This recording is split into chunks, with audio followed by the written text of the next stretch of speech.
It's a beautiful day for baseball on Father's Day here at Veterans Field. Happy Father's Day to all the fathers listening and around the world. And the Shadowcats try to give a Father's Day gift to all the Shadowcat fathers with a win over the Lake Charles Gumbeaux Gators coming up in just a few moments. From Veterans Field alongside Will Clifford, I'm Josh Rajanov. Will, happy Father's Day, man. Happy Father's Day, Josh. You have any fun Father's Day stuff today?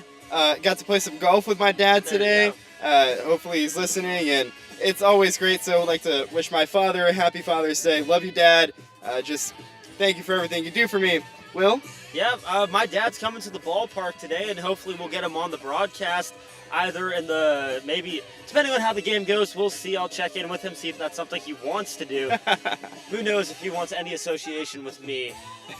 I'm just his I wouldn't. son. Yeah, well, kidding. we know that. But I'm kidding. anyways, today, though, a chance for the Shadowcats to respond after a pretty rough loss yesterday, Josh. And the Shadowcats have gone 33 innings and only one run in that span, so the Shadowcats needing to get going offensively, Will. They do, and it's a matter of situational hitting, which we've mentioned a few times, when you just got to hit the ball at the right time when they had the bases loaded, not bringing in somebody. Yesterday, a pair of ejections, one out on a catcher's interference call, or batter's interference on the catcher's call, which I think proved consequential when the bases were loaded. Sherman down 4, Jefferson called on that interference, and he's ruled out. That swung the momentum of the game. I think the bats are ready to go. I'm expecting a different Sherman team today. And the Shadowcats trying to get out of their losing ways on a 3-game losing streak right now. And the Shadowcats will send out Tyler Carnes as we get to our Clay Cooley of Hyundai Sherman pitching matchup. You're listening to the Resco Welding pregame show for our contracting needs in Denison. Call 903-624-1943. And we get to the Clay Cooley of Hyundai Sherman pitching matchup. Shot me first, shot me last. Either way, come see Clay. And the Shadowcats sending out, as we just mentioned, Tyler Carnes, the 6-foot right-hander out of Southern Arkansas University from Spring, Texas. The lefty is set to make appearance number 4, start number 3 on the year. In 7 innings, has had a rough go of it, giving up 5 earned runs, a 1.29 whip, only 3 walks to his number compared to 11 strikeouts. So expect Tyler Carnes to fill up the zone against a lineup that, was held in somewhat check yesterday by Shadowcat pitching. I think as the game went on, it kind of fades out of the way, and then you're down 4, you're down 6, you're down 8. The difference was keeping that game at a 4-run game, and they did not do that. Overall, the Shadowcat pitching has been solid this year. Still waiting for a quality start from Carnes. We know he has it in his bag, and we've seen him with some good starts, as you mentioned, but I think today is an opportunity, a good bounce-back game. I know the phrase is a stopper, a pitcher that comes in and wins after the loss. That's what I think Carnes is going to be asked to do today. And on the other side of the pitching matchup, Ty Dagley gets the call for the Gumbeaux Gators today, making his 3rd appearance, 2nd start. Limited action for him this year, but whenever he's gotten on, he's made the most of his opportunities.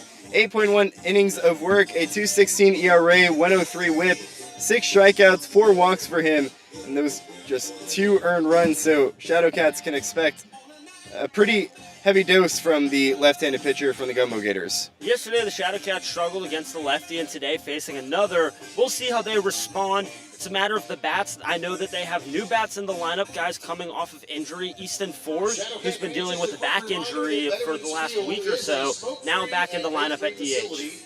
And the Shadowcats, as we just mentioned, had a rough go of it yesterday. Here to bring you all that action and let you know how it went. Will Clifford sitting next to me on my left. Will, how we doing? Thank you, Josh. Well, thank you for joining us on the Resco Welding pregame show. And as a reminder, you can listen to all Sherman Shadowcats home games and some select away games on our Mixler and YouTube channels. That being said, talking about yesterday, the Cats coming into the matchup had lost 2 straight in Victoria. With closing pitcher Aiden Benson getting the start on the mound, Sherman tried to fall out of that funk against the visiting Lake Charles Gumbeaux Gators. But unfortunately, Lake Charles would jump on Benson early with an RBI single. Enjoy the game tonight, sharply into center field. Samuelson giving chase in the left center field gap. He can't get it. Plays it on a hop. Ramos rounding 3rd, and he'll score standing up as the throw goes into 2nd base. And the Gumbeaux Gators strike first. They lead it 1-0 here in the top of the 1st. Then shortly after, the Gumbeaux Gators followed up with another base knock, which drove in another run. First pitch is lined over the head of Felsad and into left field, a base hit. Landrino scores. Here comes Snyder. The throw home is not in time and gets away from the catcher Tart and allows Sunday to move up to second base. He has a 2 RBI single, and Lake Charles leads it 3-0 here in the top of the first inning.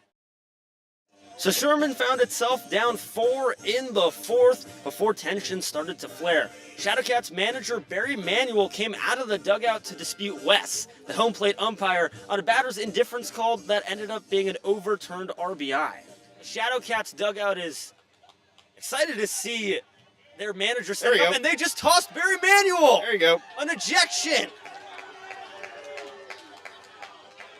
Now Barry Manuel getting his chops in. This is trying to fire up the team. The assistant umpire standing in the way as Barry's really screaming as much as he can. You can hear the dugout too. Manuel not happy with the call. Sherman would load the bases with Colton Fawbush at the plate. Fortunately, Fawbush would go down on strikes. When he turned his back to Wes, this happened. 2 outs, runners are going. The pitch, swing and a miss. Got him with the changeup. Stranding the bases loaded. And they just ejected Fawbush. The umpire just ejected Colton Fawbush as he was walking away. Oh, man. Ronnie Davis, the first base coach, having a conversation. Now Isaac Davila joins as well. That was ridiculous. Number 50, All silence from the Shadowcats while the Gators would tack on one more at the top of the fifth to make it 5-0. As here comes the 2-0. A squeeze attempt is on as Landrino running from third, and he comes home to score. Becker, the pitcher, comes in to grab it, and there's no one covering first base. It's an RBI bunt single for Easton Culp. And the Gumbeaux Gators tack on one more. They lead it 5-0 here in the fifth. Number 16, shortstop. Sherman would only score 1 run in the ninth, but it wouldn't be enough. Benson to Becker to Anna. Benson credited with the loss, and the Shadowcats lose 8-1 your final. Batting third. Sherman moves to 4-10 on the year. Lake Charles 7-9. It's our very own Josh Rajanov who sat down with manager Barry Manuel to go over yesterday's loss and how Sherman can rebound today. And welcome back here on the Rusco Welding pregame show. I'm Josh Rajanov, joined alongside manager Barry Manuel today on the Abel Ullman Roofing Coaches Report. Coach, how are we doing today? I'm doing great, Josh. And Coach, happy Father's Day. Thank you. Happy Father's Day to everybody out there who's a father.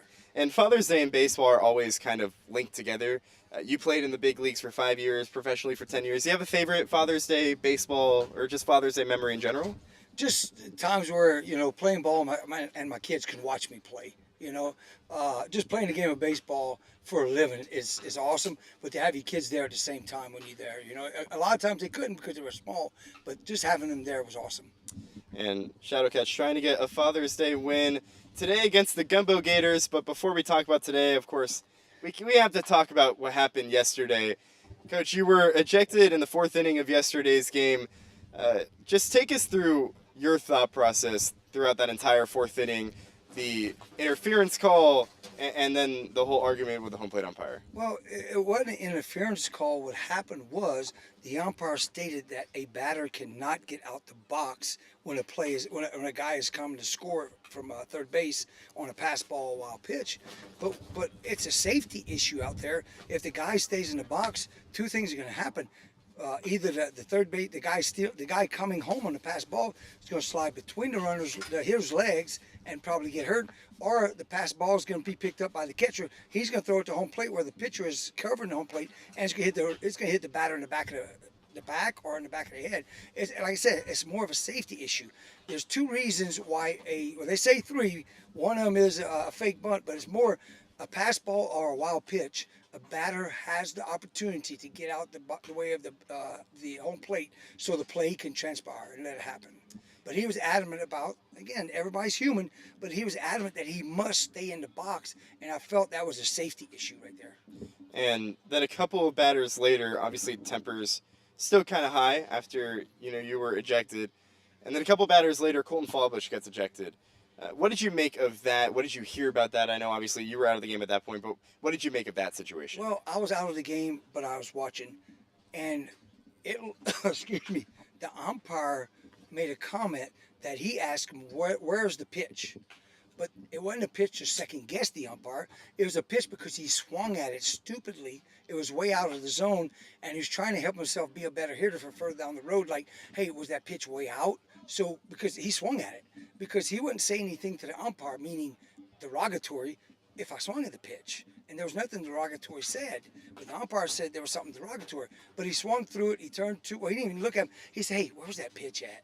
Like, to help himself out for next at bat. So he doesn't swing at it. And I just think the tempers were heated up, and he just had enough of everything, And chatting with manager Barry Manuel, Coach, whenever things get heated or something like that happens on a baseball field, how, I guess you as a manager, but then whenever you pass it off to Isaac Davila or Coach Davis, how do you guys kind of regroup and try and move past that temperament and try and continue playing a baseball game? Well, you're hoping maybe we can slow the game back down again and let it calm down again. And honestly, when things happen like that, sometimes the manager's hoping that the team kind of gets that added energy they need to come out and do things and take care of business and win a ball game. It's not all the time that happens, but sometimes it happens that way. And but yeah, you got to regroup, and they got to take charge, and they run this. I have no problem. I know they can do it, and they have done it. They're gonna run a tight ship right there. Was that something that you were thinking about over the course of the ejection? Were you thinking about this will help fire up my team? Part of it I was. The biggest thing I was thinking of is we haven't scored runs in like 27 innings at that point, maybe 26. And I'm thinking he took a run away from us. That it could have been a momentum swing for us, and it wasn't. And that's really what I was really taking up for our guys, because we really need that run. And I knew, again, in the rule book, it says that he has the opportunity to get out the box, and I knew it was there, but he was adamant about it's not possible. He cannot get out the box, and it took a run from us. And that run meant that the Shadowcats' first run of the game didn't come all the way until the 9th inning. So switching gears a little bit, the offense still struggling, just one run in your last third.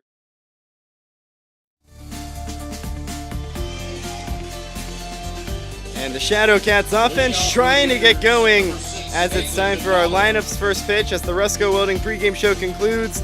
And it's time for first pitch here from Veterans Field alongside Will Clifford. I'm Josh Rajanov. Tyler Carnes towing the rubber, getting going early here on this Father's Day Sunday evening. The lefty works from the line, comes home to McDonald, and the first pitch is at the bottom of the zone. We're underway here from Sherman. The lineup's brought to you by Vanguard GMC for Lake Charles. Nathan McDonald in the batter's box right now, leading off. Jackson Landreneau bats second. Reed Snyder bats third. The 0-1 from Carnes. That one just misses away. Easton Culp, the designated hitter in the cleanup spot. Aiden Sunday in the 5-hole, and he plays center field. Jake Smith, the second baseman today, bats 6. Brandon Levy plays third, bats 7th. The 1-1 catches the outer half, and the count's 1-2. Andrew Ramos and Connor Walker round out the Gumbeaux Gators lineup for today on this Father's Day evening. 1-2 the count. Tyler Carnes comes home to his brother Cole Carnes and fouls this one straight back. A nice nod on Father's Day as the Carnes' brothers don't get to see them as a battery mate too often, but they love to pitch and catch to each other. These batteries, a brotherly love, Will. Brotherly love, indeed. They talked about it ahead of the season. They like different music. They like different TV shows, different movies. Tyler put me on a Nickelback, of all things. I like it. I've started listening to some Nickelback because of Tyler, but they like working together as a battery, and I hope we get to see it a bit more often. 1-2 the count to McDonald and the pitch. This one misses inside. I was talking to Tyler earlier in the season, and I was like, dude, you can't shake off your brother, right? And he goes, no, I trust anything that he puts down. And these guys have been playing together for pretty much their entire lives. The 2-2. This one hit on the ground towards third. Diving stop by Priest. Gets up and he can't corral it as the ball popped out of his glove. Tried barehanding it and corralling it and throwing to first. Just couldn't pick it up. A nice effort, but it goes down as an infield single to Nathan McDonald to start off this game here in the top of the first, no score. Impressive range from Priest in the hot corner, elevating, going, I guess, horizontal to the field there. But of course, with one of those plays, it's hard to get the transfer off in time. It takes a truly high-level player to do that, not a play that even some MLB players will make. So Jackson Landreneau at the plate. First pitch to him. Misses outside.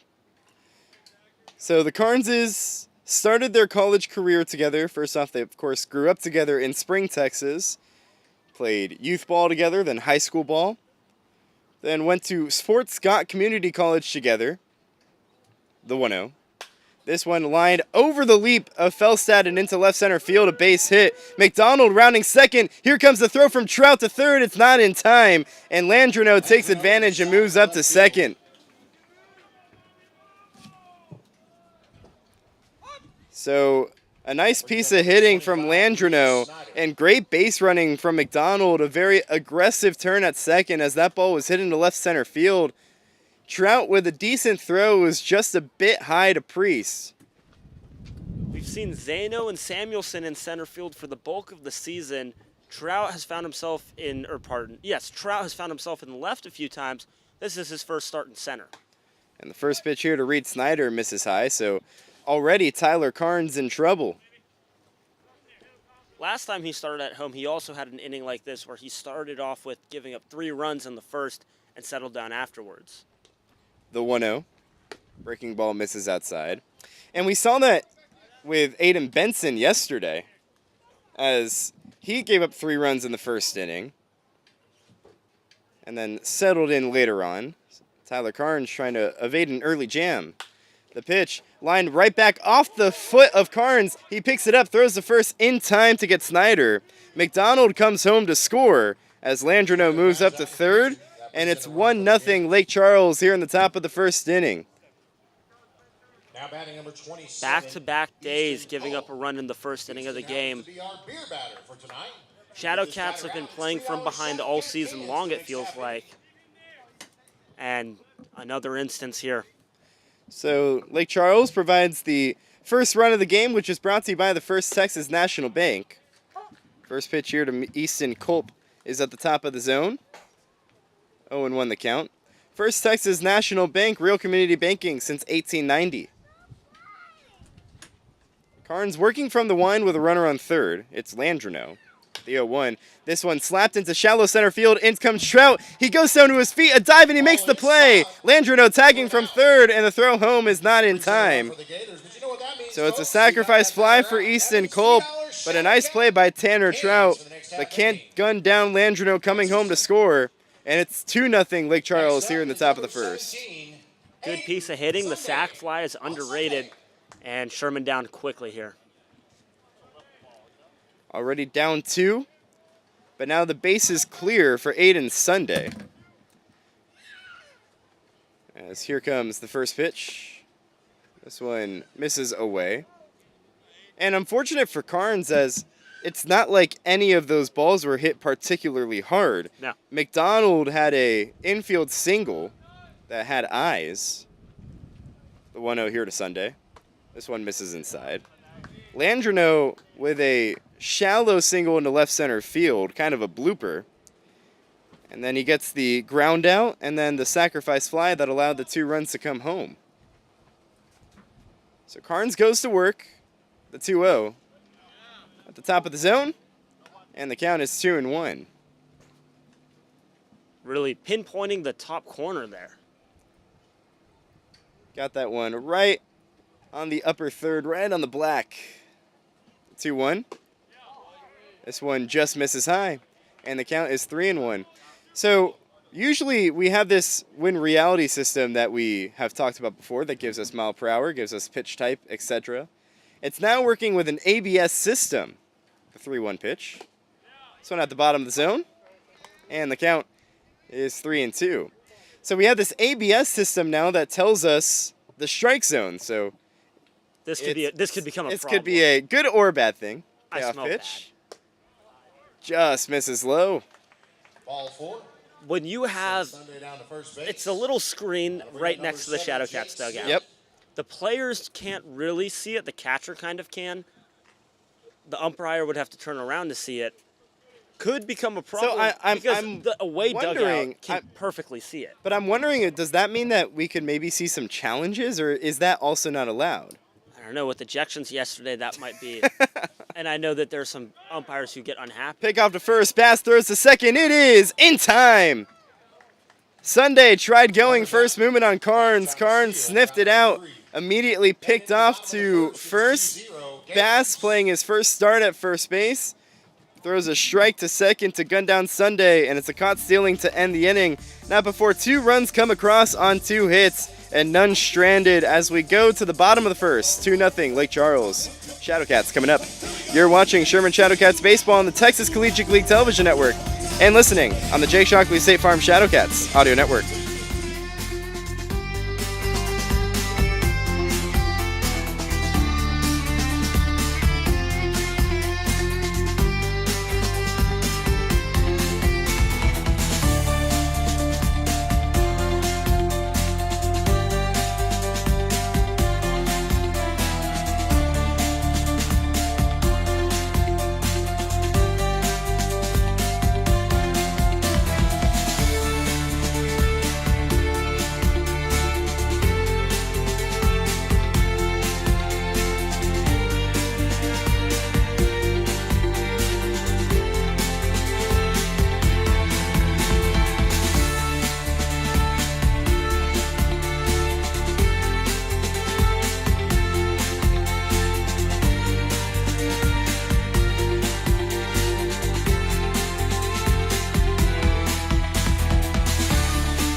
To the bottom of the first we go. Shadowcats already trailing 2-0 in a similar spot as they were in yesterday, and the Shadowcats send out a lineup that goes as such to try and erase the deficit.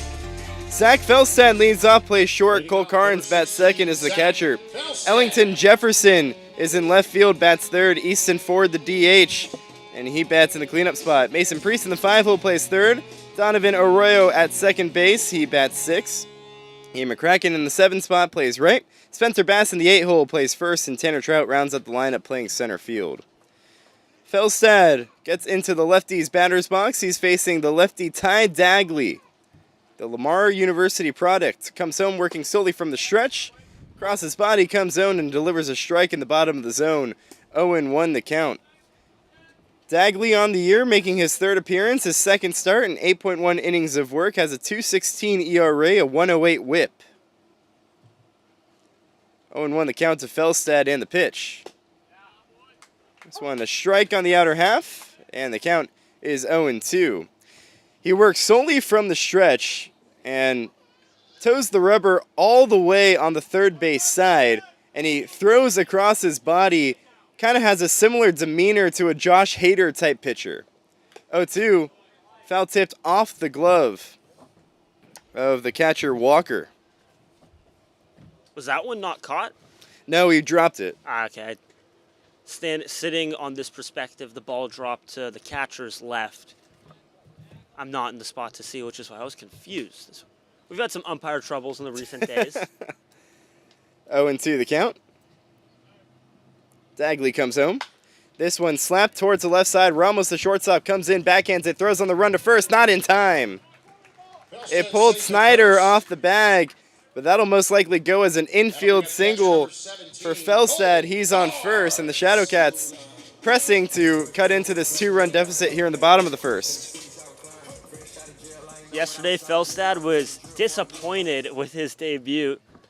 Told me, I was just bad, man. I was just awful. That's a direct quote.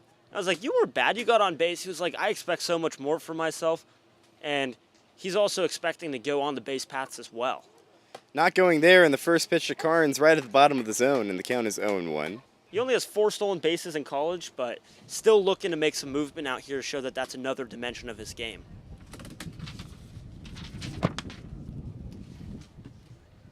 0-1 the count. as Carnes awaits and a pickoff over to first. Felstad back in safely. So we'll see if Felstad goes. Yeah, we haven't seen him run too much, and again, you mentioned it, just 4 stolen bases in college. So maybe he'll test out Dagley and Walker behind the plate. Dagley, a lefty, those guys usually tougher to go on, and he throws over to first once again. And Felstad back in standing. Again, my claim that this league needs a disengagement rule. 1, for pace of play, and 2, I think it should be part of baseball now. I think it's effective because it creates more of a cat and mouse game. 0-1 the count to Carnes. And the pitch. This one a big wave and a miss at a slider, low and away, and the count is 0-2. Felstad didn't go there. Yeah, I mean, pace of play definitely big. It's been a big talk in Major League Baseball. Obviously, it's worked a lot there. Of course, in college baseball as well. 0-2 the count to Carnes. And the pitch. This one looped shallow left field. In comes Landrino, and he has a beat on it, makes the play. Felstad retreats back to first, and there's one gone here in the bottom of the first. Now stepping to the plate, left fielder number 34, Ellington Jefferson. So Carnes flies out. That'll bring up Ellington Jefferson. I joked around with him before the game. I said, hey, try not to run into any catchers today. And we got some clarification on what the call was whenever Jefferson was presumably called for interference. We said that he was called for interference as Dagley throws to first. Felstad going on first, movement to throw to second is not in time to get Felstad. So he's caught stealing on the base pass. Again, with the lefty Dagley, he was throwing to first. Felstad going on first movement, and Snyder, the first baseman, delivers a strong throw to Ramos, the shortstop, who applies the tag, and there's 2 gone here in the bottom of the first. 2 lefties on the mound. Hard to steal on both lefties. So Jefferson now with 2 away and chops this one to short. In comes Ramos, plays it on a candy hop, throw the first in time to get Jefferson. And Dagley faces the minimum here in the first inning. No runs on no hits, and no one comes across, no one left on base. We go to the second, 2-0. Shadowcats trailing Lake Charles. That first inning was brought to you by the First Texoma National Bank, the neighborhood bank that you can count on. We go to the second inning. Shadowcats trailing 2-0. You're watching Sherman Shadowcats baseball on the Texas Collegiate League Television Network and listening on the Jake Shockley State Farm Shadowcats Audio Network.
To the second we go. Shadowcats trailing the Gumbeaux Gators 2-0 here in the top of the second inning, which is brought to you by Wall to Wall Cleaning, the premier commercial cleaning solution for Grayson County and the surrounding areas.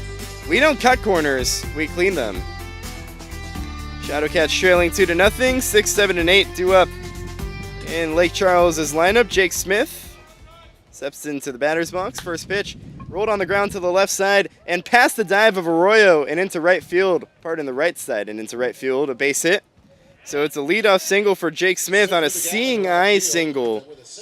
Very unfortunate for Tyler Carnes, who is pitching to contact and pitching pretty soft contact, but nonetheless, it's just finding holes, and there's a runner aboard to start here in the top of the second inning. We know this Lake Charles team is one of, if not the best offense in the league, leading the league in slug, third in on-base percentage and batting average. They're going to jump on you. Pick off over to first, and Smith back in standing up. And so, Josh, it's a matter of pitching the zone right against these dangerous batters where other teams that might not be as potent, you got to go and attack the zone, and the defense also needs to be ready. Arroyo just couldn't get there in time. That was also hit to the right side as here comes the first pitch to Levy. That one misses low. Spencer Bass playing first base today for the first time this year. Usually we see him at shortstop. Or pitching. Or pitching, yes. And I believe he's sporting Easton Ford's glove out there at first base. As Ford works his return back to baseball. The 1-0. Misses away. Ford was showing me his glove earlier. Says, at his college of southeastern Oklahoma, they get custom gloves. That's sweet. Which is really sweet, and I'm not going to assume, but it looks like his glove. Pickoff over to first. Caught Smith leaning just a tad, but he's back in standing up. Carnes with a very good pickoff move to first base coming from the left side. He makes it seem as if he's going to the plate and then goes to first. We've already seen one caught stealing just as such. The 2-0 misses away, and the count is 3-0. Aiden Sunday was gunned down by Carnes, and then the 3-6 put out therefore after, whenever Sunday was trying to steal. So Carnes very appealing to runners. 3-0. This one's right down Broadway, and the count is 3-1. So Smith doesn't seem like he's testing Carnes in any way, but Carnes seems as if maybe he has Smith in his head. Behind in the count, 3-1, delivering home to Brandon Levy. The pitch, Smith going, and the pitch misses away. Ball four. Sends Levy down to first base. So Levy walks, Andrew Ramos. and there's two aboard to start the top of the second inning as Lake Charles trying to double their lead. Second walk offered by Carnes today. And two in the last three batters. Smith on second and Levy on first. Andrew Ramos at the plate. He shows bunt and bunts straight through it. He misses on it. And the count is 0-1. Tried going down with a pitch that was below the zone. And it's a free strike for Carnes. 0-1 the count, and a guy who was struggling to find the zone is now ahead. See if Ramos tries to lay one down again here. He doesn't, and takes a strike on the inner half, and the count is 0-2.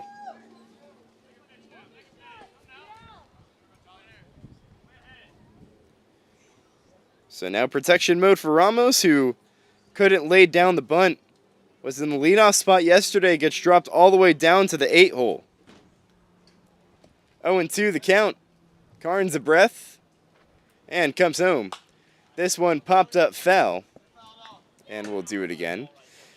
This Lake Charles team does not go down easy. We saw a number of two-strike counts yesterday, particularly from Aiden Benson, who therefore himself not really a strikeout guy, but still, it was really tough for Lake Charles, or rather for Benson, to strike out these Lake Charles guys. The 0-2. Misses inside with a slider. The lefty Carnes tried going with a back foot slider to the righty Ramos in the box. So the count is 1-2.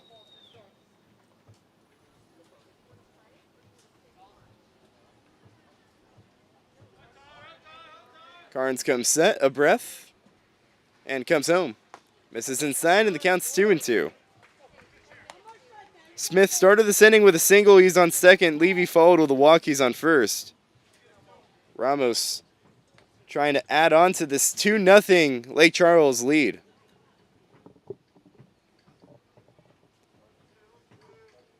Carnes battling in a 2-2 count. Couple of checks. Comes home, runner goes, and the pitch is swung on and missed. Carnes couldn't corral it in order to throw to third. So it's a double steal, Smith to third, Levy to second, but it's a strikeout of Ramos. And there's one gone here in the top of the second inning, but 2 runners now in scoring position and less than 2 outs, and Lake Charles trying to cash in on a golden opportunity. Josh, I don't think Lake Charles has a lefty in the lineup. Everybody is a righty. I think so. Facing against the lefty Tyler Carnes, who now works from the line with a runner on third. And the pitch. This one lined off the glove of Priest, and down the third base line it goes. Smith comes home to score as Levy moves up to third. And it's an RBI single for Connor Walker. And it's now 3-0 here in the top of the second. Lake Charles in front. That one will go down as a hit, but if you were to ask Mason Priest at third, he would say he probably should have caught that one. It tipped off of his glove. Definitely should have caught that one. That one was in the glove at one point and spills out. And then nobody covering third couldn't get to the ball in time as well to make the play at the bag with the runner coming on the way. Sloppy first 2 innings from the Shadowcats, Josh. And now still trailing 3-0, runners on the corners, and the first pitch misses low to Nathan McDonald. So it's Walker on first, Levy on third. Walker, not too much of a threat, or is a threat to steal rather, 6 of 6 on the year in stolen bases. He bluffed stealing in the first pitch, and now on the 1-0, pickoff over to first, he is going, and now he gets into a rundown. He's in between second and first, and now the throw home as Levy into a rundown. Now he's in a rundown between third and home. Priest pump fakes, now throws to Carnes, and he tags out Levy. On the play, Walker moves all the way up to third. But they get the lead runner out, and there's 2 gone here in the top of the second. That's one way to do it. That is one way to do it. I'm not even going to try to score that. Well, the first and third play was on as Walker was trying to get into a rundown there. And then Levy thought about, he was a little bit hesitant going from third. If he would have gone right away, maybe he would have had a chance at the plate, but he was late, so then he got caught into a rundown. As the pitch here tapped on the ground to third, Priest comes in, charges, throws the first in time. And that retires the side. So McDonald grounds out, but a run does come across on a couple of hits and one stranded at third. We go to the bottom of the second, 3-0 Lake Charles. You're watching Sherman Shadowcats baseball on the Texas Collegiate League Television Network and listening on the Jake Shockley State Farm Shadowcats Audio Network.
Bottom of the second, Shadowcats still trailing 3-0. If you're keeping track at home, it's been 34 innings, and the Shadowcats have scored just 1 run in that span. But a guy who can try and end that streak, Easton Ford steps up to the plate, the designated hitter today. Playing for the first time in over a week, was dealing with a back injury, back in the lineup today as a designated hitter. Has a chance to get a hold with one. And Dagley comes home. First pitch is on the outer half. And the count is 0-1. So Ford was nursing a back injury. Said he felt sore in his lower back about a week ago. 0-1 the count. And the pitch. This one misses low, and the count is 1-1. And that was especially unfortunate because, Josh, it was after a stretch that put his batting average up to 409, the 3rd best in the TCL at the time.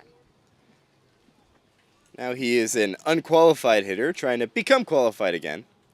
Playing in his 7th game. On a 1-1, Ford takes the ball outside, and the count is 2-1.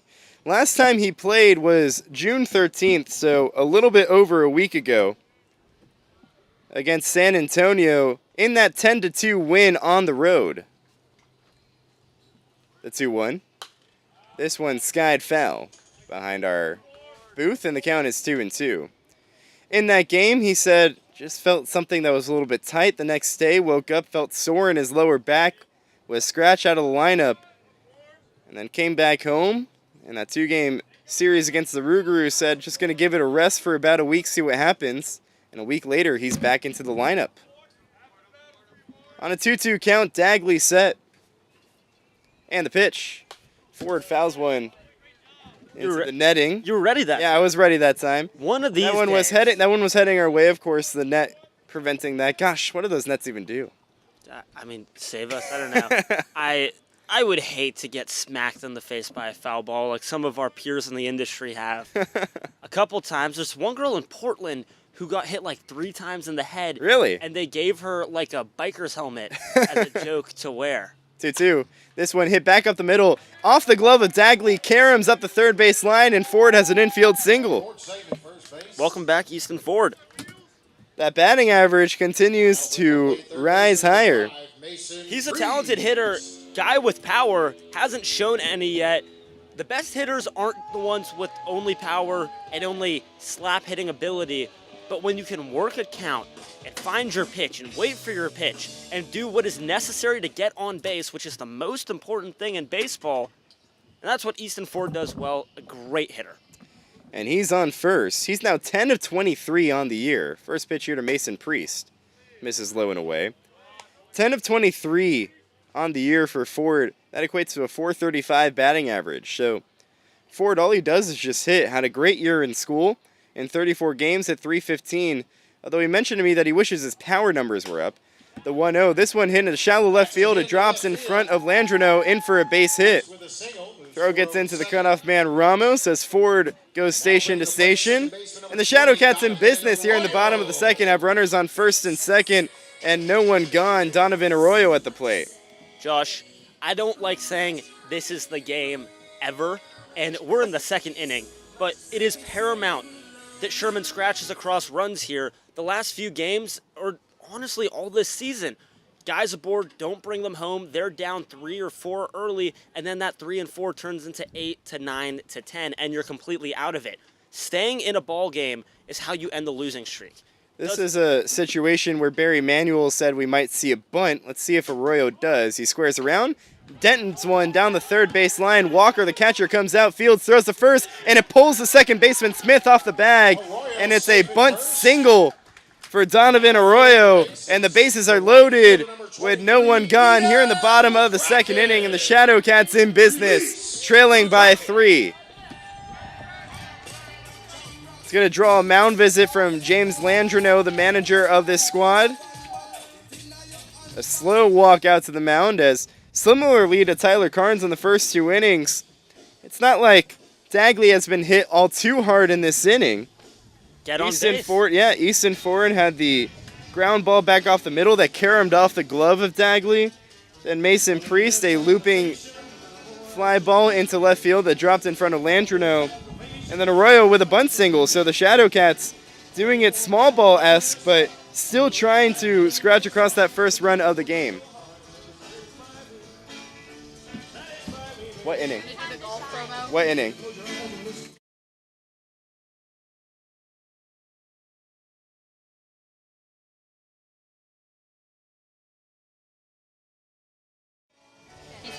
We need you 2 outs left. 2 outs. Come down there.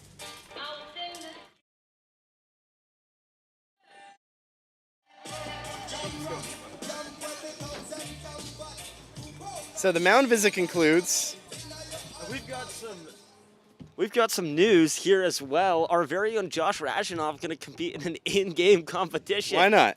Why not? You totally should do it. It's golfing. You've been working on the swing. So our infield host, as here comes the first pitch from McCracken. We got a baseball game to call. It's Will? bases loaded. It's bases loaded. But you get a golf.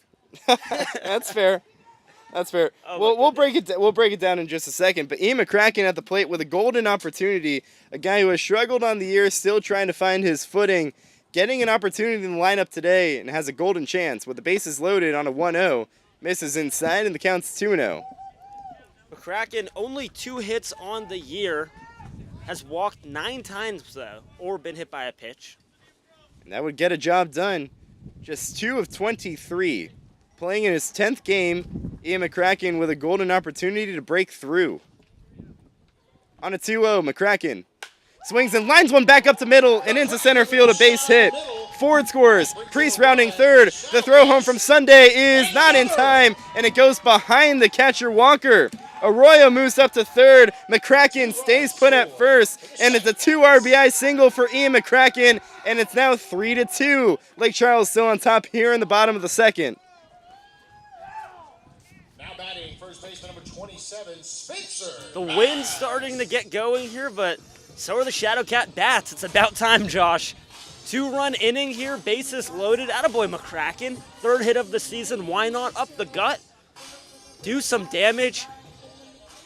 And again, it's not like Dagley's been impressive on the mound, although he might be throwing some higher heat.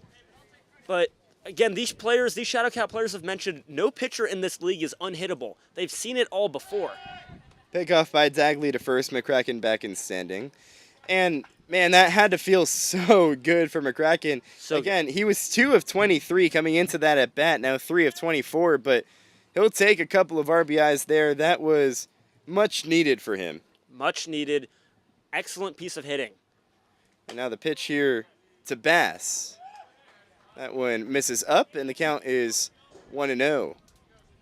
So McCracken still not running off of first base. Curious to see if maybe he'll go with runners on first and third and no one gone here in the bottom of the second inning. The 1-0. This one misses up and away. I find it very bold of both teams stealing so much on lefties. The pitcher is staring you straight down. And for Lake Charles, it didn't work. 2 of their outs last inning came because of the pickoff attempts from the lefty Cole Carnes on first baseman base runners. 2-0. Misses below the zone, and the count's 3-0. Excuse me, first base. And the Shadowcats not testing the lefty Dagley, and they're just forcing him to throw a strike right now. Dagley seems rather shook. He might need a mound visit to get himself together as the tying run is on third. 3-0. At the top of the zone, a delayed steal from McCracken and no throw from Walker. Catcher's indifference. So it's a 3-1 count and 2 runners in scoring position for Spencer Bass, still in search of his first RBI on the year. He's 1 of 6 to start the season. On a 3-1, Bass takes a big hack, comes up empty, and the count runs full. Might be unhappy with that one, as that was just outside the opposite side of the plate from Bass. McCracken on second, Arroyo on third. Full count, Dagley set. Comes home with the payoff. Fouled straight back, and we'll do it again. Nice shot from Dagley working this count full after going down with 3 balls.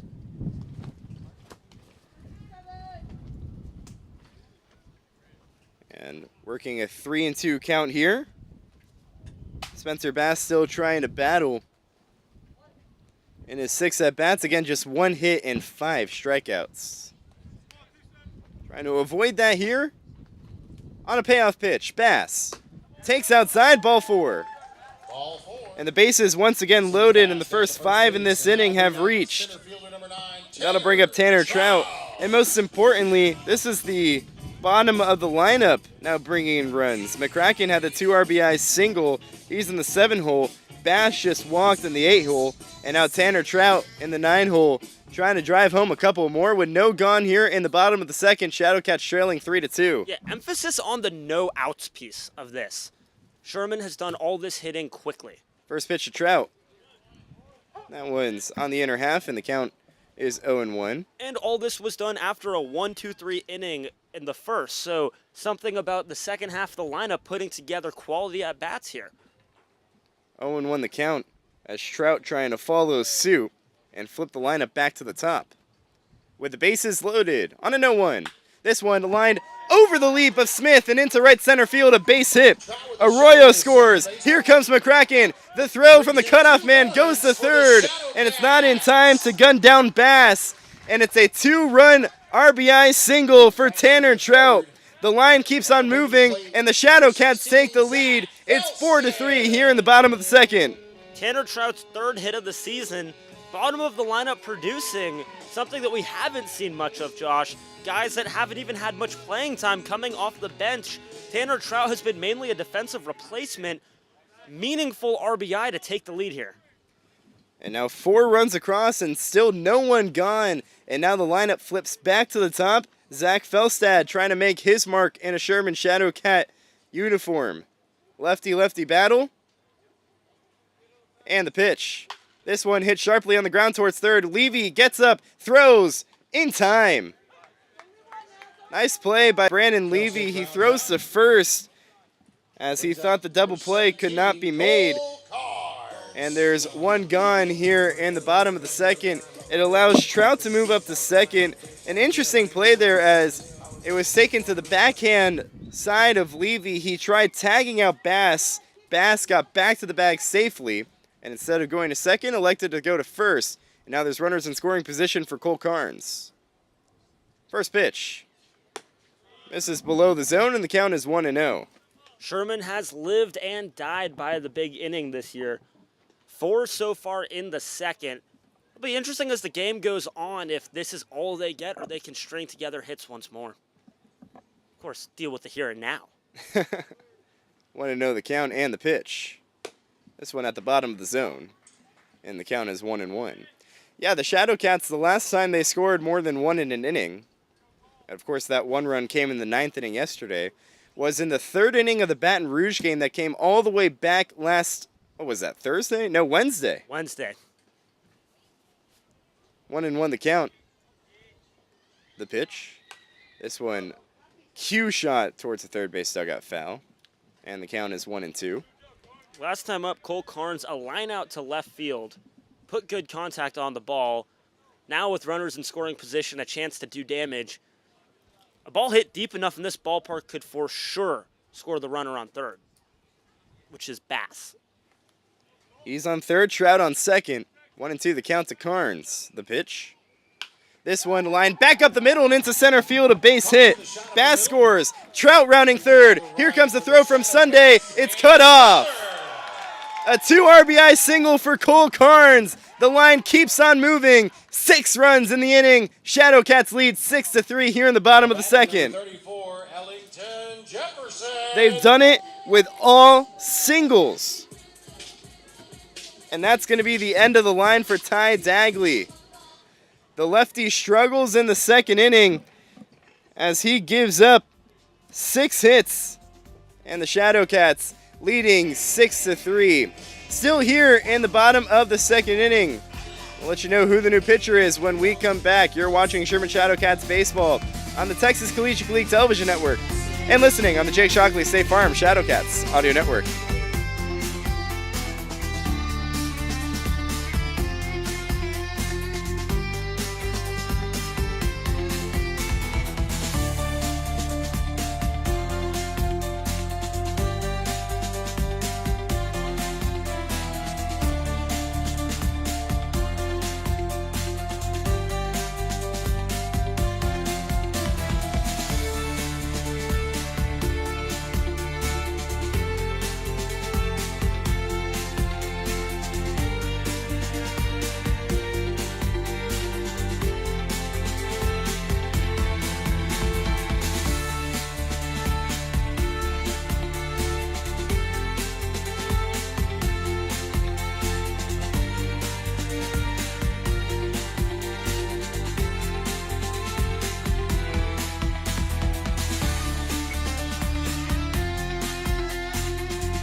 still here in the bottom of the second inning, as the Shadowcats have 6 runs across and only 1 gone in the inning. They send their 9th guy to the batter's box, and it's Ellington Jefferson. He'll flip sides to the left side as he'll face the new pitcher, Jack Garcia, from the right side. A 7-inch height difference between Dagley and Garcia. Dagley stood at 5'11". Jack Garcia, a 6'6", 210. McNeese State commit. Just finished up his senior year of high school, native to Lake Charles, and the high schooler, or the recent graduate rather, getting a chance in some college ball, and he has a tough task with Carnes off of first and Ellington Jefferson, one of the power bats on the Shadowcats lineup, a chance to drive home more runs as the Shadowcats lead 6-3 here in the bottom of the second. All 6 runs and all 6 hits have come in this inning. First pitch to Jefferson. Big wave and a foul tip, and the count is 0-1. Jefferson was thinking about 2 runs with that swing. In 5 games, hitting .333, a home run, and 4 RBIs. 3 of those RBIs came the last time we saw the Shadowcats at home, Wednesday against Baton Rouge. Had a 3-run home run from the left side in that one. See if he can do the same thing here on an 0-1. Misses up and away, and the count is 1-1. Garcia, the commit to McNeese State, really close to Lake Charles. Where Lake Charles plays. Oh, really? Yeah. I always thought McNeese State was in as a pickoff over to first. Carnes back in safely. I thought McNeese was in Texas. I don't know why I thought that. Well, I didn't know where McNeese was until their Will Wade season, where Quadir Copeland, the college basketball, and all of that jazz. I miss Quadir Copeland. I loved him as a Syracuse player. 1-1 misses low. However, he was just full of tomfoolery, man. And he needed to go and he needed to transfer because he wasn't maturing as we get sidetracked. But now has turned into quite the point guard, although still some behavioral issues. The 2-1 to Jefferson. Misses low. Back pick from the catcher, Walker over to first, not in time to get Carnes. Good jump by Snyder to keep that one from going into deep right field. How about Colt Carnes getting all this attention out there on first base? We've seen a pickoff attempt and then a back pick over there. Yeah, his guy who has no stolen base, and to be very respectful to Cole, not the quickest guy on the team. Not exactly what I would say. If you say, hey, Will, pick a nimble guy, I wouldn't choose Cole. 3-1, fouled straight back. Another hefty hack from Jefferson, and the count runs full. Don't worry, folks. But still, I just don't. Maybe it's a distraction thing. Before it was a lefty on the mound, and Dagley couldn't even complete 2 innings, and runners were going anyways. Now it's a righty on the mound facing away from first. Maybe the Shadowcats continue the small ball bunting, stealing, moving around the bases. Payoff pitch. Misses low. The line keeps on moving as the Shadowcats now hitting around in this inning. Of the 9 batters that have come to the plate, 8 of them have reached. And the only guy to get out was Zach Felstad, and he almost brought in a run with that one. Bassels looked back to third, but he did move up a runner. So only 1 gone, and that 1 out was a productive out. So the Shadowcats really moving here in the bottom of the second, as they've sent 9 to the plate. The 10th guy, Easton Ford, bats for the 2nd time in this inning. Barring a double play, this would be the first time Sherman would bat around, and then the leadoff batter of the inning. As the first pitch to Ford misses low. Does not end up ending the inning as well. Well, let's hope you didn't jinx it there. This commentator's curse thing is messing with me. I'm new to the commentator's curse, I suppose. As there's a meeting between Walker and Garcia. I think your issue is that you just mention it too much. It's something worth tracking in my head.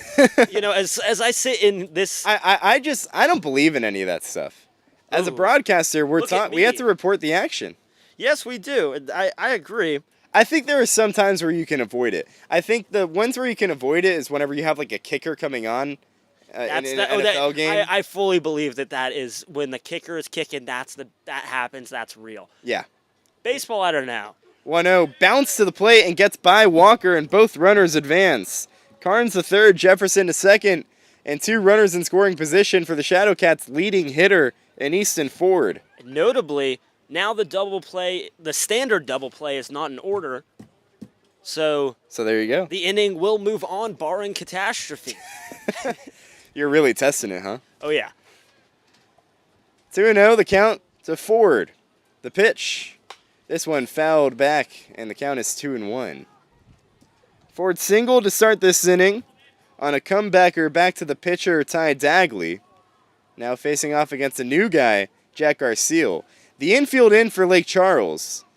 Everyone plays in on the cut of the grass. It's a bold move against Easton Ford. Yeah, a very tall, lengthy guy as Garcia steps off. Well, initially the middle of the field was playing back, and then after that foul ball, they brought the middle of the field in. The corners were already into the cut of the grass. The 2-1, Ford takes low, and the count runs to 3-1. Garcia in danger of walking two straight out of the bullpen.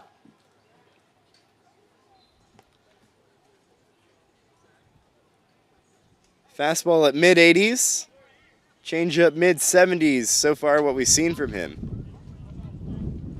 3-1. This one popped up into shallow right field. Could be trouble with the infield playing in. In comes McDonald. He's under it and makes the play. Carnes bluffs the tag, and the throw home is a strike. Carnes retreats back to third. It's a fly out to right, and there are two gone here in the bottom of the second.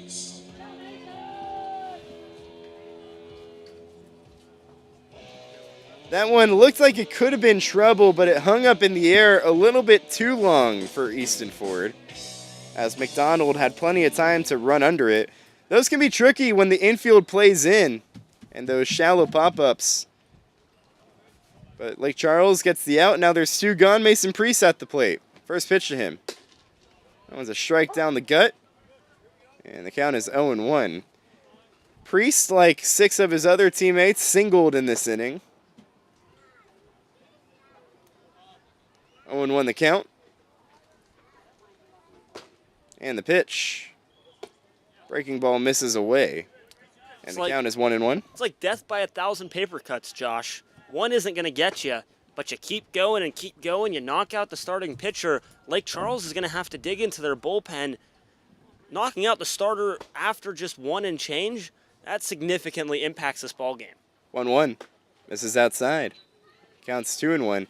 Yeah, 6 hits and 2 walks. So slugging percentage not going up, but the Shadowcats, they'll take it. And that's something that Barry Manuel has mentioned to us so many times. There's no 6-run swing. There's no 8-run swing. The most you can get is 4, and you need runners on base to do that anyways. The 2-1, Priest takes high. So he keeps on preaching to his team, just don't be too big. Don't be anything more than yourself. Just get on base, do your job, and pass it off to the next guy. And the Shadowcats making that Exhibit A here in the bottom of the second inning, leading 6-3. 3-1 the count to Priest. Garcia comes home. Delivers a strike down the middle, and the count is 3-2. 3 balls, 2 strikes, 2 gone here in the bottom of the second inning. Priest on third, Carnes on third, Jefferson at second, Priest at the plate trying to bring him home. Full count, Garcia set. Comes home with a payoff pitch. High pop-up down the left field line towards the Shadowcats bullpen. Levy going out, and it lands out of play on the Shadowcats BP Turtle.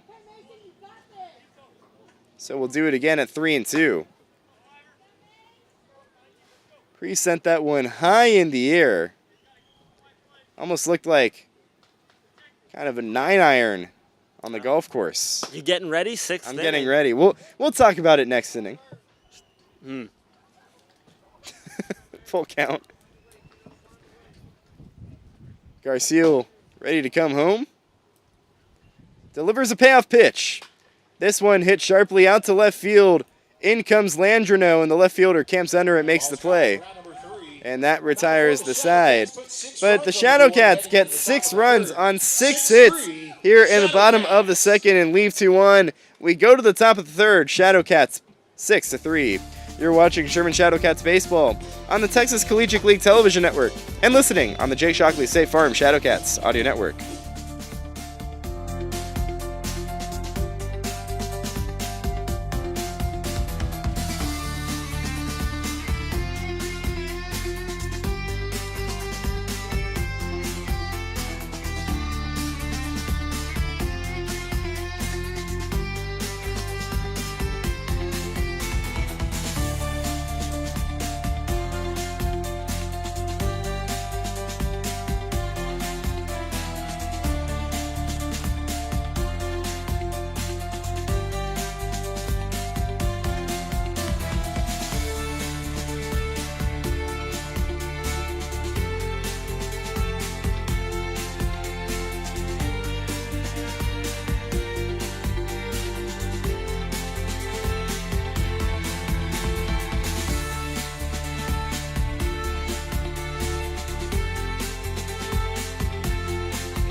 Third inning we go. Shadowcats now leading 6-3 thanks to a 6-run second inning.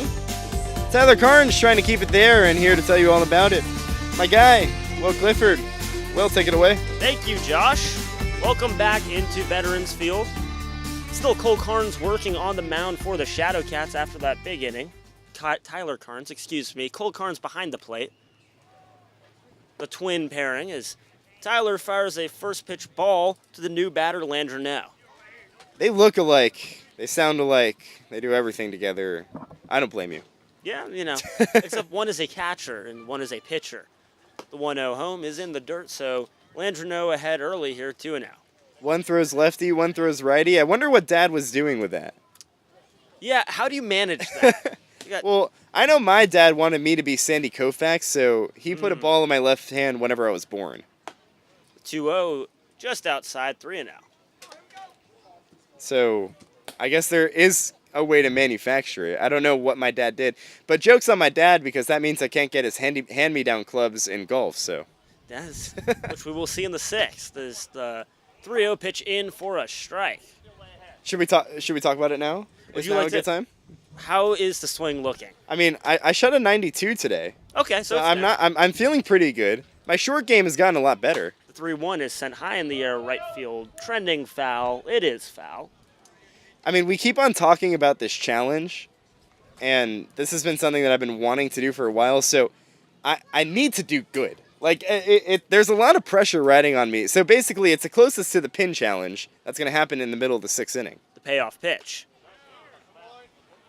Upstairs, ball 4. Top of the zone. Our ABS system here is saying that one was a strike, so time to challenge if there ever was one. I don't think there are challenges. I think that's going to be, because I saw the manager, Barry Emanuel, look back, because the ABS system is right on his back left shoulder. He turned his back quickly and was like, that's a strike. And the ABS system agrees with him. Our home plate umpire, Asher, today. Carnes' first pitch to Snyder, the new batter, in the right-handed batter's box. Everybody a righty in the lineup today for Lake Charles. I like this win reality thing, I must say. It makes our job kind of fun as we kind of peek our heads over there. A pickoff attempt back to first. Landreneau in safely. I will say, Carnes is he's pushing the line with this pickoff move because there's a rule that Tyler is definitely trying to take advantage of, and we'll get to that in just a second. First pitch now to Snyder, in there for a strike, 0-1. There's a rule that if you're a left-handed pitcher throwing to first, you can't cross 45 degrees. You have to be 45 degrees or less to first base whenever you're throwing. So here's another pickoff move. You got to keep that. So you can't go home. Basically, is what you're saying. You can't act as if you're going home and then throw to first off balance. Carnes toes that line very well. We've seen him called for a balk for it before. That one in for a strike. Snyder taking all the way. 0-2 now. So Carnes has been called for a balk before. Now, neither of these umpires have a good angle at it. So that's a situation where Carnes can really take advantage because Wes, the field umpire. This one driven right to the second baseman, Arroyo, who slaps a tag on Landreneau. A double play here in the top of the 3rd. Sherman leading 6-3. That's unfortunate as Landreneau was, well, unfortunate for Lake Charles, I should say, as Landreneau was going on the pitch, and that ball was just hit right at Arroyo at second base. And he didn't even have to throw back to first base. Landreneau was just right there for Arroyo to put the tag on. That is a great break for the Shadowcats, and probably the hardest ball we've seen hit by Lake Charles off of Tyler Carnes today. First pitch to Culp, the catcher, in there for a strike, 0-1. 2 down here, Sherman leading 6-3. Easton Culp on the year, batting just around 250. He watches in for a strike, count even at 1-1. I'm really worried that I'm going to chunk the ball. Don't chunk it, don't shank it. Do you have a shanking problem or a hooking problem? No, I get timid with my chips. That's my issue. Well, this is the biggest stage you've ever played on. It is. The 0-1 home. Just missing outside. I don't know. The WAR Open is a really big stage, I will say. You heard about this? Yes, I have. And I'm the 1-2. This one, liner, just over the jump of Priest, the third baseman. So a base hit for Culp. Shot in the left field. The third batter is Batting number aboard 17, Aiden Sunday. for Lake Charles. 2 down in the inning. It's going to bring up Aiden Sunday from Netherland, Texas.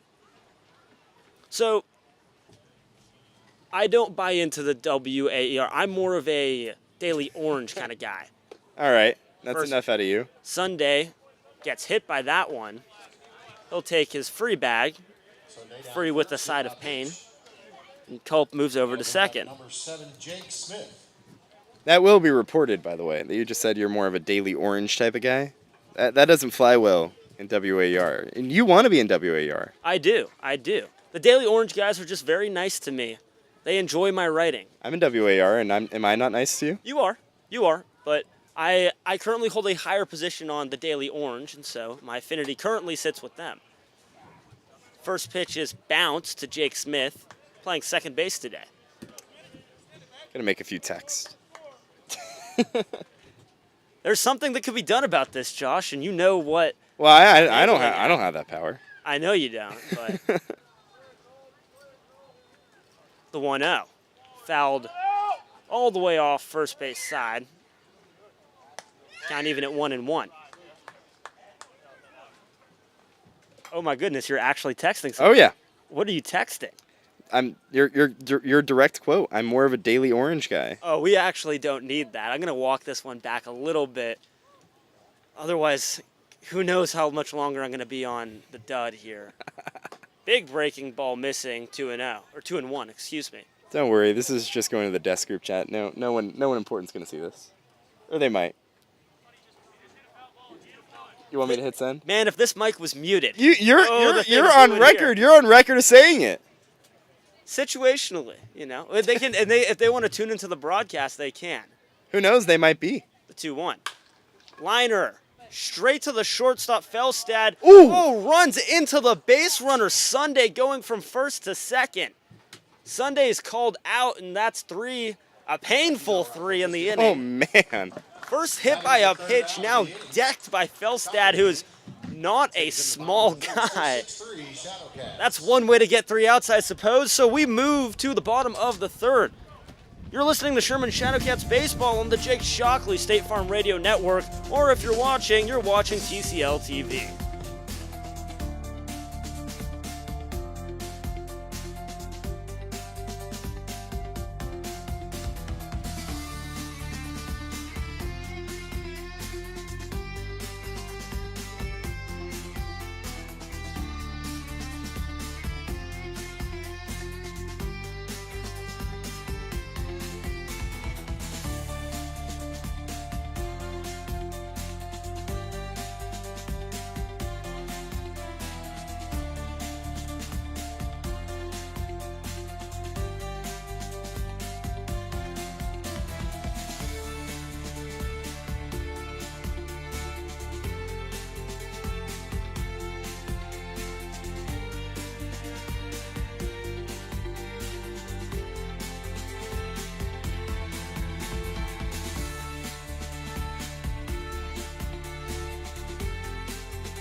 Welcome back, Shadowcats Nation.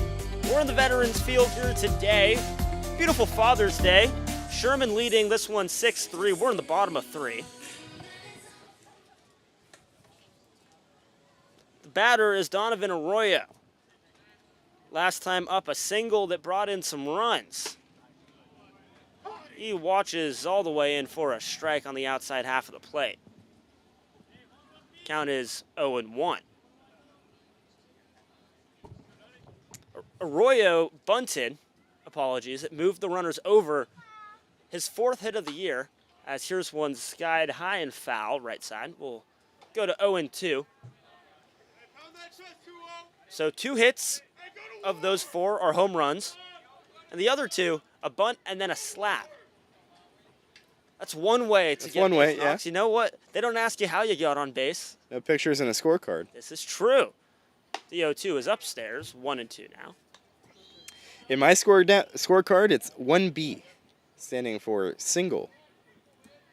You and your scorecard, man. You love your scorecard. For me, I just have it as a single. I'm a baseball nerd. 1-2. Strike 3, rung him up on a breaking ball that was way upstairs. And I can say that with confidence because I'm looking at where the pitch came in on our replay board. Josh, this thing is going to cause some problems. Arroyo turned back to his dugout. Now he's pointing at the replay board. Someone He's laughing with his coaches. And as he was going back to the dugout, tapped his head as if he wanted an ABS challenge. Yeah, I wonder if this will get for some better or for worse. I think we're going to see the for worse here. First pitch to McCracken is dropped but it is a strike. I think that the bad part is that it's in plain sight of the hitters. Yes. So they can immediately show up the umpires, and what are the umpires going to do? You know, I think that's the bad part of it. I think that's the issue. That I don't think that should be there. Probably not. The 0-1 is just outside, and that might be there today because I know some coaches are here looking at Tyler Carnes pitching and Cole Carnes catching. It's the 2 of whom are in the transfer portal. It's the brothers go everywhere together as that one is low and in the dirt. Count moving to 2-1. 2-1, 1 down. Shadowcats leading 6-3 here. We're in the bottom of the 3rd.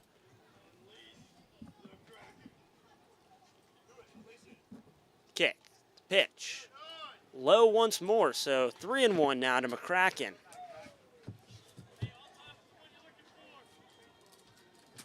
Garcia working on the mound after he came in relief for Dagley.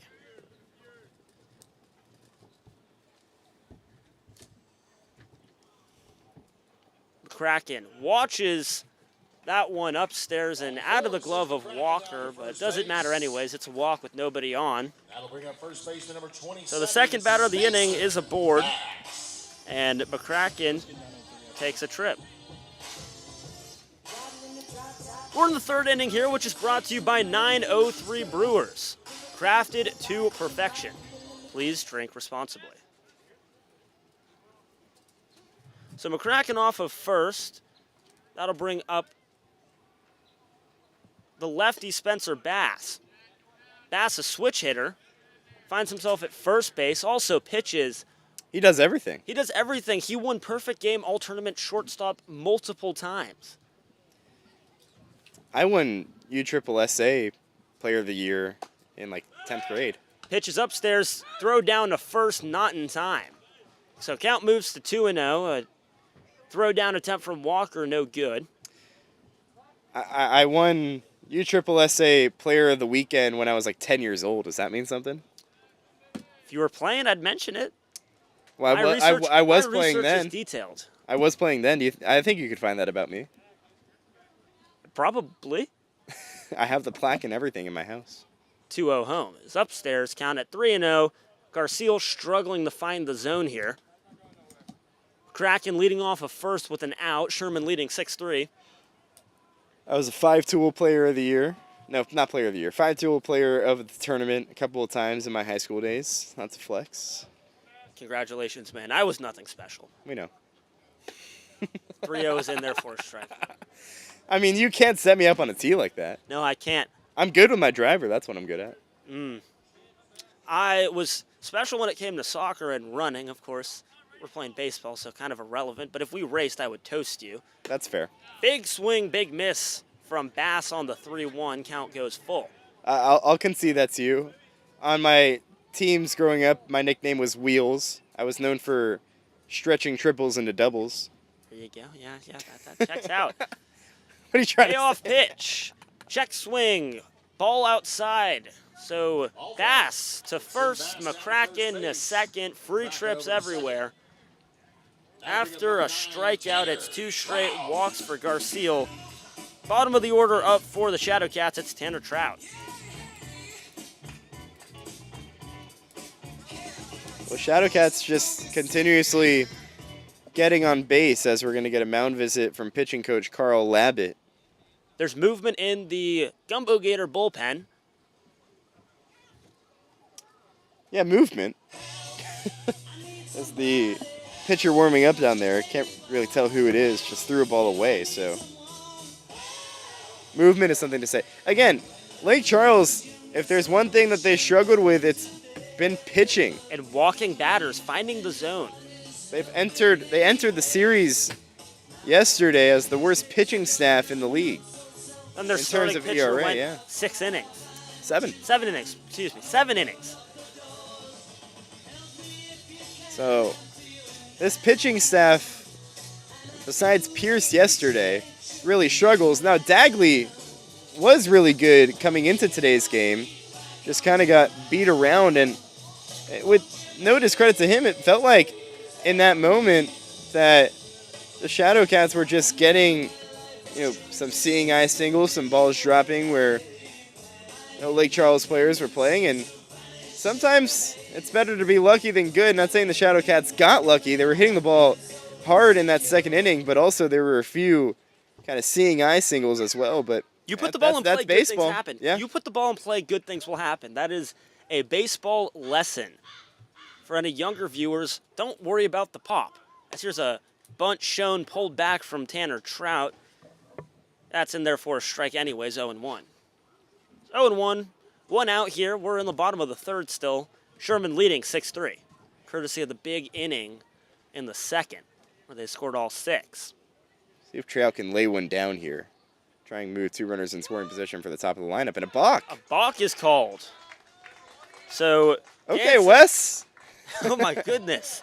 McCracken off of second causes some distraction for Garcia. So Garcia, balk called by Wes, who was a problematic umpire yesterday, says he gave a little shaking motion.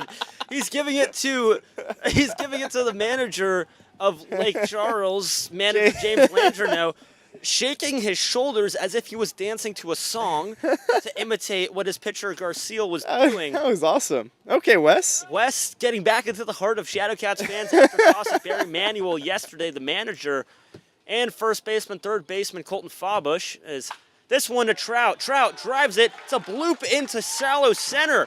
Here comes McCracken. He scores, trailed shortly by Bass. He scores standing up. A 2 RBI single for Tanner Trout. Bottom of the order getting busy. Sherman leads it 8-3 in the bottom of the third.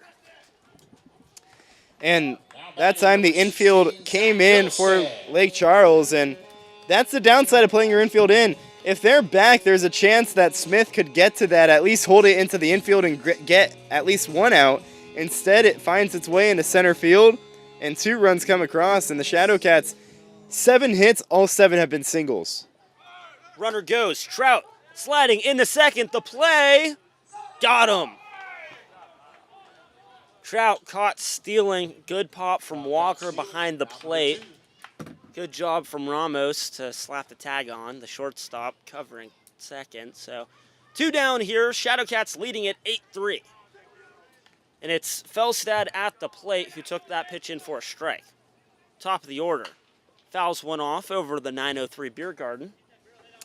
I don't mind trying the steal there, but I don't know. Trout's got wheels. Trout does have wheels, and he's been pretty successful this year stealing the bag, but maybe wait a pitch. See what Felstad can do, because now you're taking the bat out of the hands of one of your better hitters. The 0-2 is upstairs. 1 and 2 now. Instead of setting the table for the top of your lineup with 1 gone and a runner on first, now there's 2 gone and no one out. So I don't know. I like the aggression, trying getting into scoring position, but maybe wait a pitch at least. That balk call proved costly as well. Here's the 1-2. Slapped high and foul third base side. Count stays the same. That balk call is costly, Josh, because you had a guy on first and second. The balk moves both of them over, so now you have second and third. A bloop in the shallow center, and that scores both of them. Felstad, the lefty, awaits the 1-2. Swing and a miss on a ball in the dirt. So that'll do it, but 2 runs scored for the Shadowcats. They lead it 8-3 here. We're moving to the top of the 4th. You're listening to Sherman Shadowcats Baseball on the Jake Shockley State Farm Radio Network. And if you're watching TCL TV.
What it do, Shadowcat crew?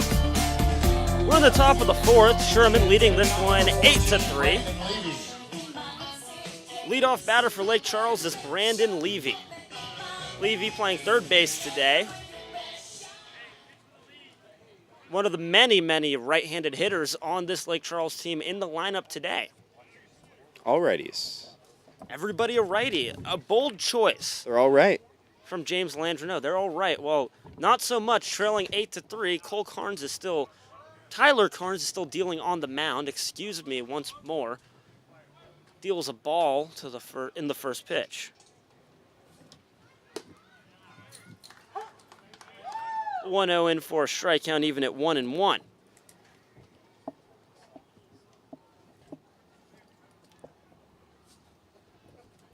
Carnes kicks, deals this one, flown in the air, trending foul, just goes over the fence on the right field foul line. So I'm curious about something, because you know that concrete that we talked about yesterday? Which has no reason to be there. Right. No business. Is that concrete considered, like, say Spencer caught that ball on the concrete, he would still be out, right?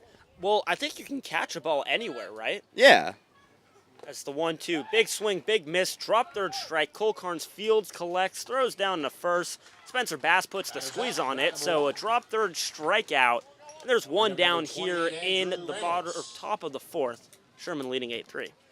I don't know if you've seen that TikTok account where it goes through like basketball highlights, but it's very like niche highlights about the little things in basketball that make things happen. That was one of those where it's like the little things in baseball. On a drop third strike, Cole Carnes does such a nice job blocking that one, keeping it in front of him. Ramos, the new batter, watching in for a ball. And then while retrieving the ball took him to the outside of first base. He took his time, worked his back on the inside path, calls inside to his first baseman, and delivers a strike there. That's just a niche baseball highlight that I love. 1-0 misses, 2-0. And the Shadowcats work on that. They're very, very particular in the way that they take in and out. That their manager, Barry Manuel, has them do it very quickly and very precise. Carnes missing again, 3 straight balls to Ramos, and now a brotherly mound visit as Cole tries to settle his brother down. Is 1 strikeout, now at risk of walking the next batter. That's all to say, the Shadowcats very detail-oriented. In some cases, yes. In other cases, At least in their preparation. yes, as Donovan Arroyo doesn't have a glove on at second base, so, Yeah, he does. now he does. He just put it on. He was taking a break, I suppose. You can take your glove off. Here's when the it's 3-0 not home. in action. Heater just missing Ball 4 will to send the Rivers left. down to first base, and that'll bring up number So, 20, Connor Walker. 4-pitch walk. And Ramos down to first.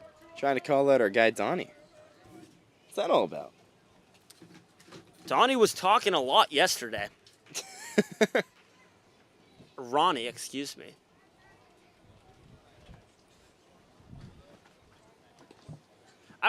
Never mind.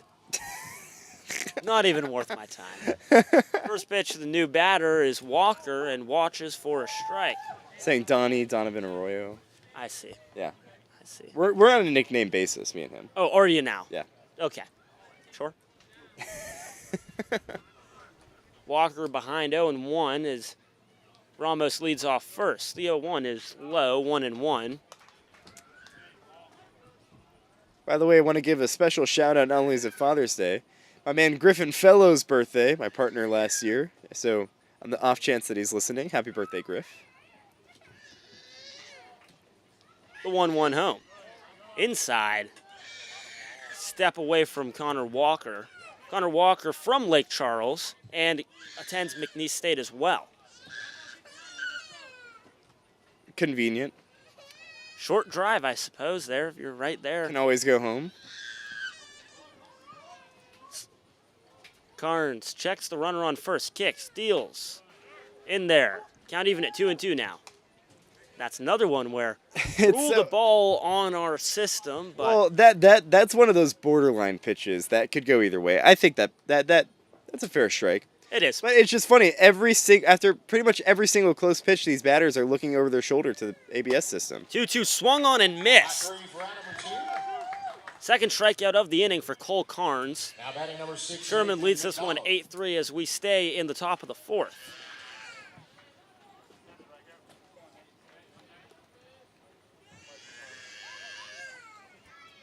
So we have a young child who's very unhappy. Can't be unhappy. It's Father's Day. He's probably unhappy that Ramos is leading off of first and the lineup just flipped over. Carnes attacking McDonald now, missing left on the righty.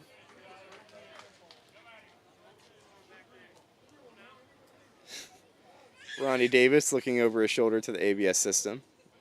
Everybody wants to see what is going on. It's the 1-0 in for a strike, 1-1, clipping the bottom of the zone.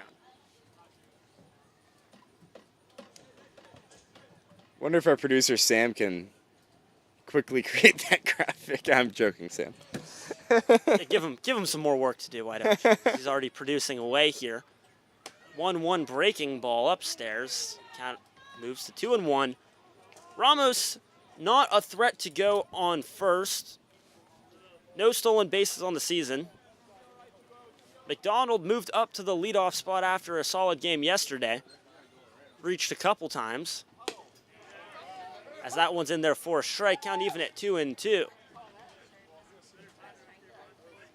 Twos all over the place here. 2 balls, 2 strikes, 2 outs. Tyler Carnes, the pitcher, wearing number 2. There you go. Chance to get out of the inning with his 3rd strikeout. Got to break it there. Kicks, pitches. Misses outside. Count full, 3-2. Payoff on the way. And Ramos will have a head start to first base as the middle now plays straight up, as everyone will have to throw across the diamond to first to try and get an out. Carnes agrees to the sign from his brother. Carnes Kicks, pitch, breaking ball upstairs, walk. Ball 4. First and second now for Lake Charles. Ramos over to second. Number 2, Jackson McDonald Landreneau. now taking first. So that'll bring up Landreneau.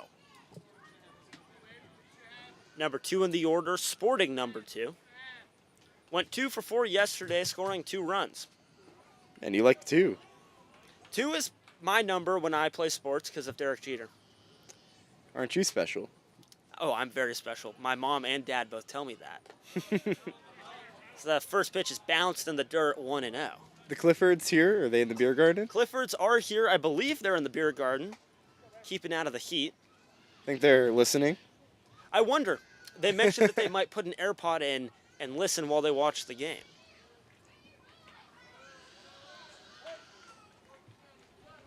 Someone is very upset that there are 2 runners aboard for Lake Charles with 2 outs here. Carnes deals home on the 1-0. Missing, count moves to 2-0. Not the time to start, I guess, losing your edge if you're Tyler Carnes as he takes a breath behind the mound. A couple of walks in this inning. You're up 5. Your team just spotted you 2 runs, 6 straight runs. Attack the zone. Attack the zone on Landreneau, who struck out 15 times this year. That one inside for a strike. High and inside is the ruling from our Win Reality pitch tracking system. Carnes checks the runner, now deals home. This one fouled. Fair. It's going to be Arroyo who comes on and trips. Did he make the play? He did not. He dropped the ball. Here comes Ramos from third. He scores. Arroyo's second error of the season gives up a run. Sherman still leads at 8-4 here in the top of the 4th. How Number 25, Reed unfortunate. Arroyo just lost that in the sun, Josh. Maybe, or I don't know. He was kind of drifting back on it, and that's just an unfortunate play. As Arroyo was going back, that ball needs to be caught. That ball does need to be caught. And I apologize, 2 runs scored there. It was Ramos and McDonald who made it all the way from second as they were going on a pop fly with 2 outs. Heads up play from the Gumbeaux Gators. It's actually an 8-5 ball game. And that was nice base running, too, by Ramos and McDonald, as Ramos again coming from second, McDonald coming all the way from first. And because there were 2 outs, they were going on first contact. And I don't know if you've seen that Freddie Freeman clip in spring training where he was mic'd up and he was running from first on that pop-up that dropped. But he goes, "There's wind, boys, there's wind." Well, we don't feel the wind right now, but I think up in the air that ball started swirling a little bit, might have caused some issues for Arroyo. And great job by McDonald, who was running the entire way, as those will go as 2 unearned runs towards Carnes' effort tonight. That'll bring up Snyder, who takes first pitch for a strike. Got a feel for Carnes as well. Should have been out of the inning there, undoubtedly. Would have been 4 innings pitched, 3 earned runs. Now it's 5, although those are just 5 runs scored. Those should be not earned. The 0-1 is low, 1-1. That's our live stat broadcast says it's 5 earned runs. I feel like that those 2 should be unearned because they called it an error, unless they called it a hit. But I'm pretty sure they called that an error. Some stat corrections possibly. So there's motion in the Shadowcat bullpen. The 1-1 home, in there for a strike, 1-2.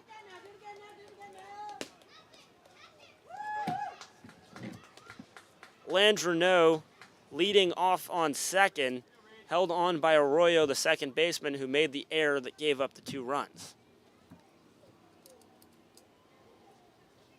Tyler Carnes shakes one off, now agrees. Time called by the umpire.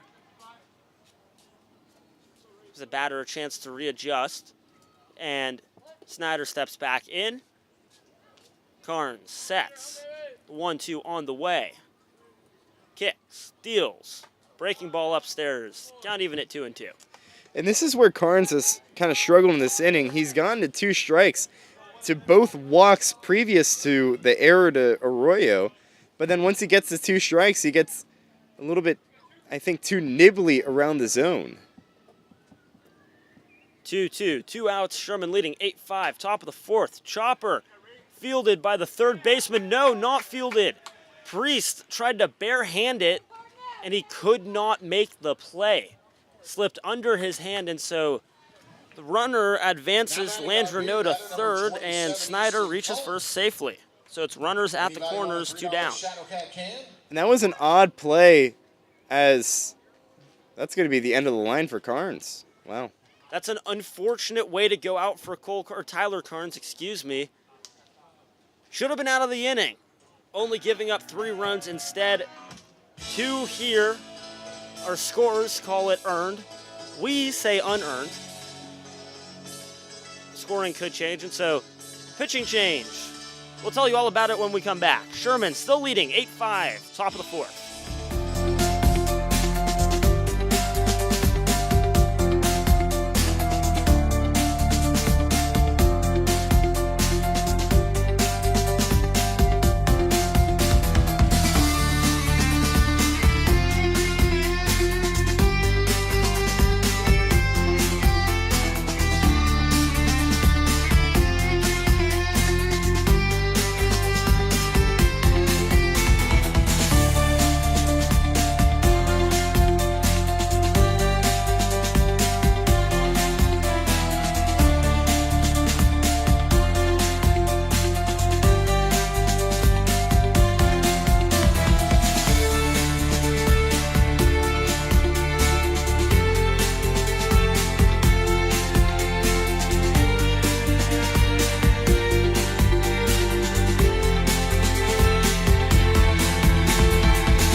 What it do, Shadowcat crew? Sherman leading 8-5 here.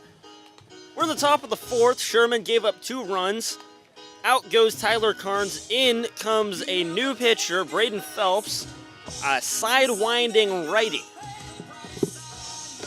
The 4th inning is brought to you by Austin College. Become a Kangaroo today. Braden Phelps out of Rose City, Texas, now did attend Southeastern Oklahoma State before transferring. He's in the portal looking for eyes. Has not allowed a runner. Of course, runners currently at the corners. Landreneau at third, and it'll be Snyder at first.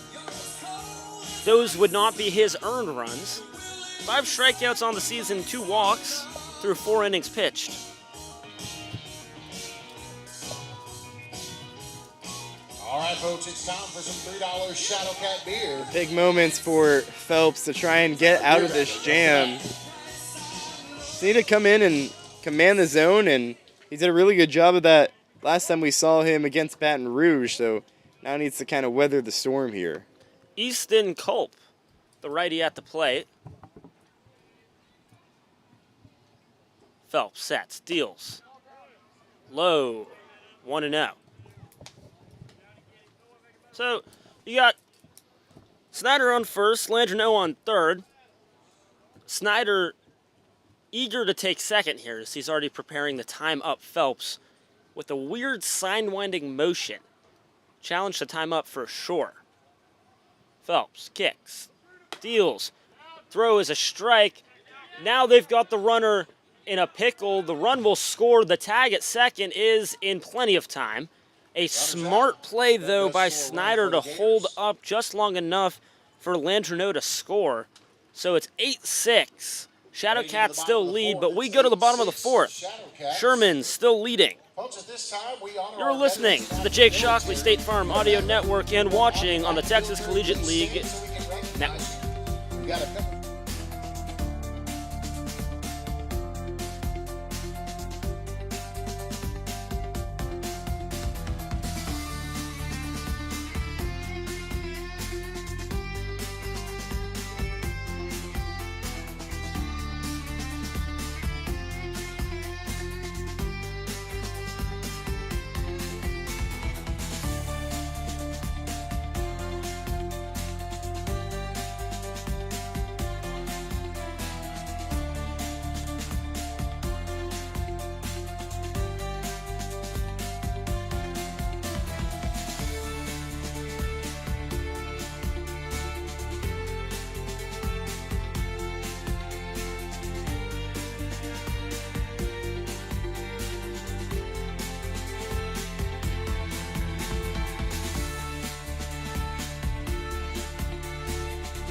I'm Ryan Sessions, first baseman for the Sherman Shadowcats.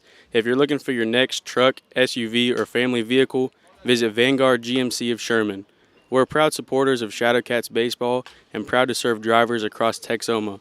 Shop our selection of new GMC trucks and SUVs and let our team help you find the perfect fit.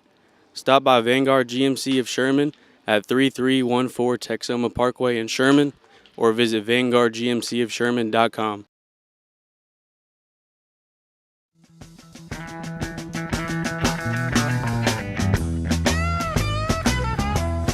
Welcome back, Shadowcat Nation. We're trucking on here in the bottom of the fourth. Sherman leading 8-6. There's a new pitcher on the mound for the Lake Charles. Wrong Gumbeaux Louisiana Gators. team, dude. They all have such classy names. Such Louisiana names. Acadiana? The Cane Cutters? Cane Cutters, Gumbeaux Gators, the Rougarou. I like it.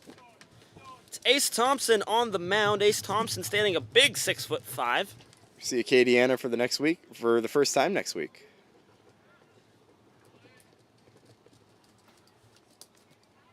Thompson, big lefty, dealing a first pitch ball to the batter Carnes.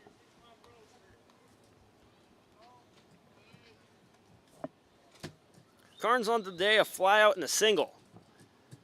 The 1-0. Just downstairs, 2-0. A over-the-top lefty, again, a very intimidating figure on the mound. A tall, lengthy guy, stands at 6'5", only 210. 2-0 is sent straight to the first baseman, Snyder. He'll flip back to the pitcher, Thompson, who steps on the bag. One down quickly here in the bottom of the fourth. Sherman still leading 8-6. Ellington Jefferson. He's very traditional, comes over the top, might be a little bit three-quarters, a mid-80s fastball. I'm sure we'll see a sweeping slider from him, maybe a changeup as well. That's kind of where you have to be. If you're a lefty, you just got to be kind of crafty to these hitters. Thompson, a 5.4 ERA, 2.1 whip, as he deals to Jefferson. In the dirt, 1-0. 5 strikeouts, 7 walks, struggling with control so far on the year out of the bullpen in 6.2 innings of work.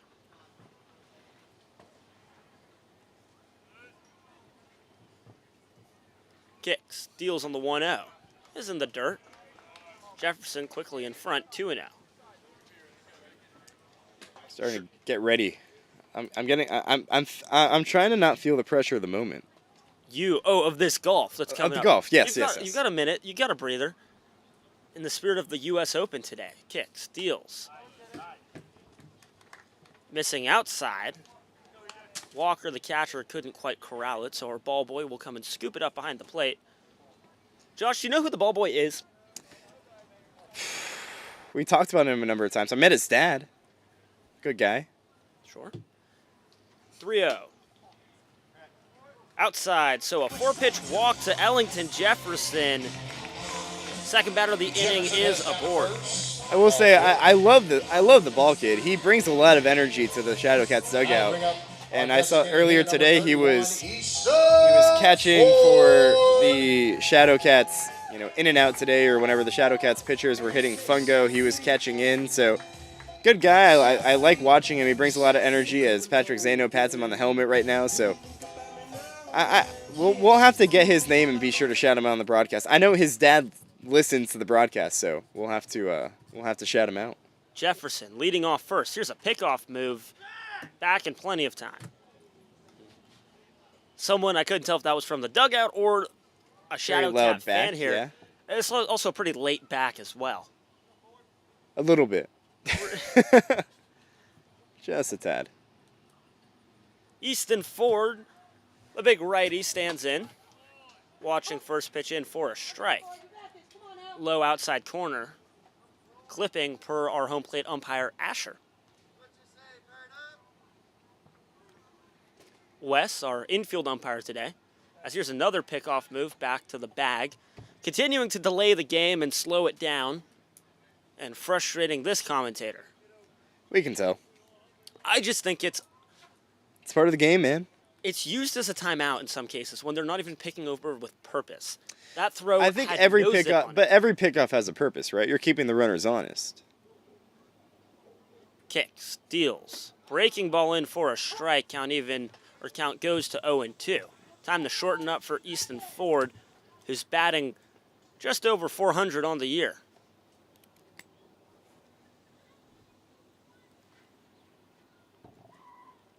Earlier today, Ford hit a single and came in to score.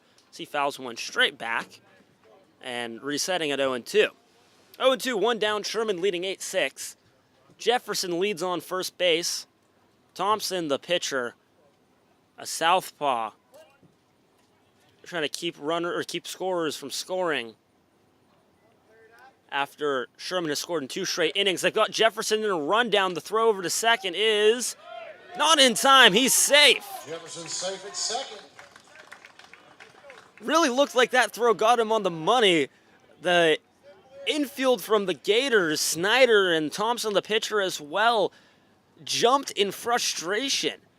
It was a pickoff attempt to first, throwing behind the runner. Snyder goes to second in what would have been plenty of time.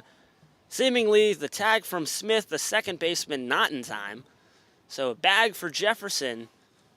Runner in scoring position for Easton Ford, who is still in an 0-2 count.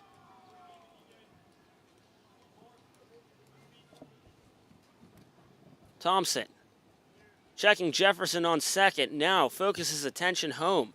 Deals. This one goes foul third base side. So resetting at 0-2. 2 straight fouls for Easton Ford. Will reset. I don't know. I thought he got under the tag. It was a bang-bang play. I'm going to go with Wes's judgment there. My guess on that one is the 0-2 home. Hits Easton, a loud slap on the back. They'll check on him to make sure he's okay, as he's just now coming back from a back injury. Yeah, he kind of let out a grunt as that one hit him. I'm more worried about the quick twitch in his back whenever he kind of like let that one hit him. Because that, to me, is more concerning than him actually getting hit on the back. So But he seems to be okay out there in first.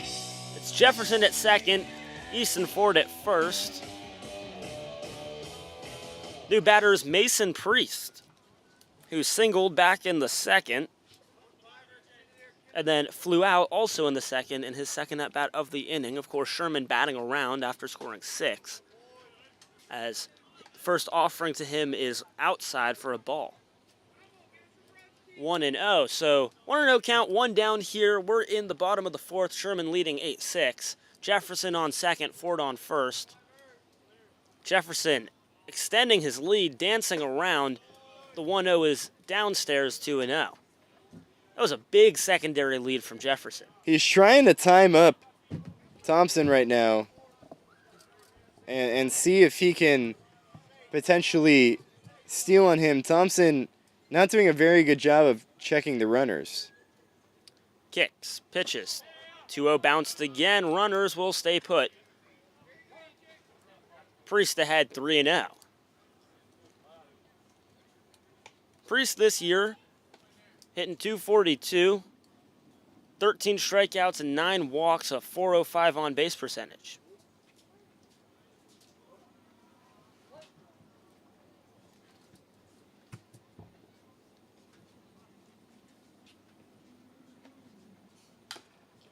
The 3-0 is fouled off.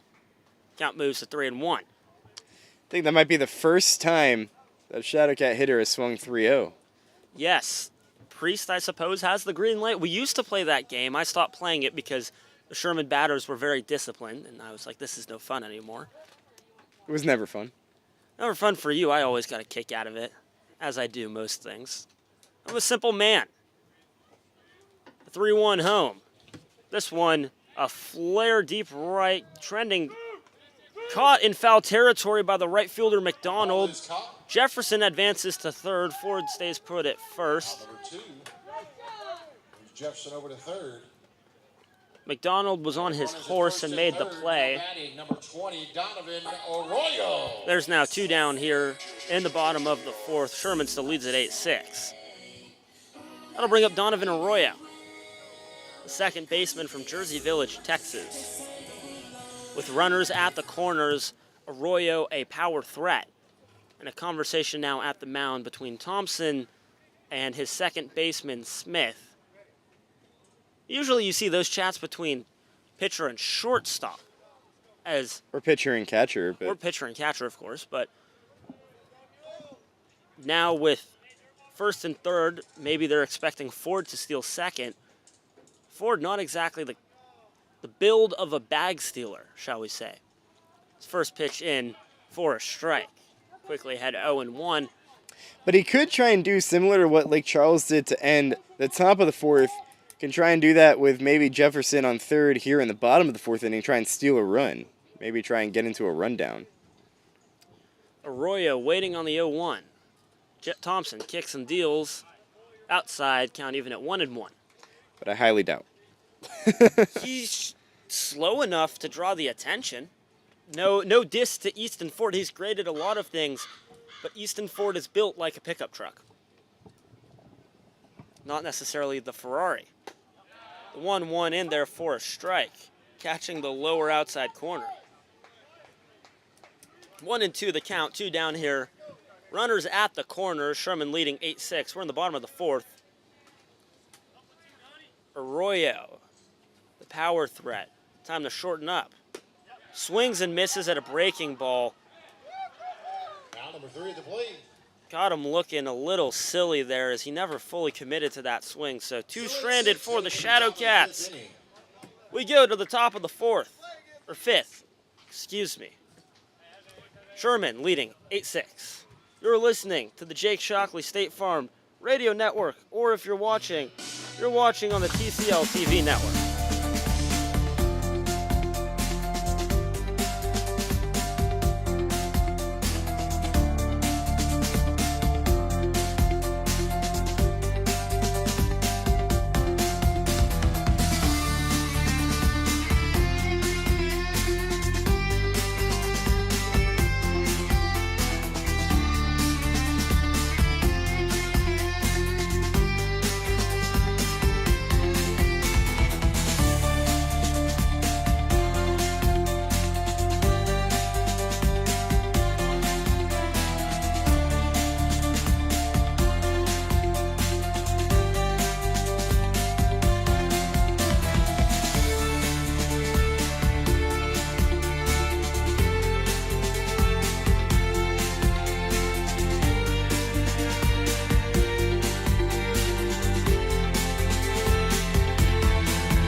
Sherman Shadowcats are brought to you by Courtyard Marriott Sherman. Courtyard Marriott Sherman, where the players stay.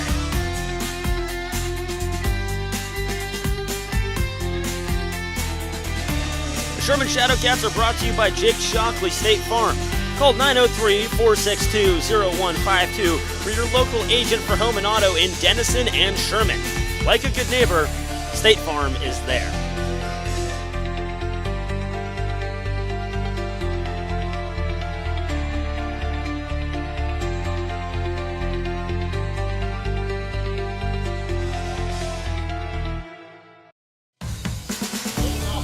Welcome back into Veterans Field. I'm Will Clifford, joined by Josh Rajanov, here to take you through the fifth. It's golfer extraordinaire, Mr. Josh Rajanov. Joshy? I'm getting ready. Thanks, Willie. I don't know if I like that. Willie, not so much. Yeah. Joshy, okay. Joshy's okay. My dad Don't called me. do Willie. My dad called me Joshy growing up, so I'll accept. On Father's Day. On Father's Day, of Nobody's course. ever called me Willie, and Willie's a weird one. Braden Phelps back out for another inning of work. Tosses a strike home to Easton Culp. As the Shadowcats leading 8-6 here in the top of the fifth inning, which is brought to you by Grayson College. Find your student success today at Grayson College. 0-1, slap down the right field line, fades foul. So I'm gearing up, right? I'm getting ready in my mind that I'm going to take on this golf challenge, and I'm wondering what I'm going to get. So is it one shot closest to the hole? Am I going to get a few shots? Like, what's this process going to look like? I believe it'd be a closest to the pin thing. Right, but how many shots am I going to get? 0-1, 0-2 rather, misses away. Well, I was helping carry over the golf stuff before, and I got a couple test swings of the golf club. Yeah. I also saw that Made sure the golf club was okay. There were multiple balls in the bag. Okay. So my prediction is 3 to 5 shots for you, a closest to the pin. 1-2. This one misses low and away with a breaking ball. Good job by Culp to hold up. Yeah, I mean, I feel like if I can get 3 shots, I have a really good chance at it. I think so too. If I can get 3 shots, I think I'm a good enough golfer to put at least one of them pretty close to the pin. The club is a wedge. I didn't check the type. 2-2 misses away. That's fine. I mean, a wedge, it means a lot of different things for me. I can hit my pitching wedge about 140 yards. You're shortening up here. Of course. Now the question is, do you do the reverse hand, which is sweeping the nation in the golf The reverse hand. where Payoff pitch. Got him swinging. Goes chasing at a fastball above the zone.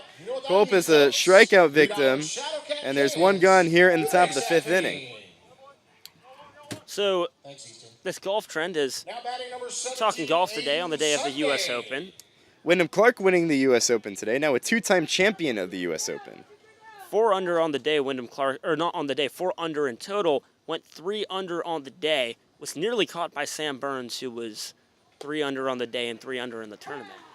First pitch of Sunday misses, or rather catches the bottom of the zone. Counts 0-1. Scotty Scheffler, fan favorite out here in North Texas, of course growing up in Dallas.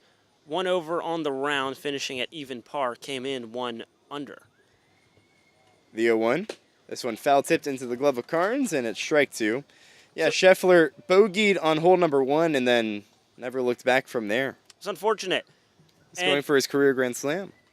Not to be. Phelps trying to get Sunday ahead of the count here, 0-2. And the pitch misses well outside. Phelps has been really good out of the bullpen for the Shadowcats at weathering the storm.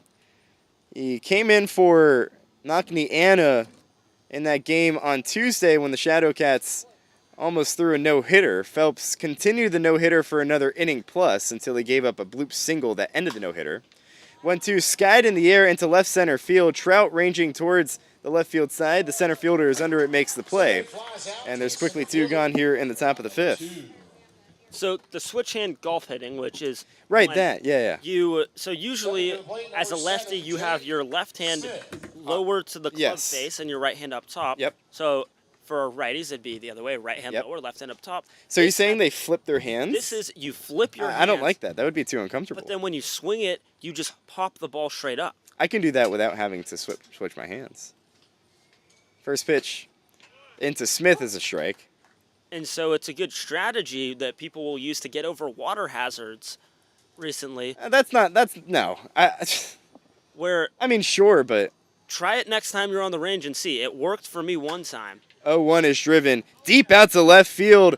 Nothing Jefferson can do but look up as that ball is gone. Smith with a solo shot over the left. Jake Smith with a solo shot to left field.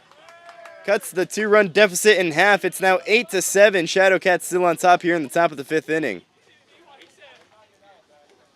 Jefferson didn't even make an effort towards that one. A no-doubt shot from Smith over the left field fence. It's just a 1-run lead for the Shadowcats.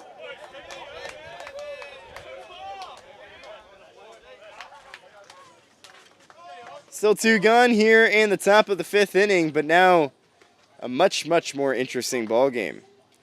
This one's been neck and neck all the way through.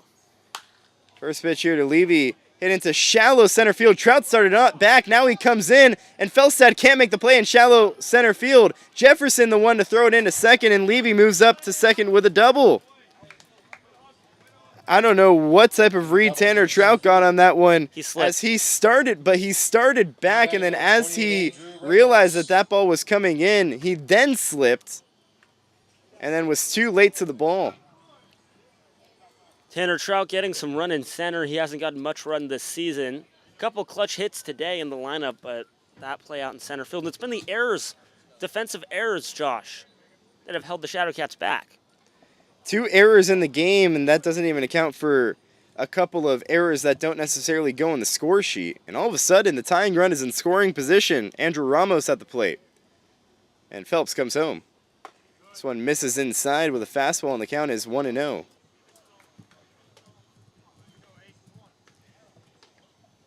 Well, after the Shadowcats scored 8 unanswered runs, the Gumbeaux Gators coming back with 4 unanswered, 3 in the 4th, 1 here in the 5th. 8-7 the score in the 1-0. That one just misses up, and the count is 2-0. Ramos today a strikeout and a walk. That's the tying run in scoring position, and Levy at second base. Phelps set at the chest, comes home.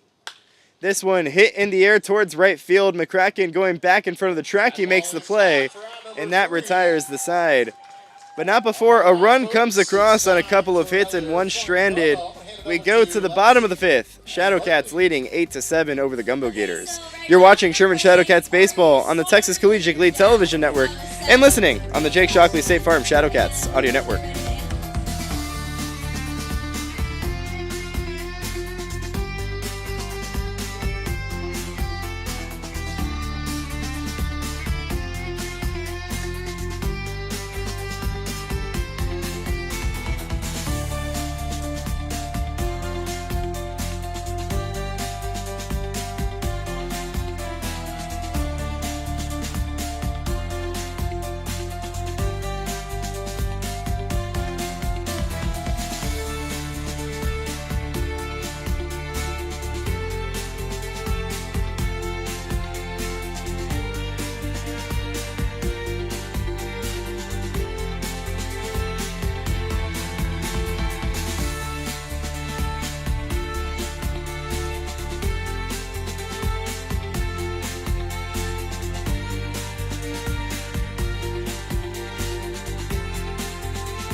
We're in the bottom of the 5th inning. Shadowcats leading 8-7 over the Gumbeaux Gators. Bottom third of the lineup due up for the Shadowcats. McCracken, Bass, and Trout. We're in the bottom of the 5th inning. Sherman Shadowcats baseball is brought to you by Jake Shockley State Farm. Call 903-462-0152 for your local agent for home and auto in Denison and Sherman. Like a good neighbor, State Farm is there. The Shadowcats' bottom of the lineup has been really productive so far today. All of them reaching base either by the single or the walk. First pitch into McCracken misses below the zone. Want to know the count. McCracken today a single and a walk. Bass to follow a couple of walks. And Trout a couple of singles. The 1-0. This one misses up and away. And Josh, an 8-7 game right now. 8-7 isn't going to hold. Might not. The way this one is trending. 2-0 the count to McCracken and the pitch. Misses well outside. So far, only 3 half innings with no runs. Yeah, and this has been a very high-scoring affair, obviously. So the Shadowcats, who been a little bit notorious this year for settling in games, definitely not the time to do so, needing some insurance runs, only leading by 1. 3-0 the count to McCracken, trying to start off in a rally.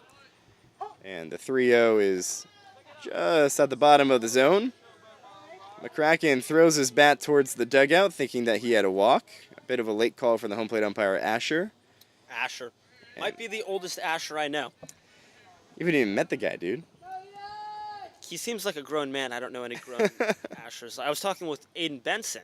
3-1 misses up and away. So there's the walk. McCracken, a much more majestic bat toss over to the dugout on the walk, and it's a leadoff walk offered to 7-hole McCracken to start off this bottom of the 5th inning.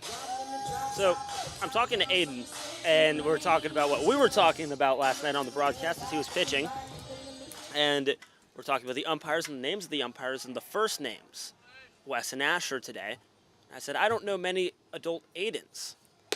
First pitch, and Spencer Bass is at the bottom of the zone, 0-1. And Aiden Benson is like, I might be the oldest Aiden I know also. That's fair. Which is why sometimes I like to be called Benson. Pickoff over to first, and it gets away as McCracken was back in standing up. Snyder can't handle it. McCracken rounding second. He's going to third as the throw finally gets in from Snyder to the cutoff man Ramos. McCracken goes first to third on the throwing error from the pitcher Thompson, and the Shadowcats have an insurance run 90 feet away. Smart heads-up base running. Good job by third base coach Isaac Davila to signal, hey, that ball's gone, you can go. And go he did. And now the infield is in for Lake Charles. All of them at the cut of the infield grass. Ramos, the shortstop, favoring the third base side. Up the middle is wide open for Spencer Bass, now sitting in the righty's batter's box. The pitch misses away. Bass, the switch hitter, we saw him start the game as a righty. And then whenever the righty pitcher, Jack Garcia, came on, flipped it to the lefty's batter's box, now back into the righty's batter's box with the lefty Ace Thompson on the mound. The 1-0 to Bass. Misses way inside, gets away from the catcher, Walker. Here comes McCracken. The play at the plate is in time. Walker does it himself. He got the carom off the brick backstop and tagged out McCracken trying to reach home. And there's one gone here in the 5th.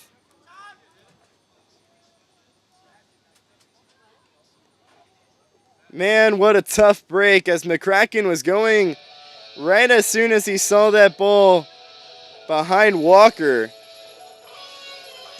And just an unfortunate bounce as it caromed right back to Walker. And McCracken is gunned down, or rather tagged out, beat in the race to the plate. It was a bang-bang play, Will. It was a bang-bang play. Took a great bounce off the backstop for Lake Charles. A horrible bounce if you're McCracken. Couldn't get in under the tag, sliding feet first, and thrown out, or rather tagged out by Walker. An impressive play, and Walker, the pitch com falls out. And so they use pitch com here? I saw him holding it up.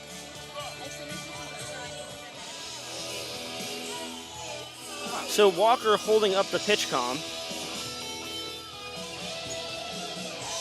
Walker holding up the pitch com, goes over, meets with Lake Charles manager James Landry know, and everybody comes in. The situation seems to be fixed now, and so we'll play ball once more. And it's still a 2-0 count, but now no runners on base for Spencer Bass at the plate. That is an unfortunate out number one to start this inning, and Thompson still struggling to find the zone. And the pitch misses low and away again. Well, dating back to the Ian McCracken at bat, he's thrown 8 pitches, only one of them for a strike. 3-0 the count here to Bass. The pitch below the zone. So it's 2 straight walks. Thompson can't find his command not only of the zone but also throwing to first base. Of course, had that error that allowed McCracken to get all the way to third. Got bailed out by a heavy backstop. But now 2 straight walks to start the inning, and now the 9-hole Tanner Trout, who's 2 for 2 with a couple of singles today. Trout's best game of the season, despite that error out in center field that allowed a run to come and score. Or I guess that won't be ruled an error. He just misread a ball. Still allowed the run to score. Sherman ahead 8-7. First pitch to him is on the outer half, and the count is 0-1. A good thing to see him start to hit is he's doubled his hit count, 4 hits on the year now. Went to Prestonwood Christian Academy in Plano and won a state title in high school, and now is at Bossier Parish College. 0-1 misses away, counts 1-1. And Bossier Parish, located in Louisiana, and a number of Lake Charles players play for Bossier Parish. 1-1 the count and the pitch. This one's in the zone, and the count's 1-2. He mentioned to me that he goes, hey, I got a lot of teammates here, so this is pretty fun for him, and why not a day like today to show out in front of his current teammates back in college. 1-2. Breaking ball misses away. Counts 2-2. A transfer from Blinn College. Started there in one of the top JUCOs and then made his way over to Bossier Parish. On a 2-2. Trout takes up and away. Back pick over to first. Good stop by Snyder. And I think he took that one in the groin area. Cup check. Hey, yo. Uncomfortable place to try and block that one as the throw from Walker was a bit low and kind of limping around over there. Did you see Syracuse's very own Nico Horning on his play-by-play call, a home run hit to left field, and ball and it hit the on a kid. Very unfortunate bounce. And now Snyder still struggling down in a squatting position over at first base. His manager, James Landreneau, coming out to talk to him, and I'm sure sharing a few laughs as well. But this doesn't look like a laughing matter for Snyder, who's still in some real pain. I remember when this would happen in like soccer and stuff, and it's funny to everybody except the guy it happens to, Josh. Happened to me a couple times in baseball. Not a fun time.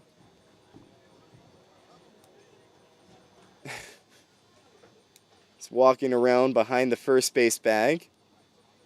So that throw bounced up, hit him in an uncomfortable area. I'm sure his voice might be a little bit higher, but gives the thumbs up signals that he's good. And Wes, the field umpire, gives him a little thumbs up as well. Says, okay. I told Isaac Davila. Davila said he might be able to find out the last names of these umpires. I said, I'd rather not. I prefer the mystery of Wes and Asher. Wes and Asher, dynamic duo. I come up with stories in my head about what they do when they're not umpiring baseball. Wes is an attendant at the Sherman Aquarium. Full count, and the pitch gets away as Bass moves up to second. He rounds second, stays put there as it's a walk offered to Trout. And that's 3 straight walks offered by Ace Thompson. Now batting number 16. As quickly some action in the Lake Charles bullpen. Thompson really struggling to find the zone here in the 6th, rather the 5th. That'll bring up Zach Felstad, who is 1 for 8 so far as a Sherman Shadowcat. James Landreneau, Lake Charles manager, going to come talk to Asher, the home plate umpire. Not sure what this is about. If I were to guess, might have to do something with maybe trying to buy his pitcher down the right field line in the bullpen some time. As now everyone gonna go towards the mound, both Wes and Asher, the umpires, as well as Landreneau and Everybody coming. Walker, the catcher. Now the infield slowly trickles in. It's a party out there, and they didn't invite us. I think they're tending towards Thompson's. He might be hurt. They might be saying maybe Thompson's a little bit injured. They're calling to the bullpen. And they're going to take out Thompson, who is looking at his left arm, kind of limping off as he goes towards the dugout. So new pitcher. We'll take a quick break and let you know who it is when we come back. 8-7 Shadowcats on top.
Still here in the bottom of the 5th inning. Shadowcats leading 8-7. And a new pitcher on the mound in Daniel Midkiff, a 6'2", 190-pound freshman out of Lamar University. Looks a lot taller than 6'2" on the mound, that's for sure. Oh, he strikes me as like a 6'4". They got a tall pitching staff. I did not run the numbers this time, as I do usually like to find averages, aggregates, and figure out what baseball team in the TCL is the biggest, the smallest, the heaviest, the lightest. I did not do that this go around, and I regret it because this is more likely than not the biggest pitching staff the Shadowcats have faced thus far in the season. The biggest, the largest, no matter what you call it. The Shadowcats have a good opportunity, though, in front of Daniel Midkiff. Hey. The righty toes the rubber, kicks and fires, and Felstad fouls it straight back. Midkiff making his 5th appearance on the year, an 8 2/3 inning, has a 2.08 ERA, a 1.96 WHIP. That's 2 earned runs in 8 2/3. 0-1 the count. Felstad trying to drive home a couple of runners. The pitch misses way above Walker, gets behind him. Bass moves up to third, Trout to second. There's 2 runners in scoring positions for the Shadowcats here in the bottom of the 5th inning, trying to scratch a couple more runs across, leading 8-7. Sherman might have this backstop here, which is just springing balls straight back to Walker. Might be worth considering loosening it up a little bit, Josh, because it's Maybe. causing some problems. No give. Infield comes in for Lake Charles. 1-1. Felstad takes low, gets away from the catcher Walker. Bass coming home. The throw is not in time. This time, Midkiff, the pitcher, was covering. It didn't take a true hop back towards Walker. Bass takes advantage. He comes home to score. It's now 9-7. Shadowcats on top here in the bottom of the 5th. Important runs for the Shadowcats. Insurance, the name of the game. That insurance run brought to you by Jake Shockley State Farm. Call 903-462-0152 for your local agent for home and auto in Denison and Sherman. Still an opportunity for Felstad, the 2-1. Misses low, gets away from Walker again. Trout coming home. The throw home not in time. Another run. 2 pass balls, 2 runs. The Shadowcats lead 10-7 here in the bottom of the 5th.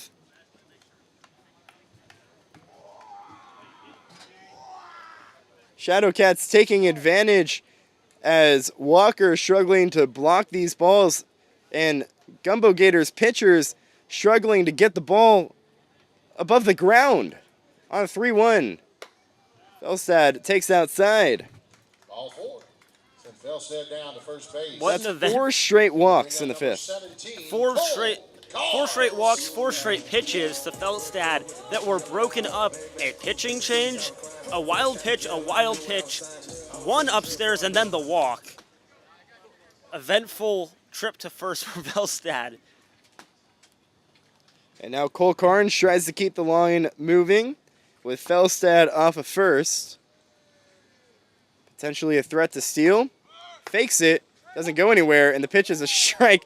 Walker thought about throwing down to second because he thought Felstad was going and spiked it into the ground. And the ball gets back to his pitcher, Midkiff, as if nothing happened. 0-1 the count to Carnes. Yeah, I wonder if his teammates will let him live that one down. 0-1, or rather a pickoff over to first. Because I've seen guys do that Felstad where they're back trying in to, diving. catchers or players are trying to throw somebody and they decide that they're not going to throw the ball, and so they just eat it and they spike it into the ground. Never have I seen one that rolled to second. 0-1, this time Felstad going. The throw down, not in time as the pitch missed outside. Felstad swipes second base, and there's a runner in scoring position here in the bottom of the 5th. Well done from Felstad. Was thrown out earlier in the game, stealing. This time successfully snags a bag. The pitch was actually called a strike, so the count's 0-2 to Carnes. With Felstad off a second, here it comes. Misses up and away. 1 ball and 2 strikes to today's catcher, who's 1 for 3, a single in that big second inning. Since then, a ground out and a fly out. 1-2 the count. The pitch. Breaking ball, got him looking. Front doored him with a breaking ball. Carnes didn't like the call. Number 34, Ellington. And it's the first strikeout for Midkiff. And there's 2 gone here in the bottom of the 5th. Yeah, that one was outside. Hate to keep doing this and looking over there, but if it's in front of us, we might as well take a peek. Rung up on a ball that was well outside. So I'll bring up Ellington Jefferson. And he's going first pitch swinging, comes up empty on a fastball that was above the zone. 0-1 the count. So Felstad still on second, trying to come across as another insurance run. Shadowcats leading by 3 here in the bottom of the 5th. 0-1. Misses up and away. 1-1 the count, 2 gone. Shadowcats have 2 across in the inning, leading 10-7.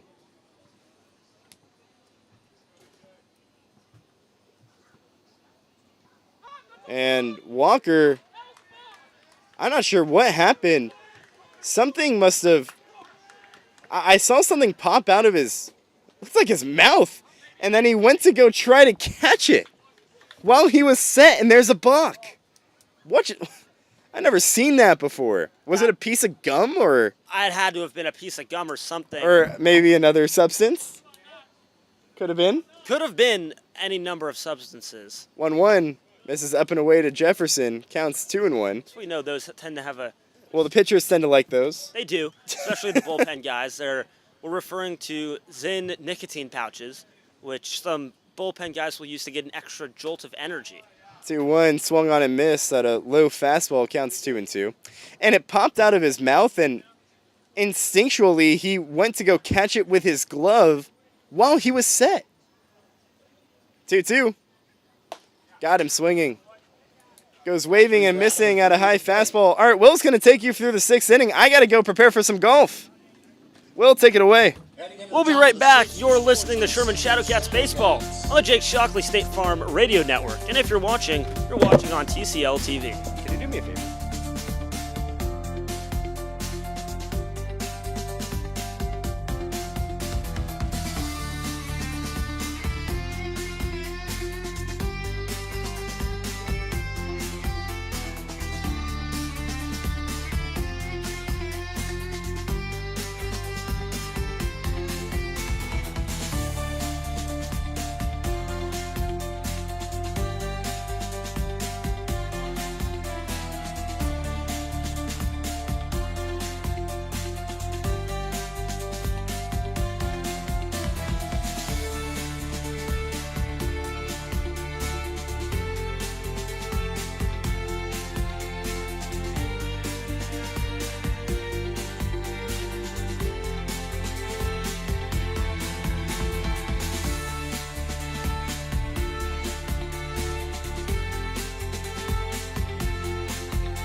Welcome back, Shadowcat Nation.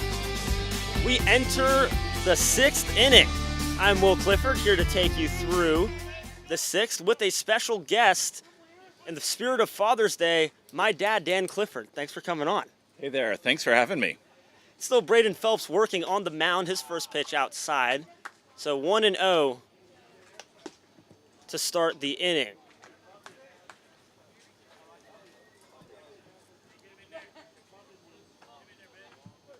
Batter will be Connor Walker from Lake Charles. So making the trip up from Dallas. That's the 1-0. Bunt shown, pulled back. I'm just happy the sun is down. It's hot up here. It gets really hot. Count moves to 2-0. It gets very hot, and up here we get the sun usually coming straight on us, and it hits my left side of the tent the most. Phelps sets, steals. This one driven right field, down for a base hit. McCracken, right fielder, comes on and holding up Walker at first, but a leadoff single to start the inning. Number 6, Nathan McDonald.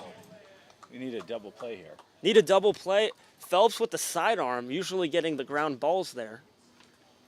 Gave up the long ball last inning. So you used to coach me in baseball. That I did, and we had a pretty good record. A pretty good record. Any memorable moments? Besides your concussion, that was that was certainly one. I think when the Lamplighter Sluggers walked it off on a walk, was probably number one. I don't know. It was just fun to coach the kiddos and have great seasons and learn a lot about baseball. And it's exciting to see you here calling the games. First pitch to McDonald, top of the order is a ball. The 1-0 in there for a strike count, even at 1-1. Walker leading off of first. Yeah, the concussion was unfortunate. We were talking about it on the broadcast the other day because we had a loose piece of metal that almost came down and clunked me. And we were trying to. I was trying to remember how many concussions I've had, and it's 2. Correct? It is 2. Runner goes. Phelps doesn't even realize he'll pick off to second. Did he get him? He did not. Walker steals a base while Phelps is sleeping. Now runner in scoring position with no outs here. Sherman leading 10-7. We're in the top of the 6th. Now no more double play. No more double play ball. Unless we get a line him out, tag him out. Line him out, tag him out. Did happen earlier today. A line out to the second baseman, Arroyo, and then he slapped the tag on the base runner who was stealing. Here's the pitch home. The 1-1 is low. 2-1 the count. So you were in the beer garden earlier. How was that? How was the 903 beer garden? The 903 beer garden is lovely. I would highly, highly recommend. And then whenever the Shadowcats make a play, there's $3 beers, which is you can't sneeze at. The 2-1 is driven to right field. McCracken back at the track, makes the play. Walker tags from second to third easily, so runner moves over on the sac fly. 1 down here in the top of the 6th. Sherman leading 10-7. McCracken's made several plays today. How many flyouts has he caught? McCracken caught that one from McDonald, but I believe his 2 on the day, that was his second, had 1 last half inning off the bat of Ramos. And it's a shallow right field as well with short fences out there with our suites. The new batter, Landreneau, stepping into the righty's batter's box. Phelps giving up a couple deep contact hits, or not hits, but giving up some deep contact here to the Gumbeaux Gators. Only 1 long ball. As this one gets behind the catcher, Carnes, the play, flipped to the plate, not in time. Walker, a steal, a sac fly, and now scoring on a passed ball. Lake Charles still trailing 8-10 here in the top of the 6th. I think the backstop has gotten 3 runs in today. The backstop is a big piece of the game because you've got the bricks at the bottom, just about 4 or 5 bricks high, and then a very taut net. And so anything past isn't an immediate send. 1-0 to Landreneau, sent right back up the middle, a base hit. 1 aboard here. That'll bring up Reed Snyder, the 3-hole. Now batting number 25. Yeah, so that backstop allowing runs also plays at the plate. McCracken, we're talking about him in right field, was thrown out at the plate after one just springboarded off the wall. Looks like there's a little action in the Shadowcats bullpen. Is that correct? That is correct. Try to spot the numbers. We're a little ways away. Braden Phelps, a tricky guy, and here's why.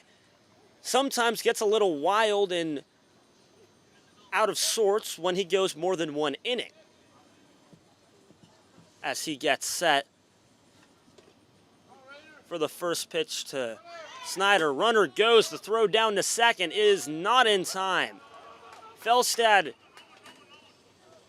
It's Babcock in for Arroyo at second. Defensive substitution. So another stolen base. So he has this conundrum where he's a great sidearm pitcher, sometimes throws wild. Now he's 1 2/3 pitching as he came out at an awkward moment. The 0-1 home. Check swing, foul ball back, so now Phelps is ahead 0-2. But then when Phelps the manager sees Phelps struggling, the manager will warm someone up in the bullpen.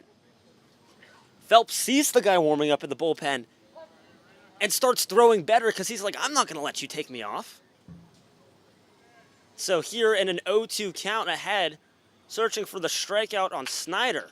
Snyder sends one foul, third base side, so we'll do it again.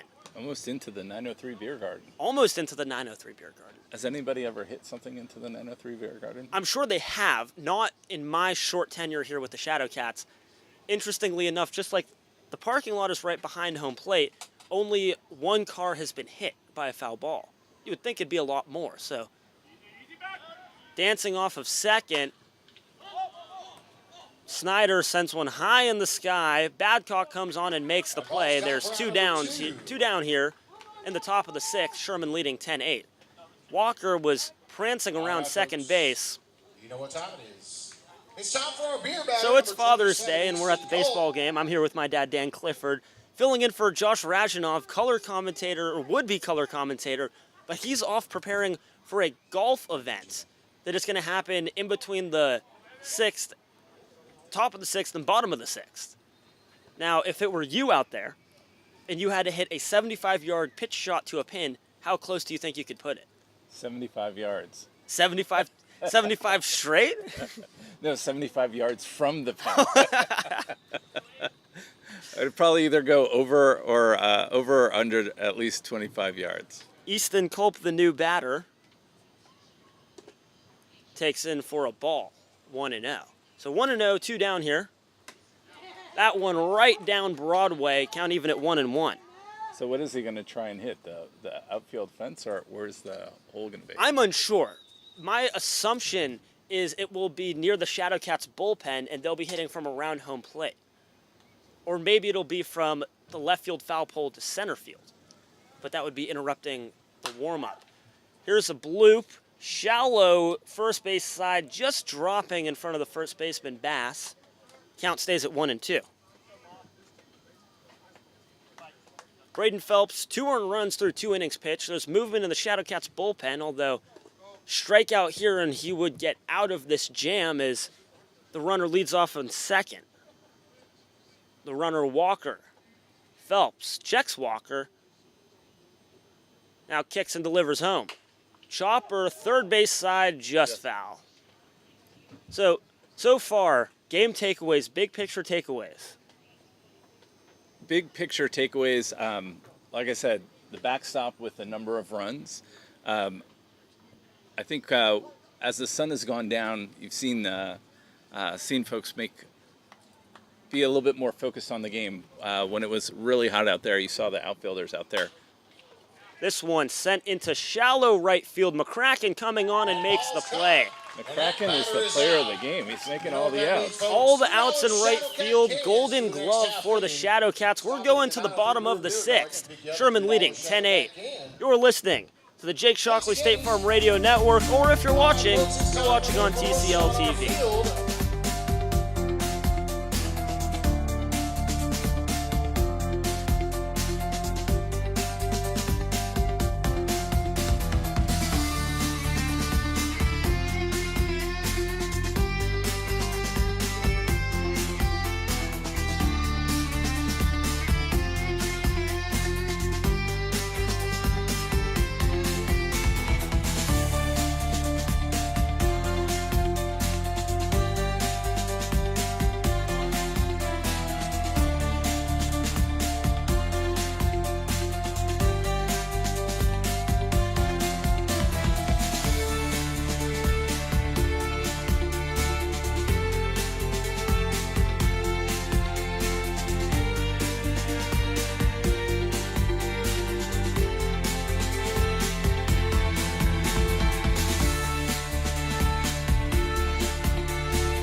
Welcome back. We're in the bottom of the 6th. I'm Will Clifford, joined by my dad, Dan Clifford. My mother, Shannon Morse, also here. Sherman leading this one 10-8. Well, I know listeners will know that you're a big fan of the Sherman Aquarium. I am. And as I was watching the lineup turn over with all the Sherman hits, there's also a presidential library. There's a presidential library. You've got Ford, you've got Jefferson, you've got a number of presidents here. So not only is it a Sherman Aquarium with bass and trout, we've got one more as well. We got the presidential library. First pitch into the batter, Easton Ford, the big righty. High and inside, he watches all the way. Ford on the day as he drops one straight to third. Levy makes the play, fires over to Snyder at first. One up, one down. Josh Radjanov making his way back over after losing the golf event. He said to me beforehand, there's no way I'm losing this. And that was the exact tone he had. I wonder, because my short game is perfect. You've seen me play some golf. I'm pretty solid. I don't know if I'm better than Josh. Your short game is very solid. Where do you get it from? My dad. Well struck. Josh says he gets it from his dad. If only my dad were here to see that. Could have competed against my dad. Yeah. First pitch to the batter, Priest, after Ford's ground out to third.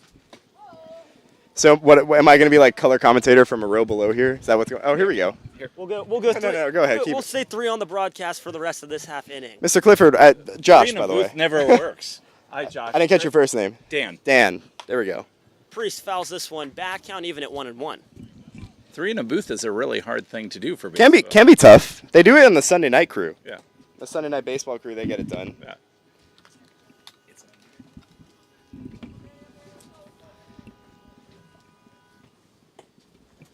Priest fouls another one back, now behind 1-2. So, Josh, when you were chipping there, were you going to bring it back Well, to the hole, or are you going to bump it and run it up there? My plan was to try and land it in like near the hole. Because I saw Paxton's, right? Paxton's was The 1-2 outside, count even at 2-2. Paxton's was really good. I knew that was the shot to beat. So, and I knew Paxton told me today, we were talking because we both played golf earlier today. Pitch, upstairs. He told me today that he shot 80. Wow. So when Berkeley and Lexi are they said one player needs to do it. I said anyone but Paxton because he shot 80 today. Like, should have gone with the hand switch that we were talking about. Here's the payoff pitch.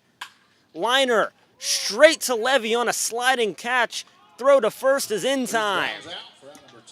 2 up, 2 down here for the Shadowcats, and it's Donovan Arroyo. Chance to start a 2-out rally. Sherman leading 10-8 here in the bottom of the 6th. I think some of my nerves went away whenever I saw the guy almost hit the catcher. That was bad. Because I was like, okay, as long as my whole thought process was as long as I don't hit a player, I'm okay. And my plan was to try and land it close to the pin so I could hit the pin and be close there, but didn't work. First pitch to Arroyo in there for a strike, 0-1. You don't want to 50-cent it. No, exactly. That would have been 50-cent equivalent, right? That would have been bad. The 0-1 just missing, 1-1 the count. I like the analogy there, though. Thank you. I'll be here all week. You're enjoying your time here in Sherman? I'm loving my time in Sherman. This is a real fun place to see a ball game. 1-1 in there for a strike, 1-2. Beautiful field here, Veterans Field, right in the center of Sherman, Texas. As the sun starts to set, it gets real nice here. The 1-2 home. Arroyo watches in for strike 3. Wait, Will, before we go to break, Lexi, what did I say about anyone but Paxton? I said anyone but Paxton. I told you Paxton's a good golfer. You did tell me Paxton was a good golfer. You said he was going to win. I told you, and I predicted Paxton was going to win. So, Lexi, thanks for making me lose there. So, It's okay, you got free golf anyways. So, Josh, the big loser, thank you to my dad, Look at Dan that. Clifford. Happy Father's Thanks, Day. Lexi. Thank you for joining me on the broadcast. Thank you for having me. Will, let's go golfing. Let's go golfing. Did you still get a free golf thing? Oh, Apparently. my goodness, you did. Wow. What a time. So we're going to the top of the 7th. You're listening to the Jake Shockley State Farm Radio Network and watching TCL TV. Stick around. More Shadowcats baseball on the way.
Welcome back into Sherman, Texas. Here to take you through the 7th after my fun chat with my dad. It's Josh Radjanoff, the bad golfer. All right, bad golfer is a bit of a stretch. Look, man, you missed. I would have knocked that down. Short game is my thing. All It's right. my thing. Well, we'll have to settle on the course because we get a hour free. Let's play some inboard golf at Back 9 Golf. First pitch here to Aiden Sunday is a ball missing high. 1-0 the count. So that's pretty nice. Still getting an hour free despite losing the competition as we have a new pitcher on the mound. It's Tanner Crispin. Shadowcats leading 10-8 here in the top of the 7th inning. 1-0. Fouled straight back. It's 1-1. So I had a plan, and I knew what I wanted to do in my plan, just the execution wasn't necessarily there. I thought if I hit the pin, it was just going to stop the ball, and that was that. So you think that you were talented enough from... Well, the thing is, so I'll break it down for you, the 1-1. This one lined into shallow center field. In comes Trout. He makes the play running in towards the infield grass. Makes the play. 1 gone here in the top of the 7th. The Shadowcats by 2. Jake Smith. So it's not that I think I'm a decent golfer. I wouldn't necessarily say I'm a good golfer. I think I'm a decent golfer. I bet. And as we're getting a laugh down in front. But I can make some good golf shots. That's for sure. And it's not that I thought that it was good enough to hit the pin and just stop it there. First pitch here to Smith. Misses away. It's not about me being good enough. It was more about knowing the competition, knowing what I needed to do, and then also knowing the terrain. I know this infield grass. It's very soft and it's very thick. If this were rough, it'd be a thick rough. 1-0 slash down the right field line. In comes McCracken, and it lands just in foul territory. You know, I don't know if that was the right call, Wes. I hate to come out and challenge you straight on, but it seems to me, and I actually, although we struggle, oh my goodness, and our win reality says the ball was fair. Oh my goodness, there are laughs. Asher is laughing. That is a atrocious call. That ball bounced fair, and I can tell I'm pretty far away. Because whenever the ball was down, it was still touching the line. So theoretically, that should be a fair ball. A blessing for the Shadowcats. You need a little luck for the ball game. Jackson Landreneau was staring back at us and saying that it was a fair ball. I mean, the thing said there was a fair ball.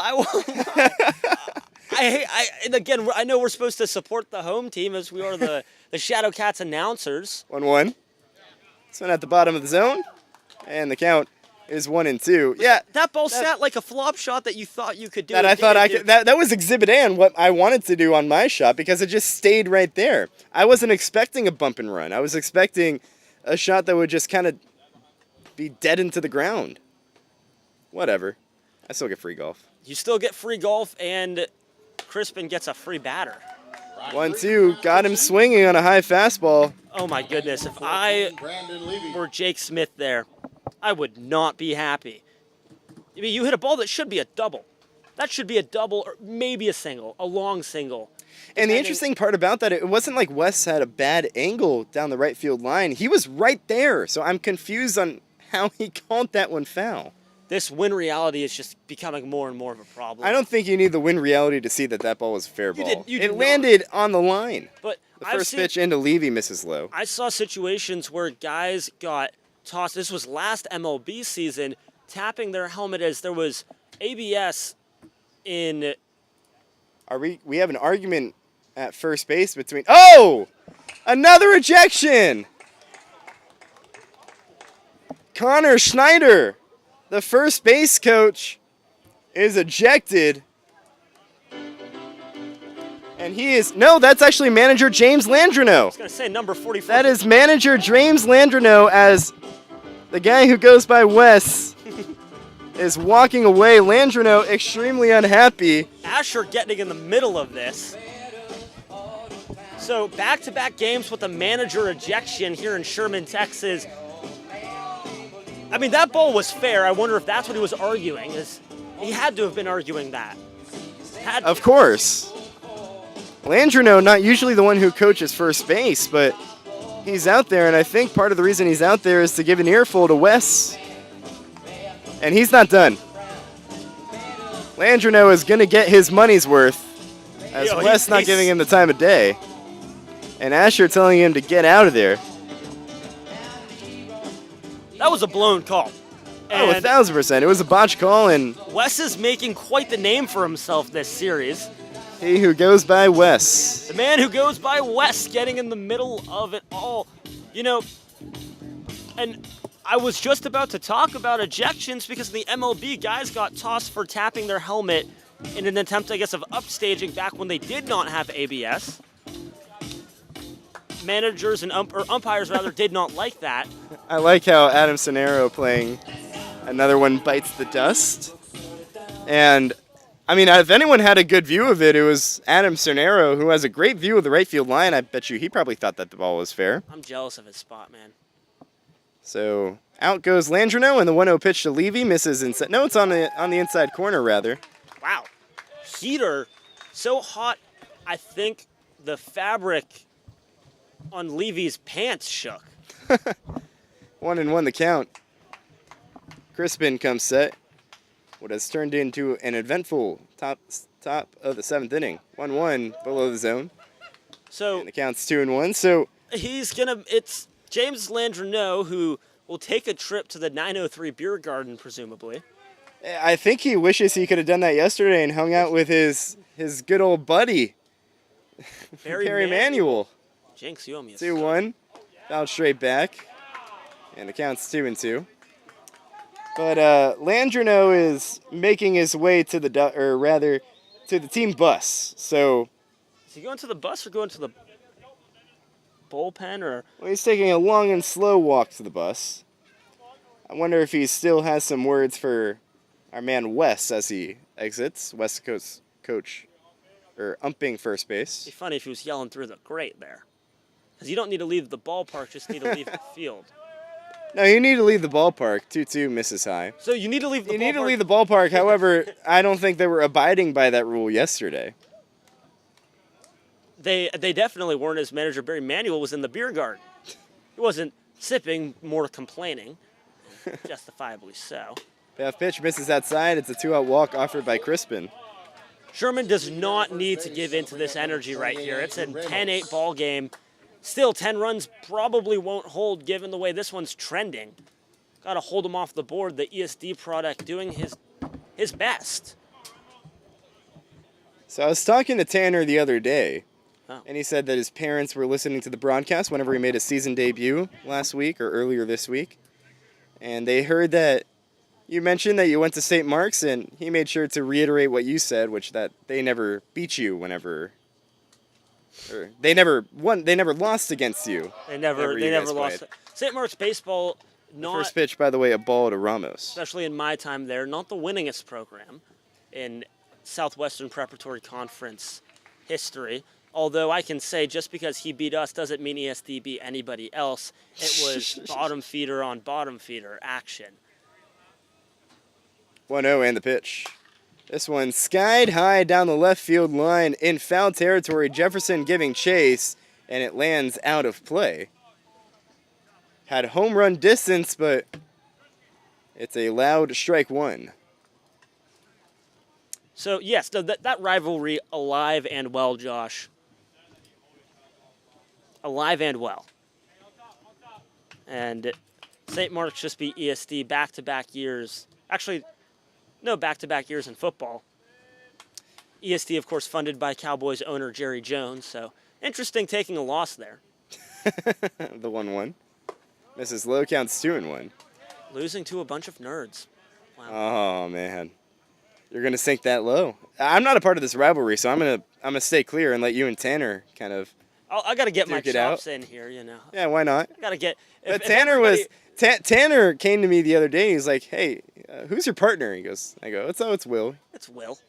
2-1.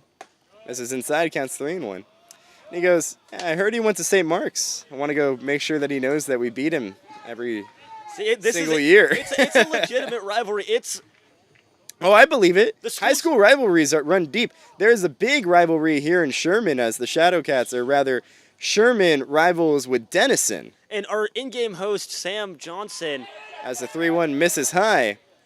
Sam And it's Johnson a shaking walk his offer head. to Ramos. Reynolds heads down to first, ball 4. Sam was shaking his head when we even mentioned Denison. Sam, you want to hop on here and talk about that rivalry? You were shaking. It's one of the longest rivalries in Texas. Really? It is one of the. I've heard that it's one of the richest rivalries in terms of length. And you so to played say. football, of course, the pinnacle of Texas high school, and you played in those games, correct? And we didn't win a single one. Oh, There was so like an objective stance here because you're an objective broadcaster.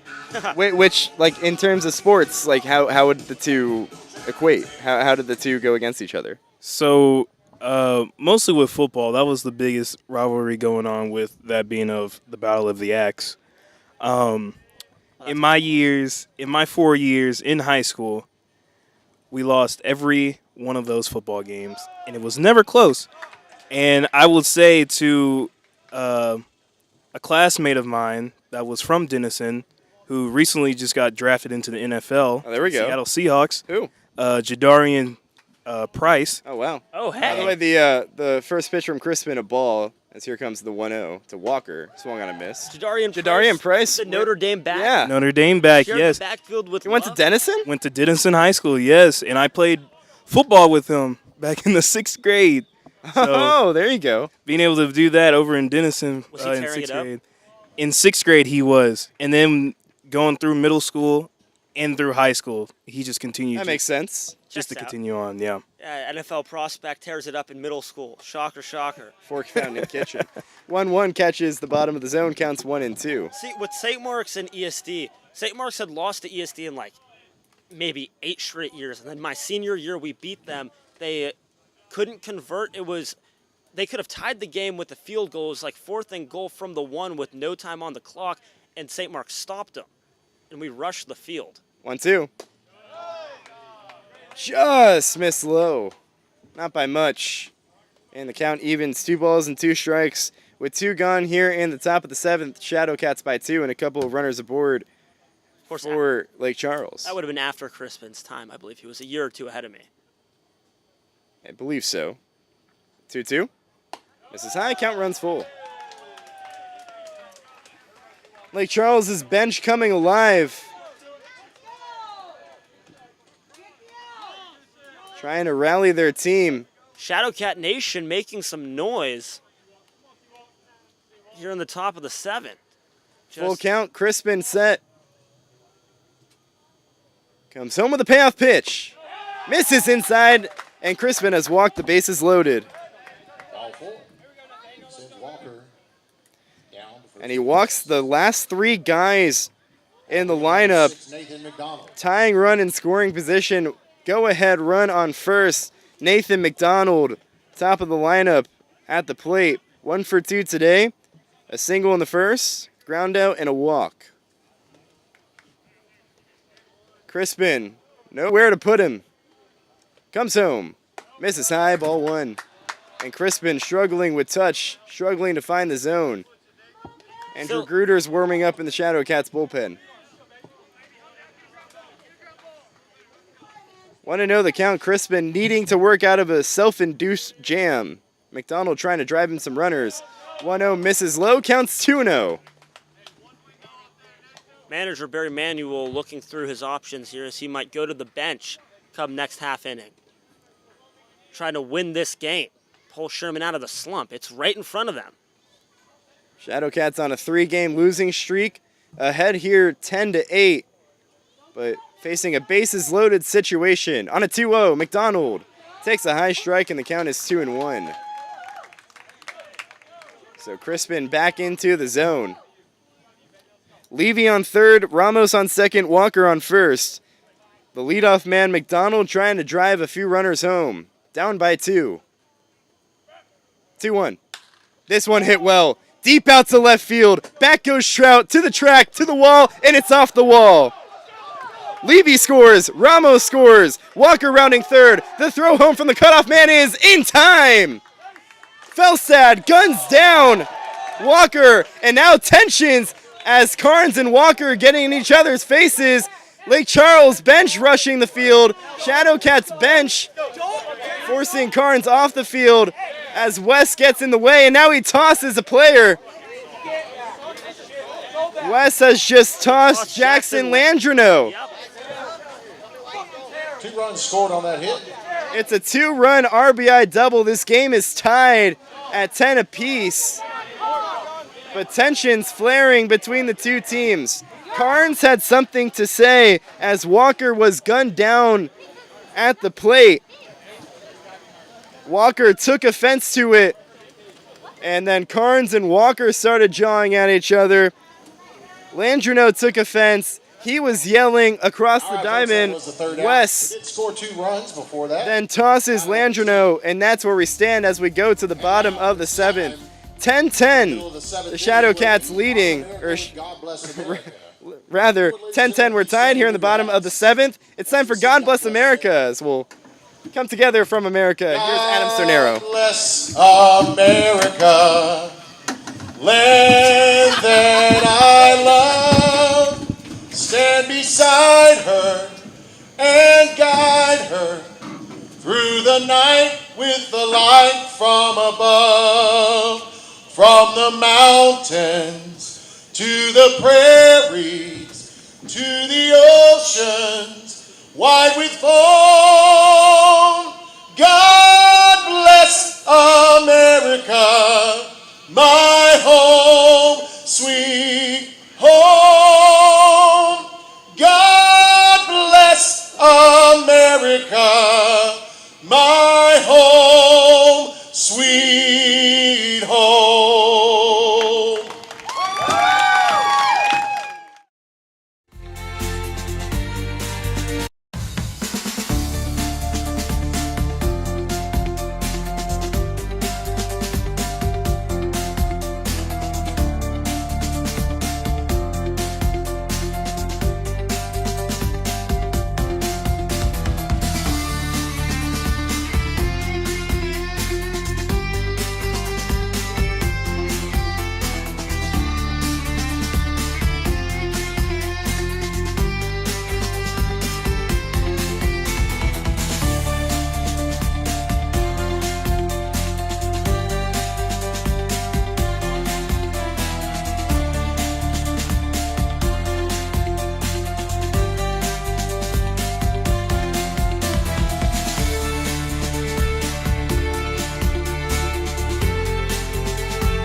Here in the bottom of the 7th inning, as tensions continuing to rise here in Sherman, as the Shadowcats and Gumbeaux Gators now tied at 10. Just to recap all that happened, Nathan McDonald hit an RBI double that allowed Brandon Levy to score from third, Ramos to score from second. Walker was trying to score from third, or rather from first. Connor Walker was trying to score from first. As he was doing that, he was gunned down. The relay throw from left to short to the catcher. He was gunned down, tagged pretty hard by Cole Carnes. As Midkiff back out for another inning of work. First pitch to McCracken in the zone. So Carnes, after he tagged out Walker, I guess had some words for each other. 0-1. This one at the top of the zone, counts 0-2. So they had some words for each other, and that led to the benches somewhat clearing. 0-2 just misses away. With the benches somewhat clearing, Wes that was got not in the somewhat- middle. They were clear, Josh. Everybody from both dugouts were meeting at home plate right in front of us, and Asher with the ejections. 1-2 tapped foul. Or actually, was it Wes? It was Wes who tossed out Landrino. So then it was Landrino who I guess took offense to Carnes. He was talking a lot. Then he was in the face of Wes. 1-2. Got him swinging. So it's a strikeout of McCracken to start the bottom of the seventh, still tied at 10.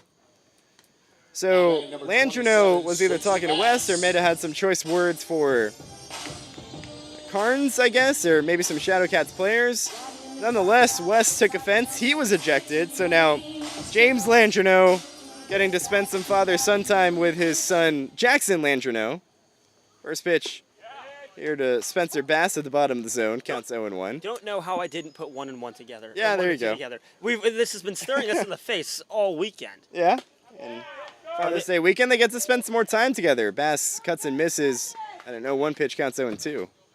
That's pretty funny. That's not kind of funny. That's very funny. And all that covered up the fact that this is a brand new ball game. 0-2. This is up and away. Happy Father's Day. Happy Father's Day. Happy Father's Day weekend. A weekend that has combined seen 4 ejections. 1-2. Misses up and away. 4 more ejections. We've only seen 1 in Shadowcats history prior to this season, correct? That we know of. That we know of. Yes. The 2-2. Check swing. Did he go around? Home plate umpire Asher says he did. And it's 2 strikeouts for Midkiff to start the 7th inning. So, just to recap, because there's been a lot that has happened. Barry Manuel got thrown out in the 4th inning of yesterday's game for arguing what presumably was an interference call. First pitch here to Tanner Trout. Big hack and a miss. And then 2 batters later, Colton Fawbush gets ejected for what we can now reportedly say, as here comes the 0-1, misses away. We can now reportedly say that Fawbush, all he was doing was asking if the pitch he swung at, was that going to be outside to try and get better. 1-1, misses up and away. And he swung at the pitch too. So, yeah, so that not was arguing a ball or a strike. That was a premature ejection. Then over here, on a play after, or a pitch after, so here comes the 2-1 to Trout. This one fouled straight back. A pitch after where there was a play, a foul ball that was called foul, looked like it landed in fair territory. Could have been a double for Lake Charles. Manager James Landrino argues, 2-2. Called strike 3. And Midkiff strikes out the side. So Landrino got ejected. Then his son Jackson Landrino gets ejected in the bench's clearing moment. And here we are tied 10-10 as we go to the 8th inning. Brand new ball game. Should be a fun one down the stretch. Lake Charles and Sherman tied at 10. You're watching Sherman Shadowcats baseball on the Texas Collegiate League Television Network and listening on the Jake Shockley State Farm Shadowcats Audio Network.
Welcome back. We are now in the top of the 8th. I'm Will Clifford. I'll take you through the 8th. Sherman tied with Lake Charles. Back and forth ball game, but a 1-2-3 inning from Lake Charles last half inning, and now Sherman got a hold off the Gumbeaux Gators.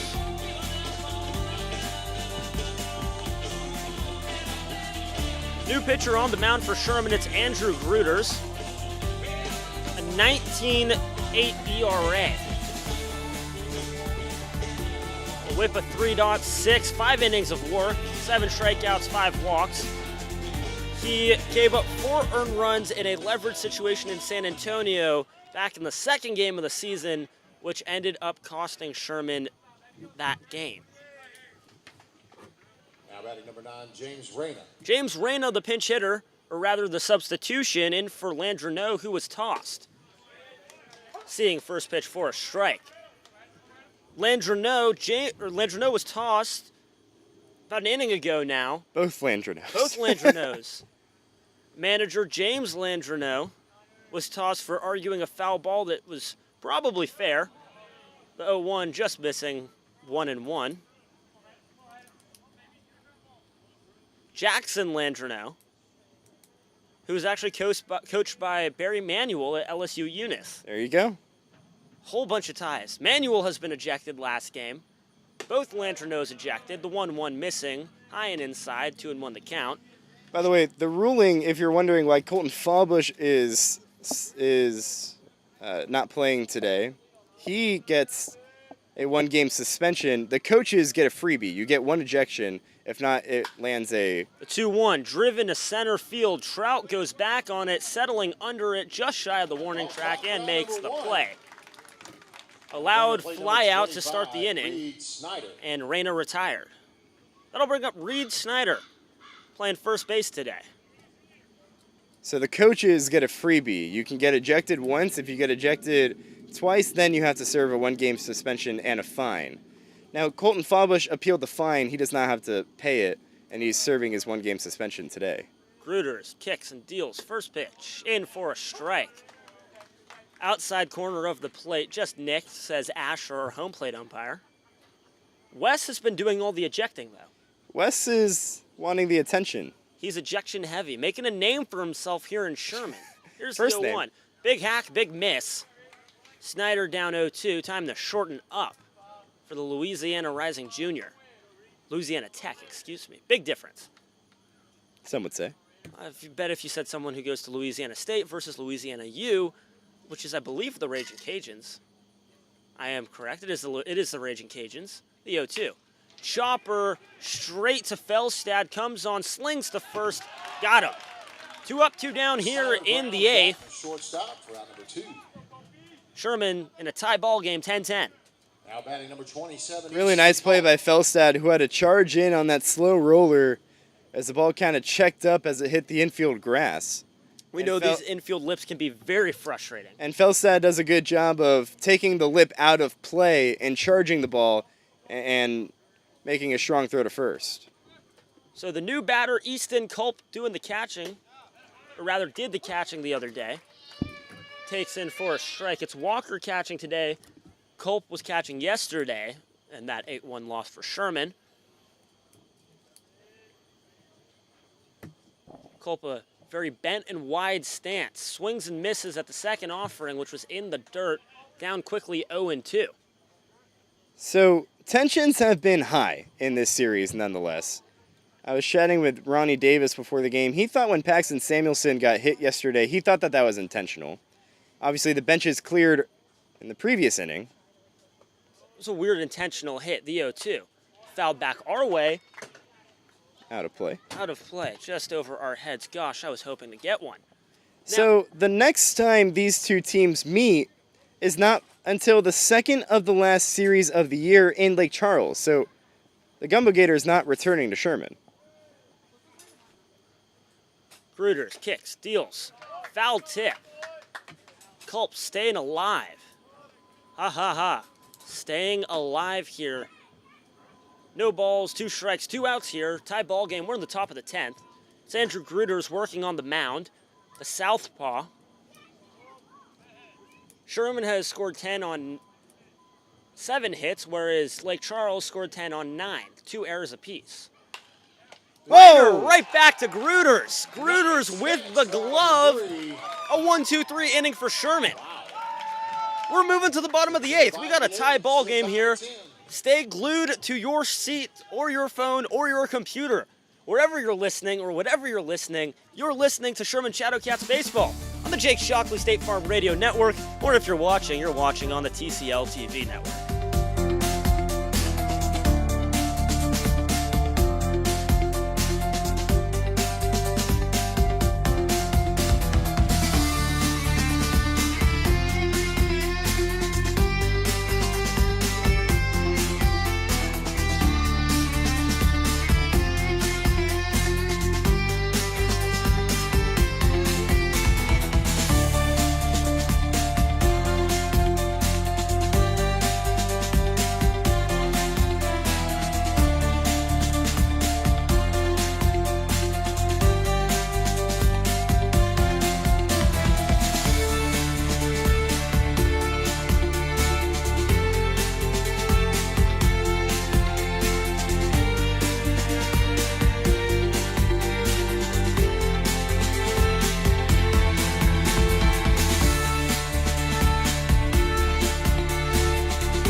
Welcome back here into Sherman Shadowcats field. It's the Veterans field. It's the bottom of the 8th. Tie ball game 10-10. Zach Felstad, the batter, leadoff batter, and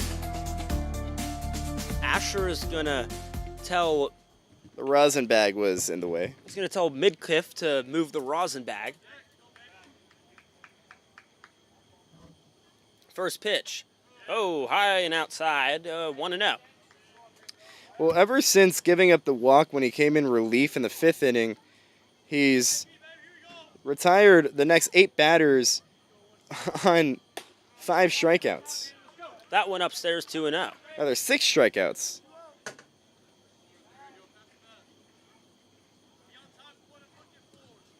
Lake Charles, no fear to give anybody long innings. This one's upstairs. He's done this on 46 pitches. 3 straight pitches, though, to Felstad, 3 straight balls. So we'll see if Felstad has the green light. Given that he's gone 1 for 8 with a hit and a walk in his last at-bat, I don't think he will be swinging here. Although maybe he's eager to tie it or take the lead. He watches, and it's a strike, so 3-1 now. Knockney Anna warming up in the Shadowcats bullpen, so I presume that it's his 9th inning.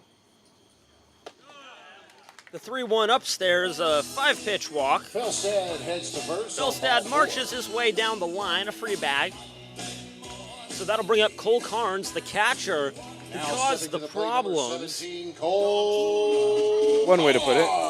So it was a 2-run deep double, and then the third runner's coming home. Carnes was blocking the base path a little bit, and that would have been what the jarring was about. First pitch to him in there for a strike. I have a feeling if Cole came on with no one on, if Felstad didn't walk just there, he might have seen one. He might have maybe gotten one in the ribcage. Maybe he gets one behind him a little bit. Here, pick off over to Felstad at first, in there safely. Not with the tying run on base now. No. A poor decision, as both Landreneaux are out of the game. The 0-1 is low, 1-1. Quite funny that We didn't see many ejections before this series, and now we've seen 4. First game, Might be a season high. season high. I'm sure that it is a Shadowcats high in terms of all-time Shadowcat ejections. As pickoff attempt again, nowhere near in time. Carnes still waiting at home, the 1-1. Inside for a strike, 1 and 2.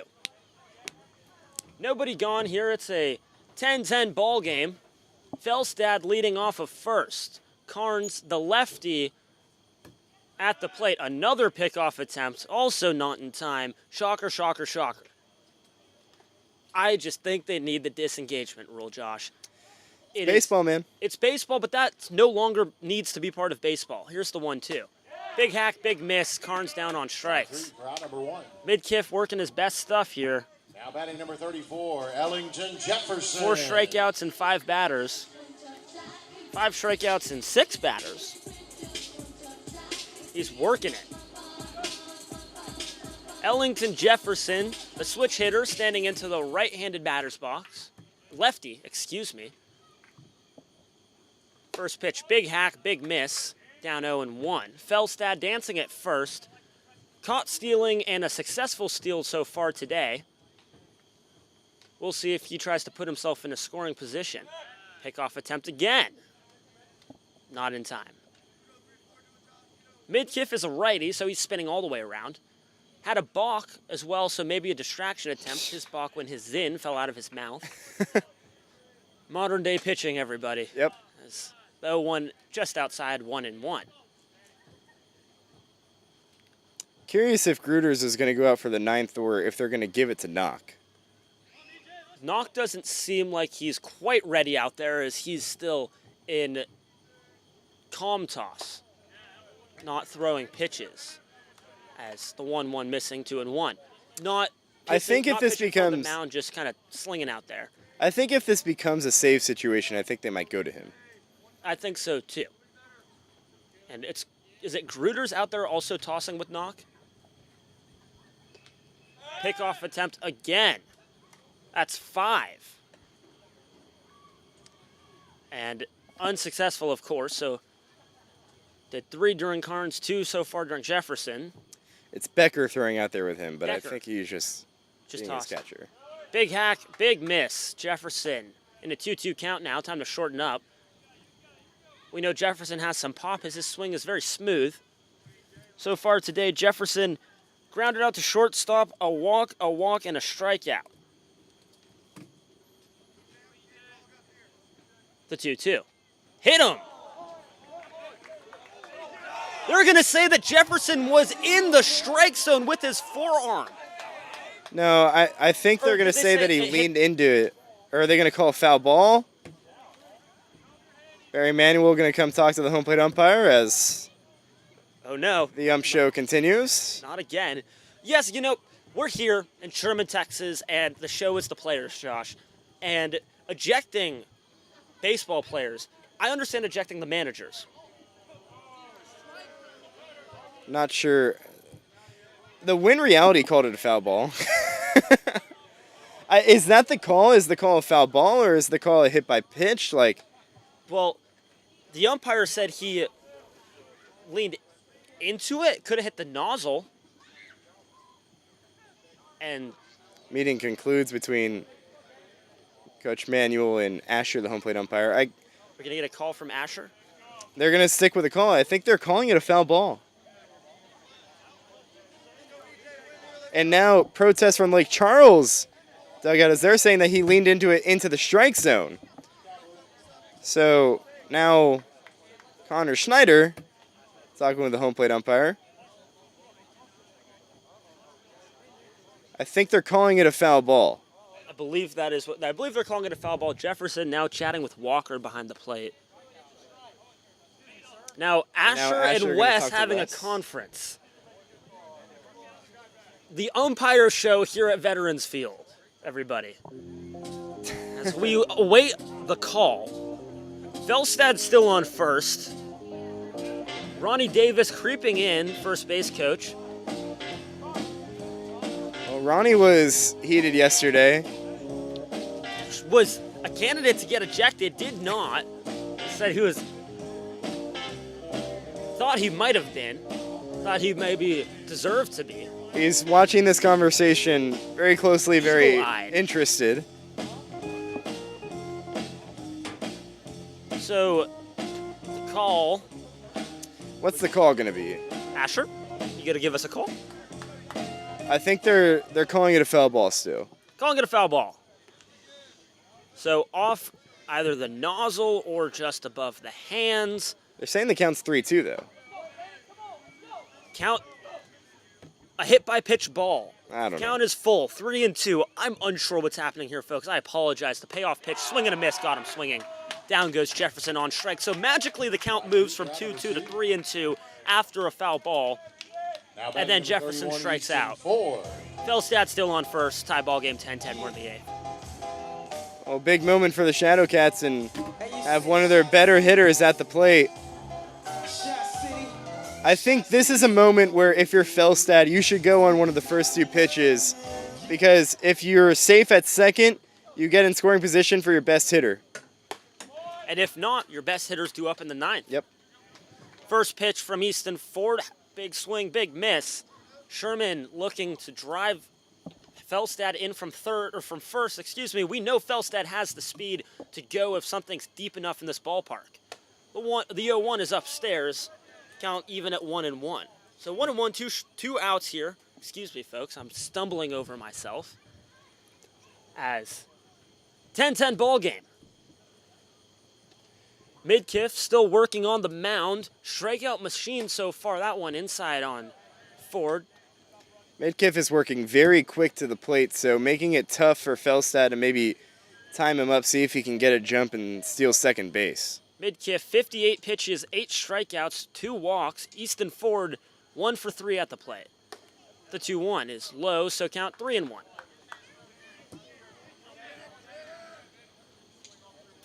The 8th inning is brought to you by Grand Slam Grill. Grand Slam Grill, ballpark food done right. Ford, waiting for the 3-1. Felstad dancing on first, a pickoff attempt to first. He's safe. Well, now it would be pretty ridiculous if Felstad went. I don't think he should steal this pitch. It'd maybe make more sense on an 0-2. Here's the 3-1. In there for a strike, count goes full. Well, now he's definitely going. 2 outs, payoff pitch on the way. Tie ball game, Easton Ford, the best batter in the Shadowcats lineup, in the right-handed batter's box. Here's the pitch. This one, a chopper over second base, fielded by Smith. Cannot make the play. He just ate it on a dive. So Ford to first safely, Felstad to second safely. 2 aboard, 2 out here in the 8th. That'll bring up Mason Priest. Now stepping to the plate, number 5, Mason Priest. Big opportunity for Priest. Try and drive home the go-ahead run now in scoring position. Mason Priest, a single and a run today. He's 1 for 4. Midcliff having a conversation with Wes on the mound. Now Wes steps away. Maybe don't spit out your zins or a warning of some sort. Wes also shrugging his hands. I am confused by Wes's mannerisms, Josh. I'm not sure. Let's keep playing. Seems like Go play ball. Seems like Midkiff is still talking to Wes. Now faces the batter. Gets set, stares down Felstad at second, delivers home. Priest watches for a strike behind 0-1.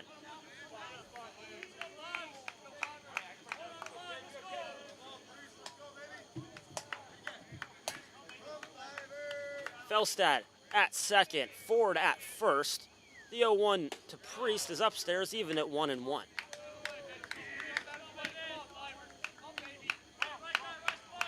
On that base hit from Ford, it was a good job by Smith ranging over, because if that ball got past him, could have seen Felstad try to push for third. The 1-1 is fouled back. 1-2, time for Priest to protect the plate. Talked about it with Barry Manuel before the game. When you get into these situations, You have to do a job and just put the ball in play, barrel the ball and do the little things. Keep it simple. Not trying to get too big, not trying to make the moment too big. Go ahead run on second. The 1-2, mid-cliff, sets, deals home. In there, strike three. Rung him up on a ball way outside to the left. Asher said that's in my zone, and so down goes Priest on strikes. And down go the Shadowcats in the bottom of the eighth. We're going to the ninth. A tie ball game. Stick along. More Shadowcats baseball on the way. You're listening to the Jake Chalkley State Farm Radio Network, or if you're watching on the TCL TV network.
Welcome in Shadowcat Nation. I'm Will Clifford. We're in Veterans Field. 10-10 ball game in the ninth. No pitching change for the Shadowcats, but we're bringing on our closer here. It's Josh Radjanov. Josh? Thanks, Will. Shadowcats and Gumbeaux Gators knotted at 10 apiece as we head to the top of the ninth inning. It's going to be Gruder's inning for now. See how long he goes. Pitching in a tie game, trying to keep it there and give his team a chance to walk it off in the bottom half. He'll face 5, 6, and 7 due up in the Lake Charles lineup. Aiden Sunday, Jake Smith, and Brandon Levy. Today on the day, this part of the lineup is 3 for 7, and Jake Smith had a home run back in the 5th inning. That's the sole RBI of this group. So Aiden Sunday going to try and set the table and see if Lake Charles can get that go-ahead run to the plate. This game knotted at 10 apiece as we head to the top of the ninth inning. This inning brought to you by the Bank of Texas. We go above so you can go beyond. First pitch into Sunday is a strike in the zone. 0-1 the count. Gruters worked a 1-2-3 eighth inning. Now trying to do the same thing here in the ninth. 0-1, the pitch. At the very top of the zone, and the count is 0-2. Yeah, this win reality system in my head. That one, I guess, a little bit high, but borderline at the top of the zone. 0-2, check swing. He did not go around. So the count is 1-2, says Wes. There's a call from someone in the bullpen saying no, he didn't go. Well, they they're all the way down the line there by the foul pole. They pointed down to Wes, I think, the first base umpire, to see if he went around. 1-2 pitch, misses outside, counts now 2-2. Sunday today. 0 for 2 and reached base twice via the walk and the hit by pitch. 2 balls and 2 strikes the count to him. Gruters, the lefty, set at the belt. Kicks, fires. Just misses outside and the count runs full. After getting ahead 0-2, Gruters has thrown 3 straight balls. A leadoff walk would be detrimental to the Shadowcats, trying to keep this game knotted at 10 apiece. The payoff pitch misses outside. That is a bad leadoff walk by Andrew Gruters, and now the go-ahead run is on first and Aiden Sunday. Sunday today has already been caught stealing. That was in the first inning on a pickoff attempt by the lefty Tyler Carnes. Another lefty, Andrew Gruters, on the mound. On the season, Sunday is 5 for 5 in stolen base attempts. Not going. First pitch home to Smith. Misses away, and that's now 5 straight balls from Gruters. As now a new body warming up. It's Caden Becker for the Shadowcats down the left field line. Gruters trying to find his groove again. 1-0, Smith. Taps one on the ground towards third, could be two. Priest slings it to second for one, and that's all they'll get as Babcock does a really good job of holding the bag. As the throw was taking him towards the first base side of second.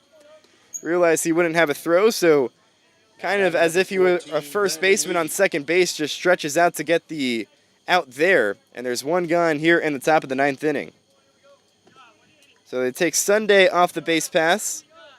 And now Smith replaces him at first.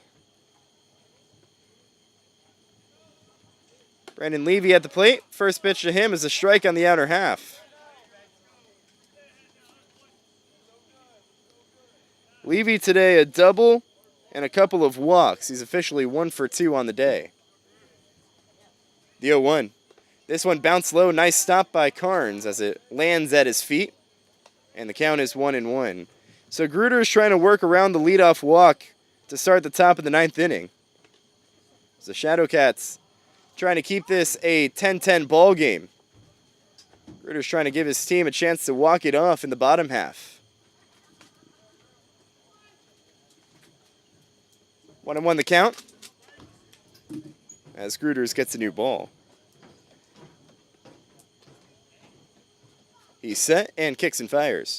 This one hit on the ground towards third. Could be two again. Priest to second for one. On to first. It's low and not in time.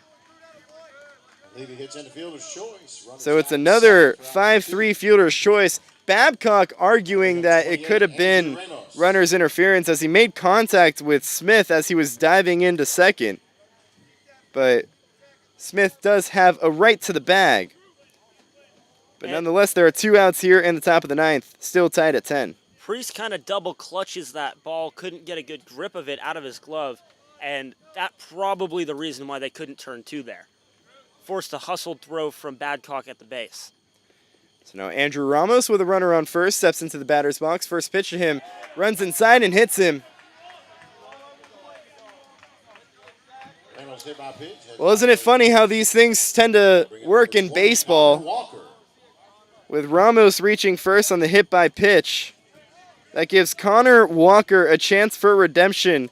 If you recall, back in the 7th inning, he was part of the scuffle between him and Cole Carnes. When he was tagged out at the plate, he took offense to Carnes either blocking the plate or maybe applying the tag a little bit too hard.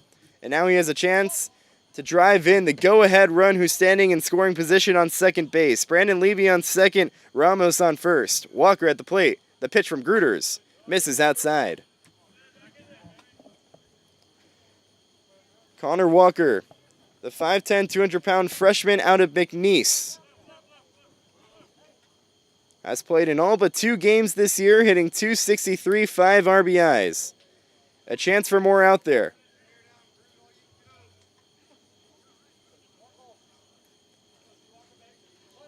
Gruters trying to strand him there and give his team a chance to walk it off in the bottom half. The 1-0. At the very bottom of the zone, and the count's 1-1. Gruters fired in a fastball there. Walker today has had a very nice game. 2 for 3, a couple of singles, a walk, and a strikeout. 1-1. The pitch. A breaking ball on the front door, and the count is 1-2. only 5 strikeouts on the game for the Shadowcats pitchers. It's been the infield being pretty busy. And Josh, you can kind of tell because there's dust and dirt all over every single infielder's jersey. They're not white anymore, they're about brown. Do they have one more play in them? Gruder is ahead of the count, 1-2 to Walker. Comes set and comes home. This one hit well, out to right field. McCracken has a beat on it, and he makes the play. A threat neutralized. Lake Charles gets a couple on board, but strands 2 on no hits. No runs across. We go to the bottom of the 9th, tied at 10. You're watching Sherman Shadowcats baseball on the Texas Collegiate League Television Network and listening on the Jake Shockley State Farm Shadowcats Audio Network.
Make sure to stick around after the game for the Joe Brown Law postgame show.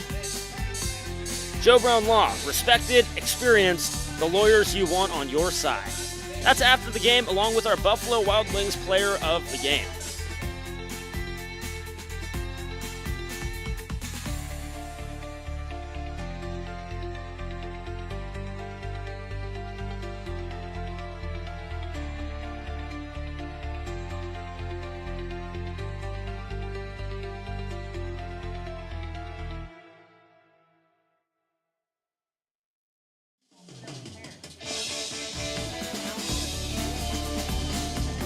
To the bottom of the 9th we go.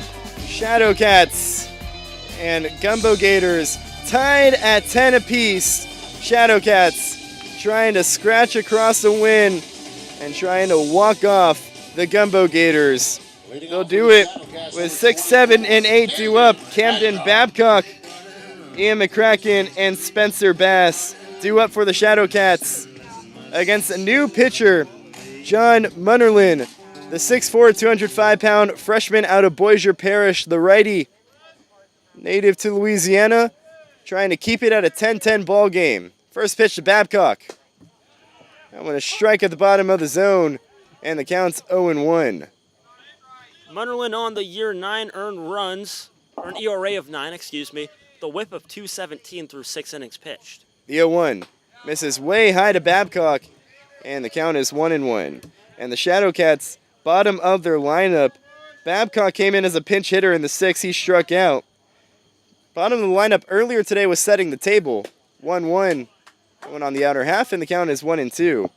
But in the 7th inning, 7, 8, and 9 came up, and they all struck out, trying to get back to their ways in the first 5 innings. 1-2, the pitch. Breaking ball misses high, and the count is 2-2. Isaac Davila, third base coach, saying to Babcock, get on no matter what. On a 2-2. Fouled straight back, and we'll do it again. Babcock trying to set the table as the Shadowcats trying to get the winning run to the plate. Tied at 10 here in the bottom of the 9th. On a 2-2, Babcock pops one up.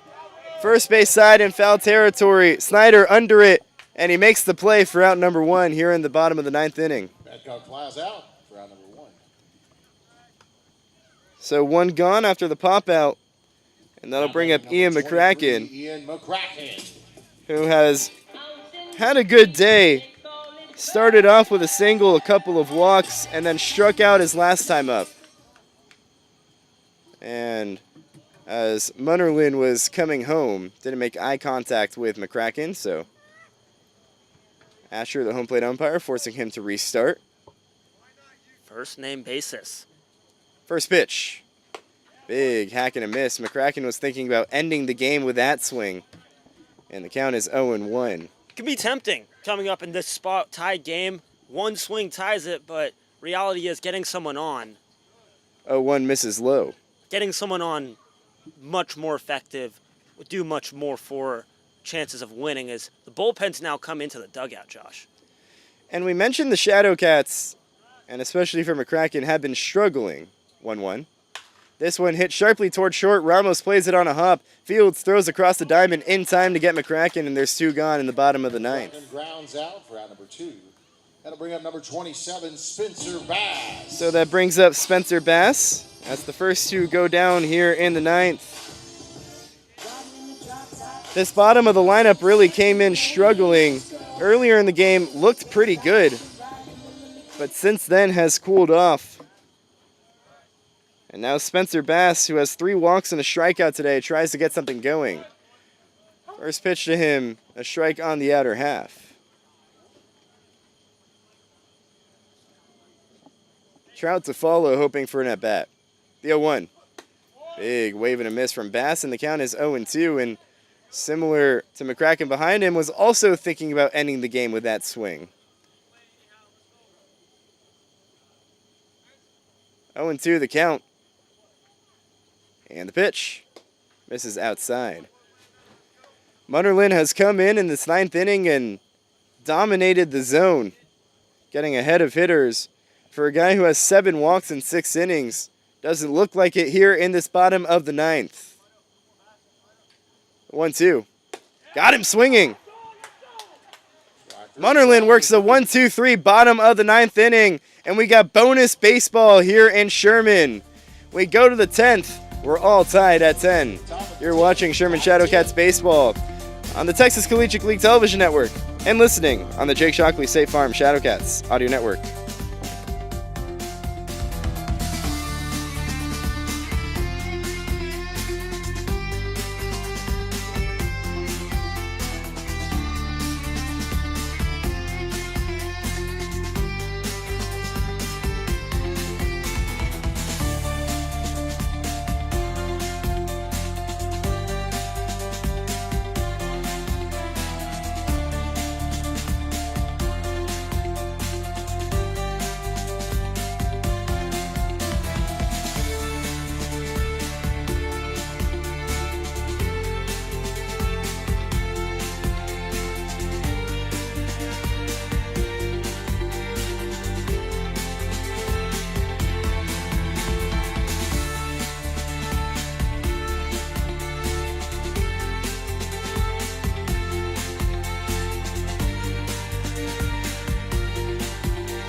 Bonus baseball here in the top of the 10th inning. Extra Innings Baseball is brought to you by Jake Shockley State Farm. Call 903-462-0152 for your local agent for home and auto in Denison and Sherman. Well, I thought there should be a ghost runner, but they're just going to play straight up baseball. It's Nathan McDonald to lead it off. First pitch is in the zone, and the count is 0-1. That's strange because I guess the umpires forgot. That's strange because the last time the Shadowcats played an extra inning game, which was out in Abilene, there was a ghost runner. 0-1. That one's on the outer half, and the count is 0-2. Yeah, I think that was San Antonio and Abilene where they had an extra. Yes, yes. And there should be a ghost runner at second. I'm not sure why. They are 0-2 in games that go to extra innings this year, and they're 3-3 at home. 0-2. Called strike 3. 3 pitches, 3 strikes. McDonald goes down looking, and there's a crucial out number 1 here in the top of the 10th inning. Big strikeout from Gruters. Now through 2 1/3 here with 31 pitches. Doing a good job of commanding the zone. That'll bring up Reyna, who's replacing Landreneau. And Reyna flew out his last time up. And the pitch. Big wave and a miss was early on a changeup that time. Everybody seems to be on the big swing. Sherman, last half inning. Now the Gumbeaux Gators, Josh. And can't imagine that's what the coaches have in mind. 0-1 the count and the pitch. This one just misses outside, counts 1-1. Reyna on the year hitting below the Mendoza line, but despite that, has an OPS above 810. 1-1 the count and the pitch. Just misses high. He has a great ability to work counts. He has a .490 on base percentage and has 15 walks. That's second in the league. He's been hit by 4 pitches as well. Also top 10. Gruters comes set on a 2-1. This one hit sharply towards second and over the glove of Babcock into center field, a base hit. Tried playing it on a backhand play and Babcock just couldn't corral it. It's scored as an error, and that is a crucial error on Babcock and allows a runner to get to first base. That's one they're certainly going to look back on. Bet Barry Manuel will tell us about that one tomorrow. Reaching over, trying to go forehand on a ball that should be, or trying to go backhand on a ball that should be just pretty straight up, Josh. So now Reyna on first. And a pickoff over there. Reyna was leaning a little bit, but he's back in standing. He's 6 of 7 on the year in stolen bases. So curious to see if maybe he tests Carnes behind the plate. Tough with the lefty Gruters on the mound. And Gruters checks in again. He's back in standing. No tag attempts by Bass. Reyna kind of playing around out there on first base. Bouncing around as Gruters can stare at him for as long as he wants. And he's getting a pretty hefty lead. Snyder at the plate. Gruters set, comes home. Snyder bunts it and just bunts it foul. Pushed it past the first base, or rather the lefty's batter's box. Ronnie Davis arguing that it hit Snyder. And also, Shadowcat GM Tyson Woodward on the field talking to manager Barry Manuel, possibly about this ghost runner situation. Yep, I would assume so. 0-1, Snyder shows bunt, pulls back, pitch misses high. A ghost runner is a ghost, Josh. That's one way to put it. Do you believe in poltergeists? Barry Manuel's on the phone. Mid-game. 1-1 the count. The pitch. Snyder bunts this one back to the pitcher, Gruters, and just goes to first in time to get Snyder. It's a sacrifice bunt that allows Reyna to get to second base. Manuel's on the phone, walking onto the field on the phone.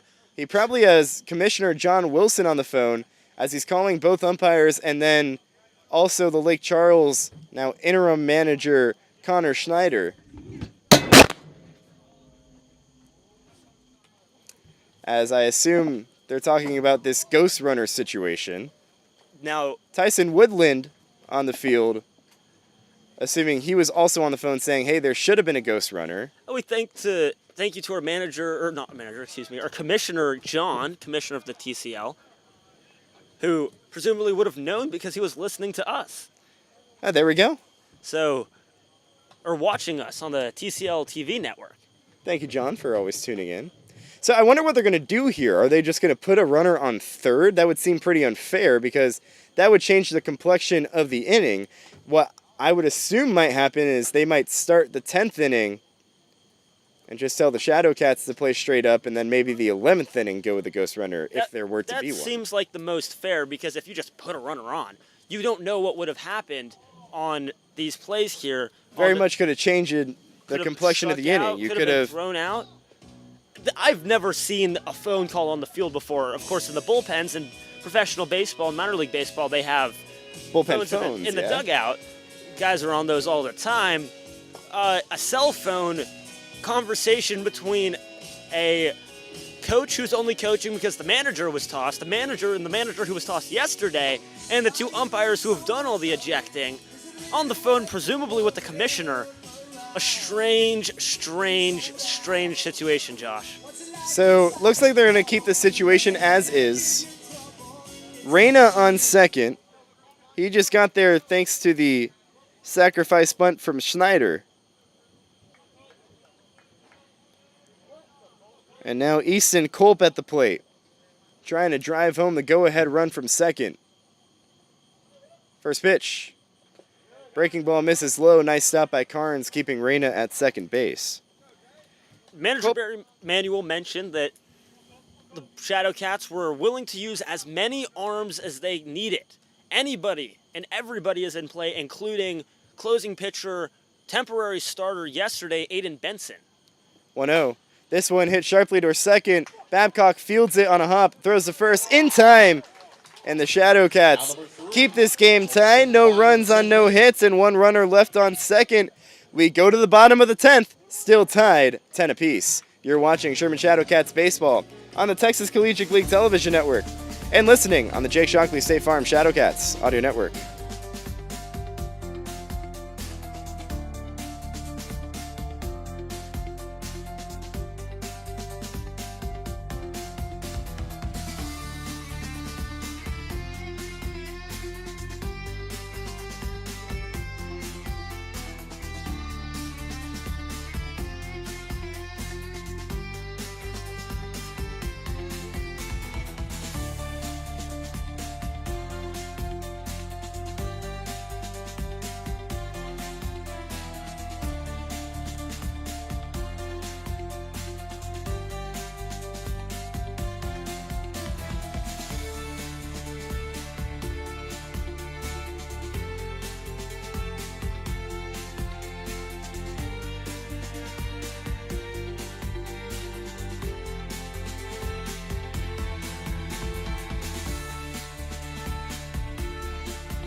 To the bottom of the 10th, Shadowcats and Gumbeaux Gators tied at 10 apiece. Just some housekeeping as John Munnerlin on the mound still. James Reyna, who entered the game for Landrino, he's at second. Brandon Levy moves from third to left. Jake Smith goes to third base as the first pitch in from Munnerlin bounced in there to Tanner Trout leading off this inning.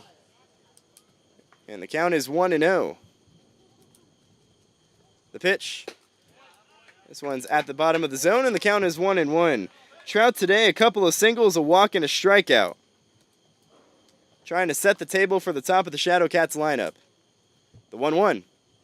This one tapped right back to the pitcher, Munnerlin. Fields it, a couple of steps towards first, underhand flip to Schneider, and there's one gone in the bottom of the 10th.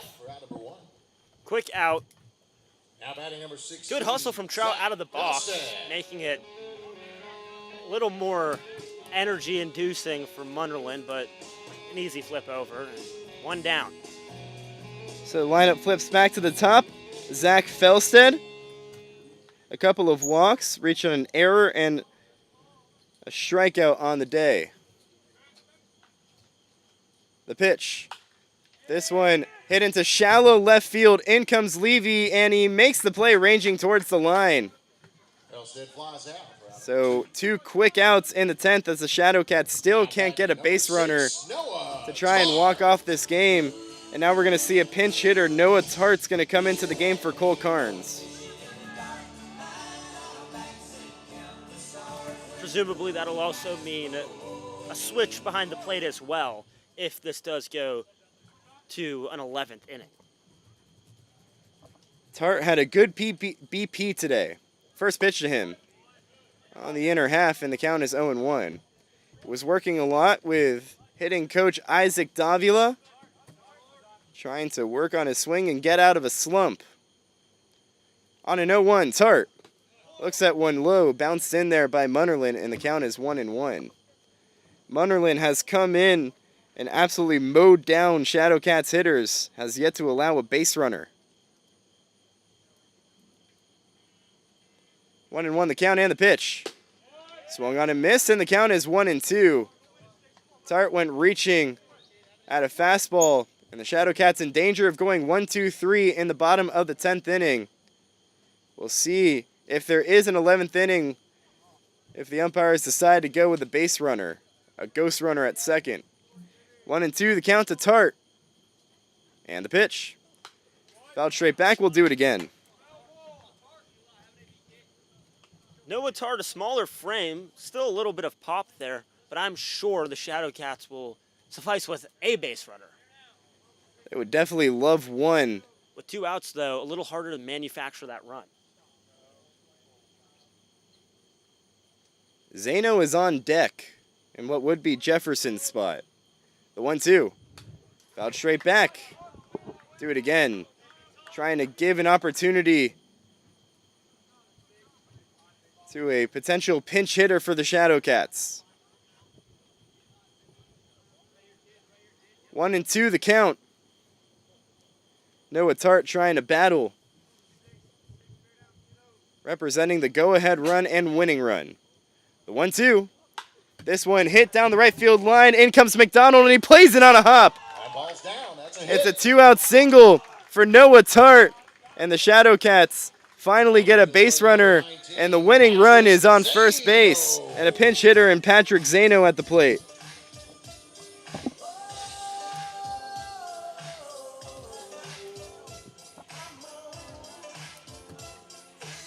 Zano, the pinch hitter, in for Ellington Jefferson, who had a couple of walks, and his last 2 at-bats had a couple strikeouts, so Barry Manuel electing to go with Zano.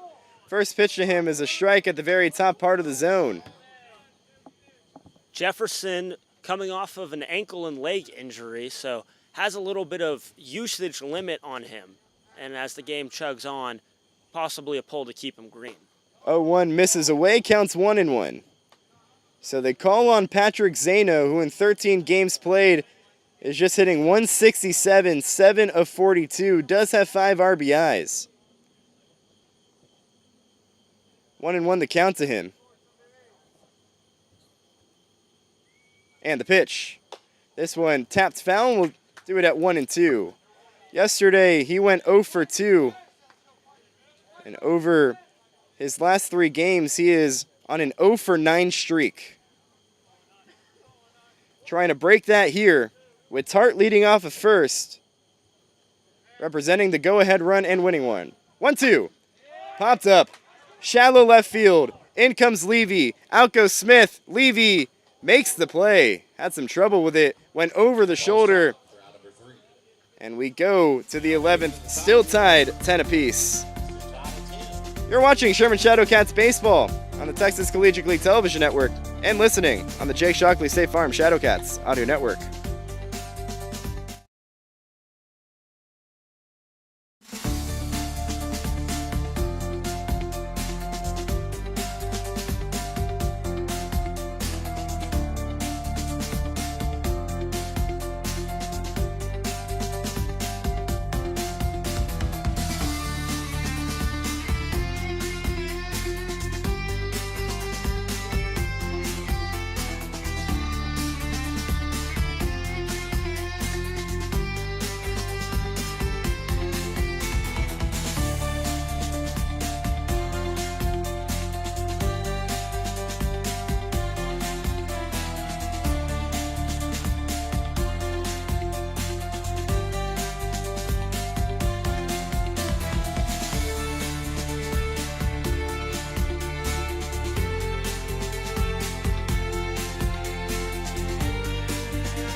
On our way to the 11th inning, and we're still tied at 10 apiece.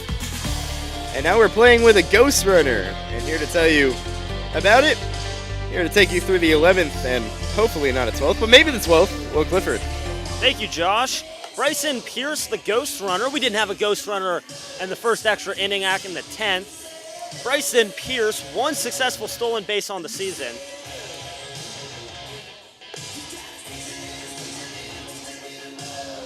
Andrew Gruder is still working on the mound for the Shadowcats. Gruder, some extended run, going to be pitching into his third inning here. Up to 40 pitches on the outing. There's action in the Shadowcat bullpen, so there's the chance that he does not end up wrapping up this inning. It's Sunday, Smith, and Ramos due up for the Gumbeaux Gators. Sunday, 0 for 2 on the day. Sunday, big walker, 16 walks and hit by pitches in total. As he settles in to the right-handed batter's box, as everybody in this Gumbeaux Gators lineup is a righty, Sherman tossing the lefty Gruders. It's Pierce on second. Expect to see a bunt here. Here's the pitch. Bunt shown, pulled back. Tart can't corral it. It's in the dirt. The leading runner is on third. Of all the things that can't happen whenever you have a ghost runner, that is probably number one, because you just gifted them the sacrifice bunt. They were going to give you an out, and instead you allow the runner to immediately make his way up to second base, or up to third base, rather. So the infield comes in. Here in the 10th inning, a tie ball game, 10 apiece. We're in the 11th, excuse me. 9 hits for both teams. Sherman has made 3 errors. The Gumbeaux Gators only 2. Gruders set at the belt. Pierce awaiting on third, taking his lead. Here's the 1-0. Driven, left field. Jefferson on his horse. He settles under it. Pierce is going to go. The throw is cut off by Felstad, and now the Gumbeaux Gators lead 11-10 in the 11th. Well, that's exactly what you need to do in this situation. Get him over, and then get him in. Manager Barry Manuel coming out to have a chat with home plate umpire Asher.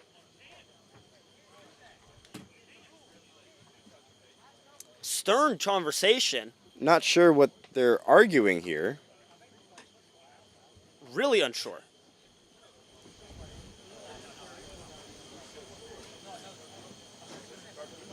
And I heard some yells of like, you can't do that, but I guess they're sticking with the call. I'm not sure. Don't quite know what would have been challenged. We might be able to find out tomorrow on the coach's report. But the new batter is Jake Smith, the second baseman, now batting with the lead, swinging and missing on the first offering.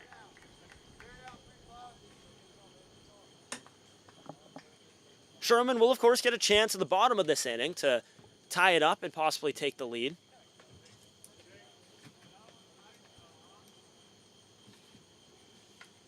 Gruder sets and deals the 0-1. Chopper, Felstad, the shortstop, fields, ranges, throws a little to the home plate side. Good tag by Bass to make the play. Slapping it on Smith, and there's 2 down here in the 11th. Sherman trailing 11-10. Well, for a guy who hasn't played a lot at first base, Spencer Bass, kind of a pro move there. Doing a good job of coming off the bag, making sure that he made the catch, and then 2 hands on the tag there. Does a nice job making sure that he secures the ball. Nice play. That'll bring up Levy. Gruders tries to get out of the inning. First offering in there for a strike, a breaking ball that broke quite nicely for him. So 0-1.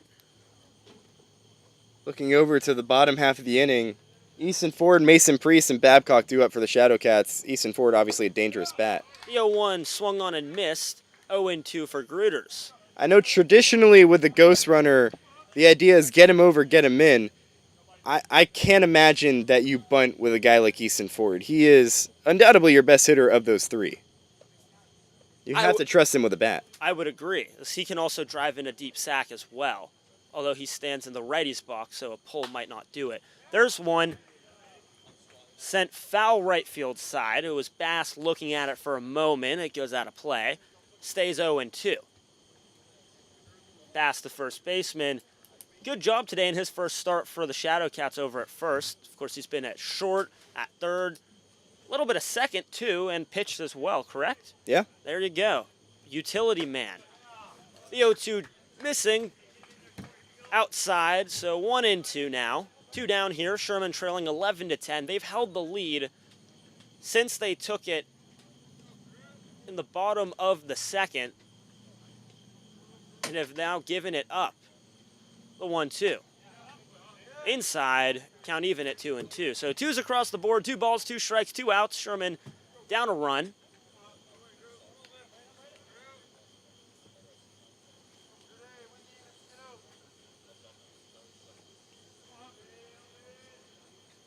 Gruters kicks, steals. Just missing, so 3 straight balls, count goes full.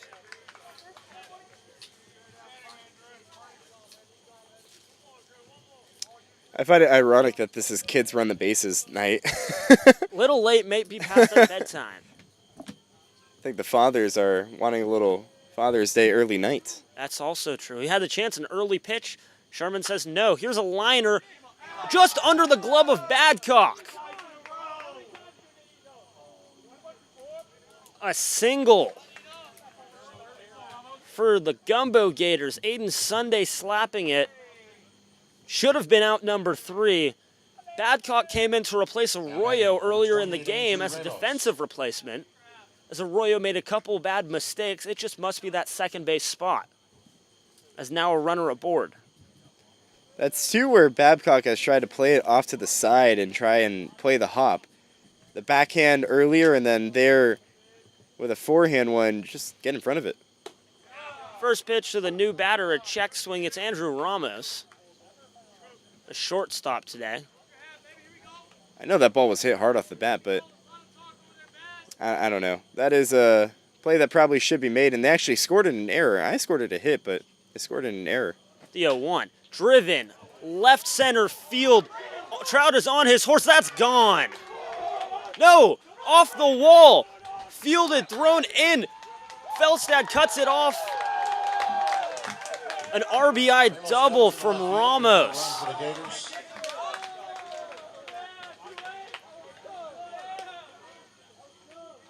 Gumbeaux Gators have the lead, 12-10 here in the 11th. Now batting number 20. And that time, just Ramos pieced one out to left center field, hitting off the 5-star sign in left center. And great job by Levy. Got a great jump from first base going on contact with 2 gone, and there was no doubt that he was going to score on that double. So Ramos scoring Sunday on the double. Now he's on second. First pitch into the new batter, run in and hit him. Oh, man. Connor Walker, a free bag. Lineup flips over. Nathan McDonald comes to the plate, but shouting from the Now batting number 6, Nathan Lake Charles dugout, calling for him to be tossed after hitting him. No, it was Tart arguing that, because it was a breaking ball and it hit Walker. And I think Tart was saying, similar to Jefferson's earlier, maybe he leaned into it or it was a foul ball or something. Tart saying that's the same ball that was called earlier. Home plate umpire said, no, he didn't. First pitch bouncing for a ball, 1-0. It's Zano out in left field now, a defensive substitution for the Shadowcats, as Nathan McDonald steps back into the box, ready to hit. 2 on, 2 out here in the 11th. Gruters trying to get out of the inning. Ramos leads off second, fires in for a strike at the top of the zone. 1-1 the count.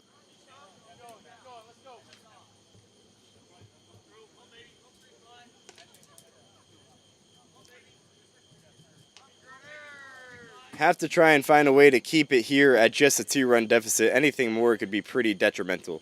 The 1-1. Outside, count moves to 2-1. Could be detrimental for sure. Now it's a little bit more, though. The complexion of this game changes. More than just moving that runner over, you got to conserve outs at the same time. Well, now it takes the bunt out of the equation. There's no way Ford will be bunting because you're playing for 2 runs, not 1. The 2-1. Fouled off the catcher's mask, count even at 2-2. Nathan McDonald fighting away, leadoff bat.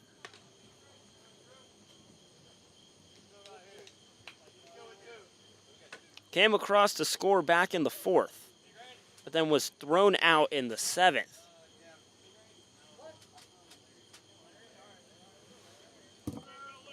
Walker on first, Ramos on second. Gruters, the lefty, set at the belt, staring down Walker. Checks back to Ramos, now deals home, strike 3. Now number 3. Sherman out of the inning, but that's not without the damage done. 2 runs for the Gumbeaux Gators. Can the Shadowcats respond? We go to the bottom of the 11th. Sherman trailing 10-12. You're listening to Jake Shockley State Farm Audio Network and watching on TCL TV.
Welcome back, Shadowcats fans. We're in Veterans Field. Sherman trailing in extra innings. We're in the 11th. It's a 12-10 ball game. Gumbeaux Gators leading. It's the Shadowcats' last cracks. Easton Ford to the plate. A new pitcher for the Gumbeaux Gators. It's Sawyer Simmons, the lefty, facing Easton Ford. I don't know why the first baseman's playing so far, and now he backs up. There is no way Ford's bunting here. First pitch in for a strike on the outside half of the plate. Easton Ford, a 3-year returner for the Shadowcats. And with Zano leading off on second, home run ties it, but going to need more to walk it off. See, 1-0 is fouled off, count even at 1-1. You know Ford's thinking it. How can But also Ford not a guy who's going to be bigger than the moment. He's just going to keep on swinging his swing and trying to do a job for his team. Apologize, count 1-2. Time to shorten up for Ford. Zano leading off second, no one holding him on. The 1-2 is high, a wild pitch. Zano to third, throw is in, but Zano's already standing up. Count moves to 2-2. Sherman has the runner at third, not the tying runner, would put them one behind. Ford is the tying run at the plate.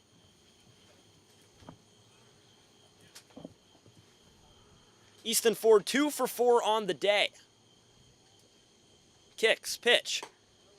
Outside, count goes full. Have to find a way to get on base, and I imagine if he does get on base, might be a pinch runner.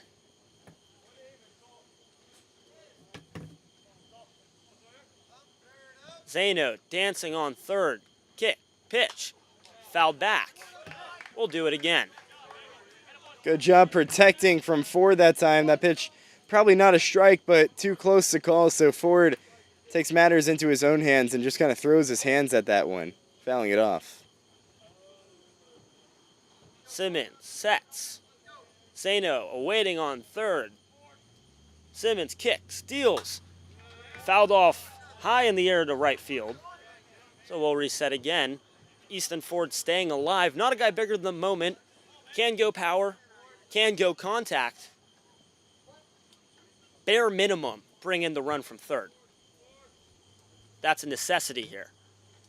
So Simmons sets, kicks, steals. Flown in the air over our heads and out of play. So another foul ball. Staying alive. Count sitting at 2-2. Sherman trailing by 2 here in the bottom of the 11th. Ford fighting in a battle with Simmons. Simmons first batter. Kicks, steals. Chopper, third base side. Zano's coming home. They're signaling go to first. The throw to first in time. Good toss by Smith. So the run score, Sherman now trailing 12-11 here in the bottom of the 11th. Now batting number 5, Mason Priest. But now with nobody on, Mason Priest to the plate. Priest is going to have to come across to score if Sherman is going to win this ball game, or tie this ball game at least. Have to find a way to get on base and set up the rest of this lineup. Just got to find a way, by any means necessary, said Isaac Davila earlier. Have to find a way to get on base. One down here, Sherman trailing by 1.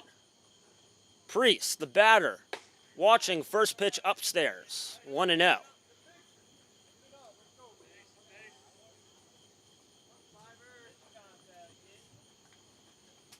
Priest 1 for 5 with the strikeout on the day. Watches the second pitch upstairs, 2-0. We talk about the moment not being too big for the hitter, but also for the pitcher. Have to find a way to still be competitive in the zone and be really locked in. There's no movement in the Gumbeaux Gators bullpen. The 2-0 in there for a strike. Count 2-1. So it might be Simmons' inning, depending on the damage. Priest in the 2-1 count. Here's the pitch. Fouled back our way and out of play. Foul ball now at 2-2. A strikeout would be problematic. Got to find a way.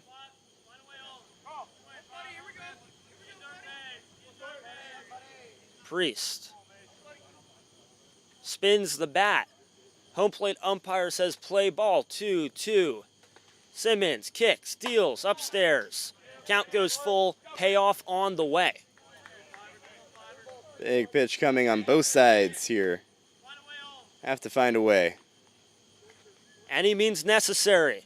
Sherman fighting it out. Can they scratch across a run? Payoff pitch.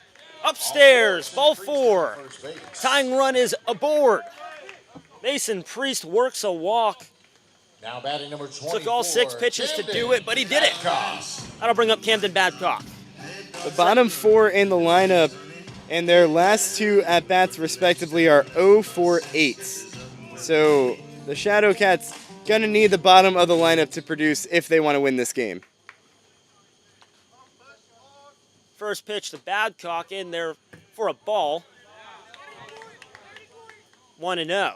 Priest leading off first, held on by Snyder. Snyder's been pretty solid over there. No errors on the day. Been pretty good at picking them. The 1-0. In there for a strike, 1-1. Priest is going to have to stay put at first here. It would be very surprising if he tries to test it here. You don't want to risk getting it out on the base paths. The 1-1 home. Simmons delivers. Fouled back. Count 1-2. Sherman trailing 11-12 here with the tying runner on first and Mason Priest. again, the bottom of the 11th. Lake Charles scored 2 in the top half of the inning, so Sherman needs 2 to respond. They've already got 1. The 1-2 bounced in the dirt. Priest is going to stay put at first. So 2-2 now, 1 down. Sawyer Simmons dealing on the mound, the lefty.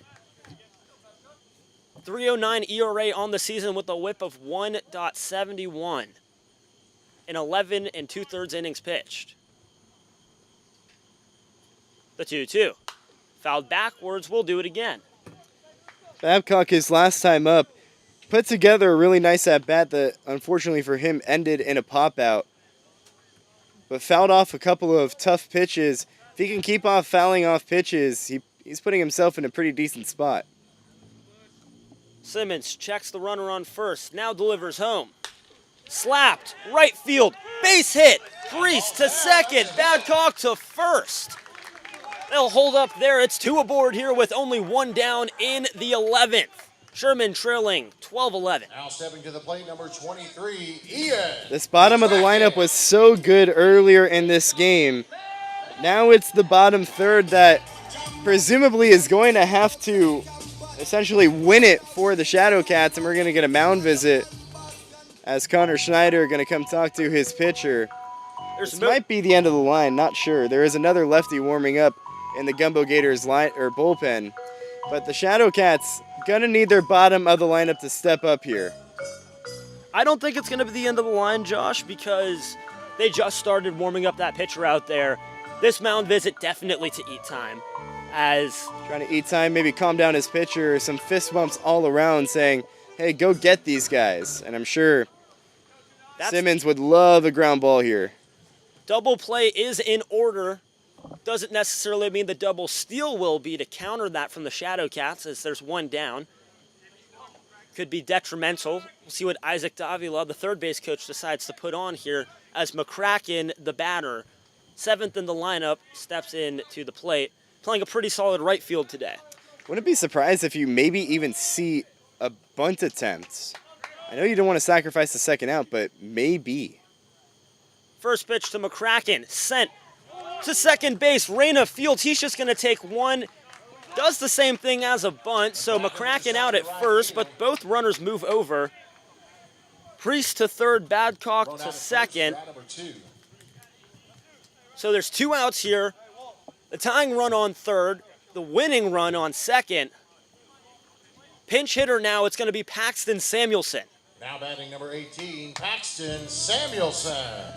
Well, Samuelson, one of these guys who have also struggled for the Shadowcats in 13 games, sitting below the Mendoza line at 189. But all that could be erased. A single here could win it. Simmons is slightly rattled on the mound, giving up contact, giving up walks as he starts his battle with Paxton Samuelson, the future Incarnate Word player transferring in this year from Odessa College. His first pitch in the dirt. You mentioned a bunt. McCracken swinging, sent that one just enough, close enough to first base that Reyna, the second baseman, couldn't turn 2 there. That one would have possibly been dangerous. Now McCracken ahead 1-0. Simmons kicks, pitches. Chopper, this one to Reyna. Fields it on a hop, throws to first in time. Out number 3. The Shadowcats fall in 11 innings. 12-11, your final score. Heartbreaker for the Shadowcats, who were leading this one most of the way. The Shadowcats in this one, man, that is, you're right, Will. If you could say it in one word, heartbreaking. You were up 8-3 at one point, and then just struggle trying to close out this one. Again, it's a similar story, and Shadowcats just couldn't clear up the back end of the bullpen, and that is, Will, I think out of all the losses, that is definitely a really, really tough one to drop. Again, we keep on talking about it with this team. The losses, you take out last night, you take out that big loss to Abilene earlier this year, all the losses have been really close. This team just continuously is getting I don't want to say unlucky because it's not like it's not their fault. They're definitely it's a fault for these losses. But whenever you're starting to lose so many one-run games, so many two-run games, so many of these nail-biters that come down the stretch, that's whenever you kind of say as a baseball team, you're just sort of getting a little bit unlucky. And the Shadowcats in this one, a similar story, had a big lead and just a really good job by the Gumbeaux Gators doing what the Shadowcats tried to do yesterday. Kept on chipping away. After the Shadowcats scored 8 unanswered runs in the second and third inning, they scored 3 in the fourth inning. And then they score a couple in the fifth inning. Another one in the sixth. The Shadowcats did score 2 in the fifth. But that fourth inning is what you can point back to and say a couple of plays made, all 3 of those runs unearned.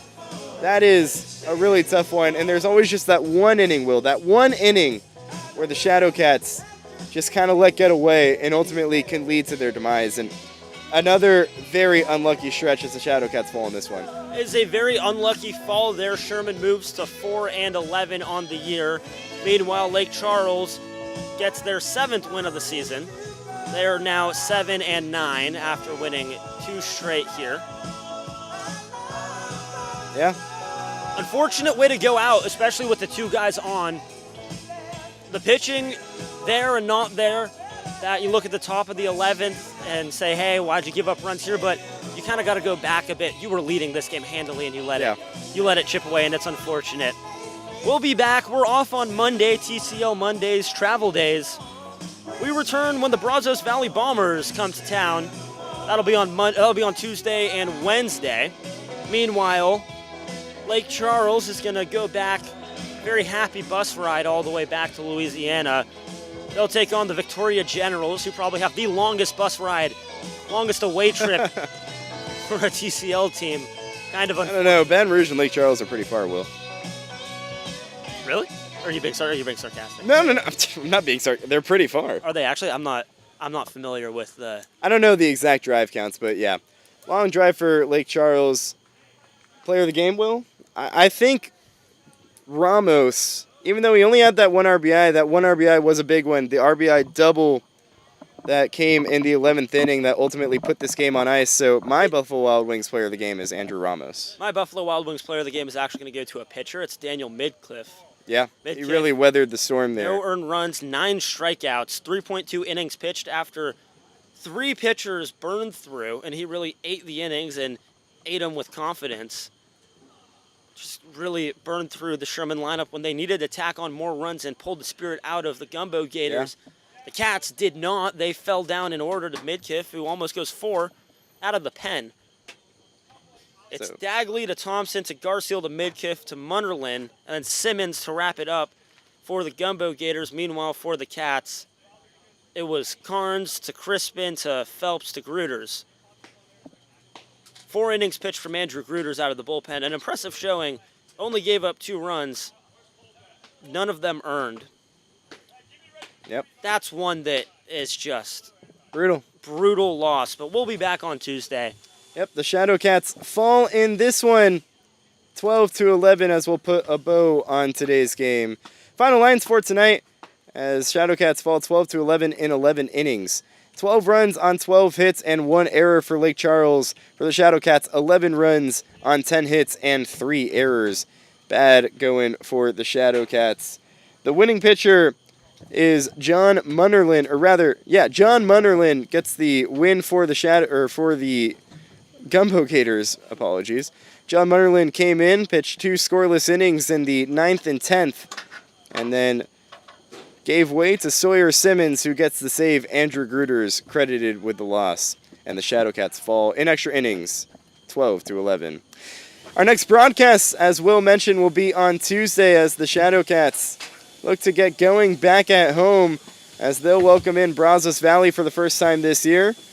First pitch set for 7:05. Be sure to tune in to the Resco Welding pregame show at 6:45. This has been the Joe Brown Law postgame show as the Shadowcats fall in this one 12-11 in 11 innings. For our producer, Sam Johnson, and for Will Clifford, I'm Josh Rajnov. Shadowcats fall 12-11. Until Tuesday, so long, everybody.